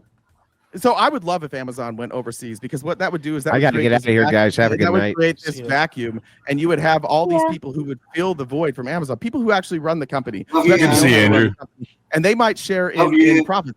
I wish Amazon would go overseas. I wish these corporations that keep threatening to go overseas, I wish they fucking would, because that would make life better for all of us, because it would create actual competition, and we could get rid of some of these giant monopolies. I wish that when these giant monopolies threatened to go overseas, if we cut their taxes, I wish we raised their taxes and they all fucking left. Okay, so then just to be China global, please. So just to be clear, then here's what would happen. Now you get out all the people you're talking about that you don't like, that you're going to tax all this money. Now they leave. So where are we getting our taxes to pay for all these social programs now? What social programs? Like presumably you're not going to massively cut social programs as well, are you? What social programs that I advocate for are paid for through specific taxes. So, for example, one of the things that I'm a big fan of is Medicare for All, and you can go look and you can see how that's paid for. It's not by the taxpayers. Okay, so you're going to increase taxes on the average taxpayer as well. Well, yeah. So it would increase taxes on the average taxpayer, but the average American is paying about $15,000 for healthcare now, and estimates show that they pay about $9,000. Why the fuck does it matter if it goes to a healthcare company or the government? Without Amazon, it would raise all cost of living, right? All your cost of living goes up because how would Amazon raise my cost of living? Because you'd be buying from more expensive mom and pop shops, for instance. Who says? I think why wouldn't people just commission and stock is directly profit sharing, but besides that, not.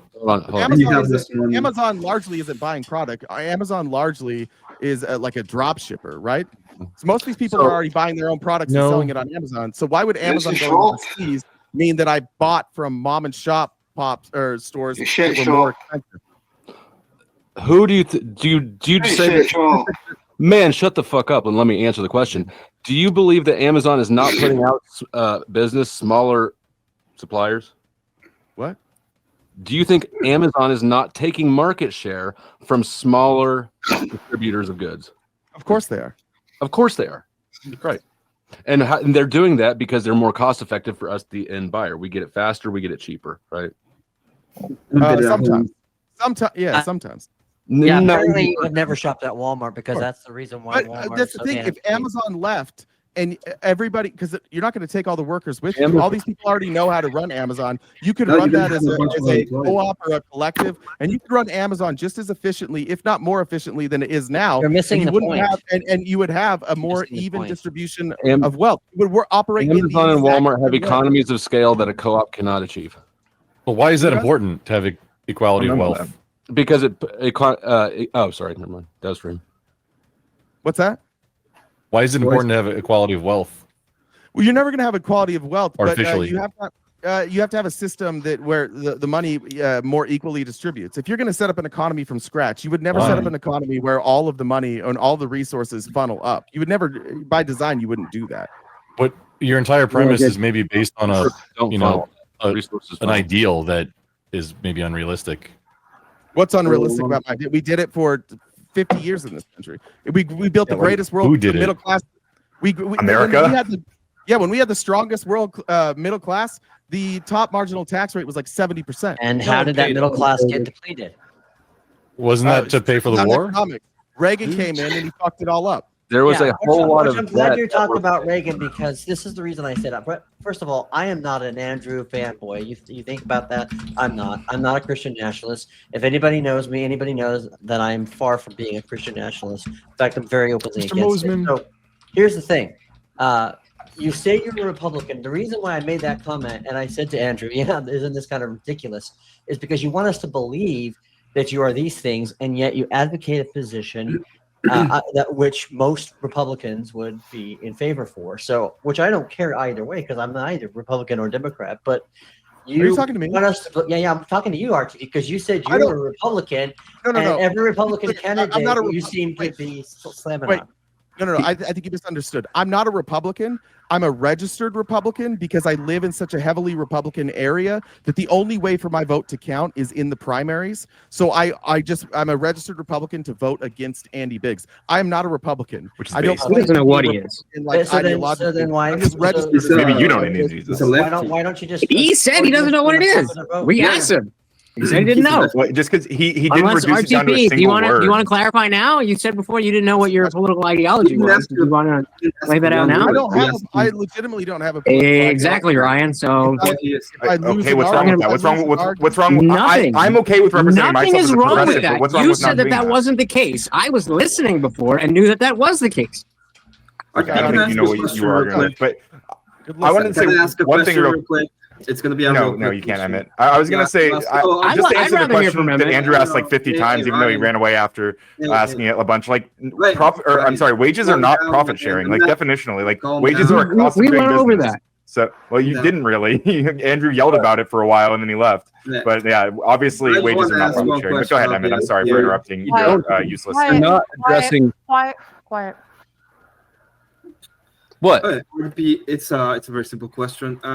What do you think happens to GDP when you have inflation? Sorry, he spoke. What happens to what when you have inflation? GDP. When you have inflation. I don't know. I don't. I'd have to. I don't know what the. For example, if you go to places like Argentina that had like a 200% inflation rate. Do you know why I say that the GDP was measured in dollars instead of Argentinian pesos?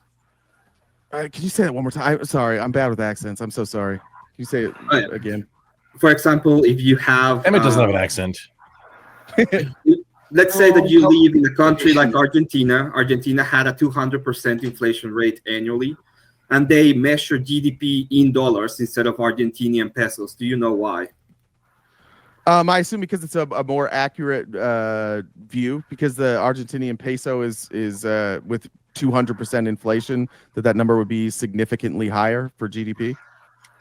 Okay, so if you are talking about GDP and you say GDP good because it go up and you have an inflation, is it actually I've never made that. No, I'm asking you. This is a question. Oh, is it actually good that GDP went up if you're having inflation?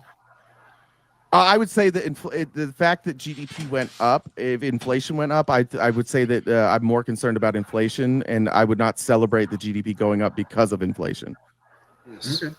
So GDP would not be a correct metric to measure how good the economy is when you are having inflation, right? No, and this is why I said with Andrew, like Andrew fixated on GDP when we first had our debate, but like I mentioned a bunch of numbers. The only thing I said about GDP is I cited figures of what they said would happen to the GDP if we were able to deport everybody here illegally. So it was one of like 15 points of what the effect on GDP would be, but more broadly, we were looking at the effect on local economies and removing that buying power and spending power from local economies and what that would do to local economies. The GDP was literally, of all the numbers I cited in that debate, the GDP was the one that I cared about the least, and it was the one I was least reliant on. But Andrew doesn't listen. And he's just like Rob. They sit there, they don't pay attention to what you say, and that's why their answer never really tends to match up with what you said. They're terrible active listeners. Again, I could say that actually it's you that's a terrible active listener. You misrepresented the data that you were presenting at the beginning of this date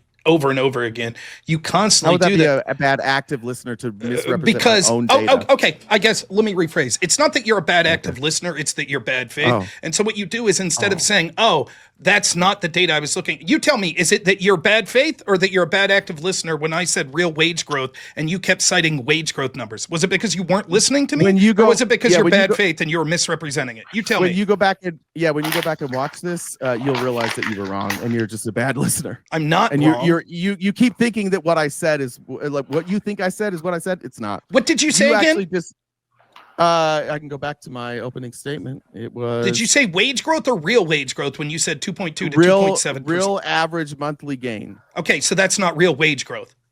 Real average monthly gain. Okay, I would like to once more. I would like to see that data. That the average monthly real wage growth under Biden was 2.7%. Then go look it up, bud. Show it. I gave you. You're lying. You're lying. You are absolutely lying. The data does not show that. You're lying. Going down that route again. Just for the record, chat, you have exactly 14 minutes to finish that dono goal, or else I say fuck off and go to bed. Triple B says, Sarah, so much fun tonight. Thank you. Wilson, so you think you can run a 12-minute mile? Kissy Cat spending 10 just to say I love you. Thank you. Trickle-down economics was made up liberal leftist smear of basic economics. This is a LARP for business owners having capital to hire labor.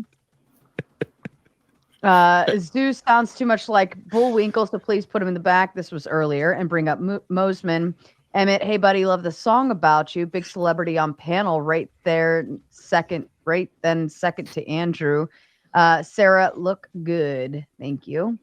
Pegging's bad. Don't talk about that. Bye, Ryan. RTP, I guarantee you were that one kid who never played well with the other kids in the sandbox. When you lose, just take the L for fuck's sake. Insufferable. Man, they're always so brutal to you. RTP keeps doing it. It's not a heavily Republican area. In 2020, it voted majority for Biden. We live in a swing state. We have a Democratic governor, etc. My district voted 70% for Andy Biggs. I don't know who this person is. I'm talking about Andy Biggs' district. He's talking about Maricopa County. I'm talking about my district and the reason I register as a Republican. This dipshit so keeps giving you money to say the dumbest shit. That's fair. Okay, jump. so RTP just confirmed what we already knew, that he's a liar. He poses as a Republican, but isn't one. He just registered as one. That sounds like a deceiver, typical leftist bullshit. No, and I kick Rick in the Sir, back. do you think I pose as a Republican? Wait, I'll stand up for you there. I'll have your back there. I'll have your back there. I've been mad at everything you've said, but there's a lot of states. I don't think it's every state, but some states where you have to be registered in that party to be part of the primary. And so what RTP is saying is that he's registered Republican so that he can influence the Republican primaries despite not being a Republican. Sarcastic, pretending to be a Republican. If this is your best complaint, then you try to be good faith. Try to be good faith. I'm gonna please jump down. Thank you so much for having me on. I'm gonna jump down. Thank you so much for having me on. Emmett. I'll go one. Thanks, Emmett. RTP, I would still really like you to show that data, because all the data I looked at said real wage growth at best in Biden's best year was 1.4%. So where are you getting that the average was 2.2 to 2.7? I told you can go to CFR B and you can look that up yourself. What is the exact quote? What is the exact quote that it says? I'm going to look it up and I'm going to bring it on screen. And when you're a liar, will you admit that I'm a fucking liar that gaslit everyone from the very first data that I put out at the beginning of this? Will you admit that? What's your question? What is the exact quote that it says? So I could go to this document, this website. I don't have an exact. I don't have. What do you mean? Quote. You're looking at it right now. You're looking at the webpage. No, I instead of just no, linking it, no, I'm instead not. of just linking it, you're Rob, saying look it up instead, yourself. He's not doing the math. Of, remember, Rob, he's not instead doing of the math. guessing what I'm looking at, maybe a better way to have a conversation with a human being would to say, "What are you looking at?" Instead That's of what guessing. we asked you. I'll Link tell it. you. Link it. Yeah. So Link I'm it. looking at. So I'm looking at my outline, which I pulled from that study. So I can find the study. I'm more than happy to send it to you. Link it now. Link it now. Let's look at it while there's an audience watching. This is so typical bad faith Rob, bullshit. I don't have it. I'd be happy to pull it up and send it to you. So how many other sources did you claim that you were looking at that you haven't had throughout this debate? 852. And I mean, I get it. Maybe if I put it in the form of a sign, you would take the question more seriously. But I think that you're full of shit, and you know it. You know that you're full of shit here. Yeah, that's what it is, Rob. You absolutely. So, if he's unable to pull up the data, wouldn't it just make sense to move this conversation forward to actually accept that? And then if he doesn't provide you the data, then go over and bust his balls on your channel about, hey, look, this guy promised me data and didn't give me it. Thanks for the Thank you, Cersei. Thank you for your suggestion. Thank you, Cersei, for your suggestion. Wouldn't it be more productive for you to fuck right off? I don't care what your opinion is. Is it a fair assessment? Well, you're not moving the conversation I don't give a shit if you think that I'm moving or not. For an hour I don't give a shit if you think I'm moving it forward or not. Rob, the fact that he started this data misleading it, I don't give a shit what you think. I don't give a shit whatsoever. Your opinion to me means nothing. The fact that we're talking about this data that was the start of the data he said, and he's incapable of proving it, and has gone back 4 or 5 times on what he's claiming it says. Rob, it's my turn now because nobody can figure out how I say it's my turn and they still talk. Kissy Cat saved all of you men in the chat. I'm absolutely concerned you have your that murder face on. That's your murder. That's the cat. It's been a night. Kissy Cat coming in with 10, 20, 30, and 40 to finish off the goal along with real Robert Flowers. Robert Flowers is here. And Witzius, I don't know why it does the at things anymore. Cool says, only a person that has never won a debate would say you don't win or lose debates. I guess it's about the friends you made along the way. Grump singing the Emmett song. Is there an Emmett song? Yes, Emmett? there is an Emmett song. Oh my. It's epic. Okay. Sarah, please stack the last SC with I'll DM it to you for offline. I'm good. I won't watch it. This one had on to Ryan's time out. He turns Robert Flowers to Bobby Knuckles. Fair enough. I mean, it's a line at this point back there, so they typically have to wait that long anyways. Triple B right, Kissy Cat. There you go.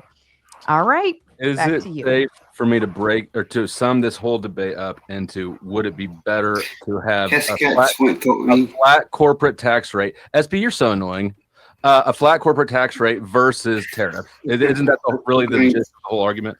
No. I think that there's plenty of other things about why I would prefer Trump to Biden. And it's not clear that that's exactly what Kamala Harris was advocating. Was she advocating for a flat tax? I don't necessarily think. I think she was advocating for more of a progressive scaled tax. I don't think there was anything about a flat tax about it. I'm sorry. You're right. I misspoke. Not a flat corporate, but a corporate tax rate across the board. And again, even there, her at first term with Biden there, they had tariffs and things of that nature. So no, it wouldn't be fair to say that it was literally tariffs or corporate tax that's progressive. Under Trump, we also have corporate taxes that are on a progressive scale.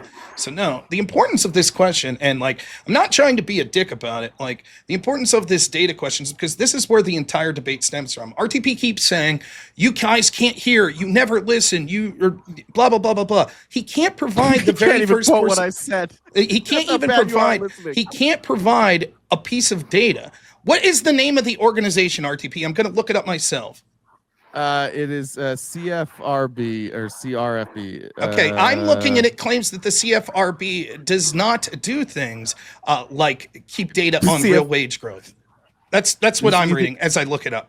So they cite data. They're not they don't collect the data. Is that what you're saying? I'm saying that it says that they don't do things like creating data. Listen, Rob.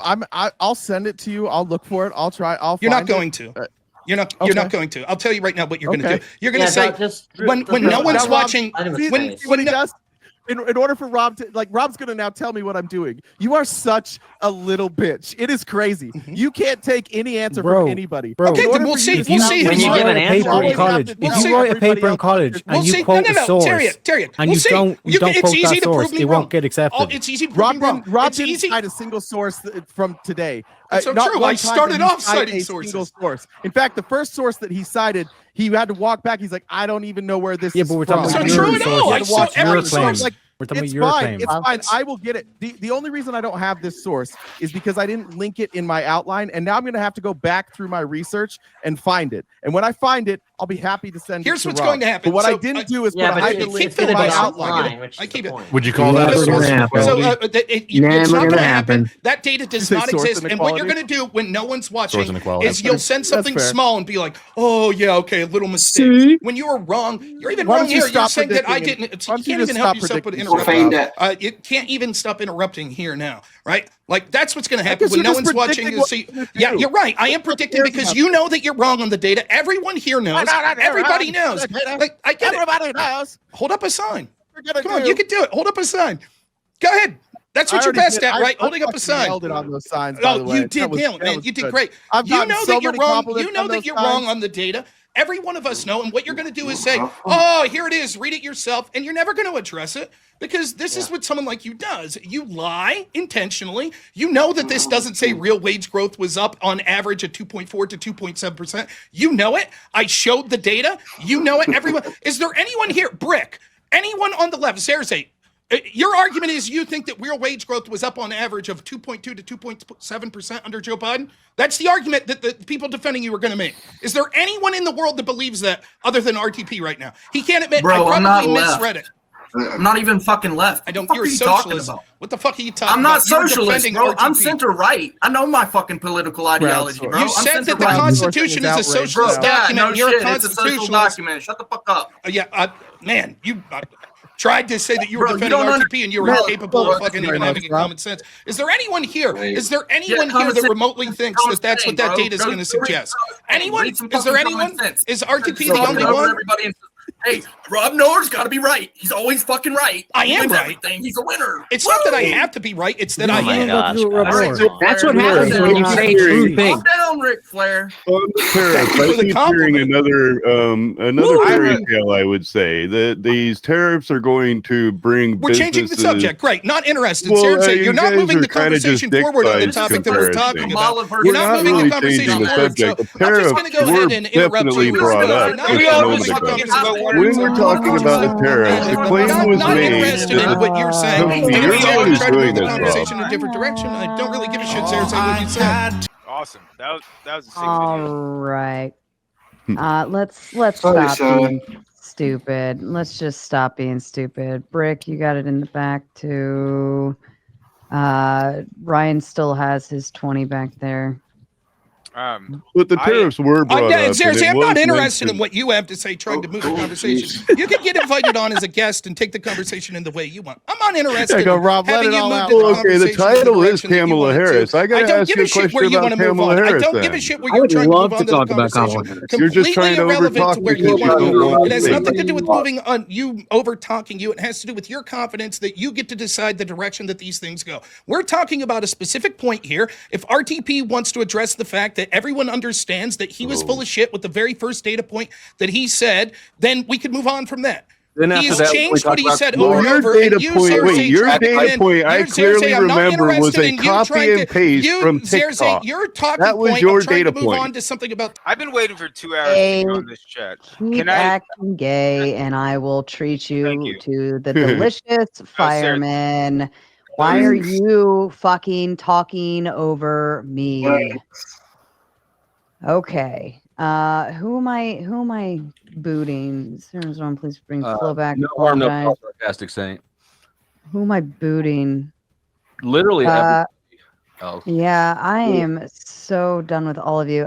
Saint, tell me who you want me to boot, and I'll get him. All right. Go ahead, Colby. Yeah, sure. You've been waiting forever backstage. Whatever. Go ahead. Thank you. We've covered so many topics throughout this whole debate itself. I don't even know what topic we're on exactly at this point. Rob brought up to fall back to RTP's first point. I don't remember what the first point was. The question I want to ask is RTP asked a specific in his closing statement of the debate. RTP brought up that with the tariff system, you said China would pick up the contracts of USAID. What did you mean by that? Hold on. Because, let me just finish the question. Because USAID is what came out was that it was a money laundering scheme for the CIA and other dark projects to basically instill coup operations across the world, where we would use that money to overthrow other governments. Do you think China, the Communist Party, is going to come in and backtrack those contracts to then overthrow countries? And if that's the case, do you think they're going to instill communism into these other countries? All right. Well, two things we have to be clear on. We did not find out that USAID was just money laundering. There were people who laundered money through USAID, but to say that blanketly it was a money laundering system is absolutely silly. Secondly, what China is doing is they're coming in and they're providing aid, specifically in these places where we did cut off aid. Obviously, if it's money laundering and these countries weren't getting aid, then there's nothing for China to come in and let me finish, please. Thank you, because it was a two-part question. Obviously, China's not going to be able to come in and replace money that country wasn't getting, nor would they even try to do that. But secondly, I would like to point out that there is nothing communist about China except for that they call themselves communists. They are a mixed economy, just like we are. There's not a significant. Yeah, they're not. The one thing they for sure aren't. So in other words, they're communist. socialists. They're also not socialists. They have a mix of capitalism. Every mixed and economy socialism. has to be a socialist. If you're Government has ultimate control over the market. Okay, so we're socialists too.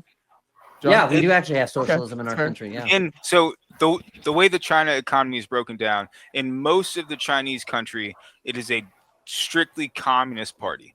No, that's incorrect. Hold on, let me finish. In certain of their larger cities like Shanghai and Beijing, they offer a communist portal for other countries to enter.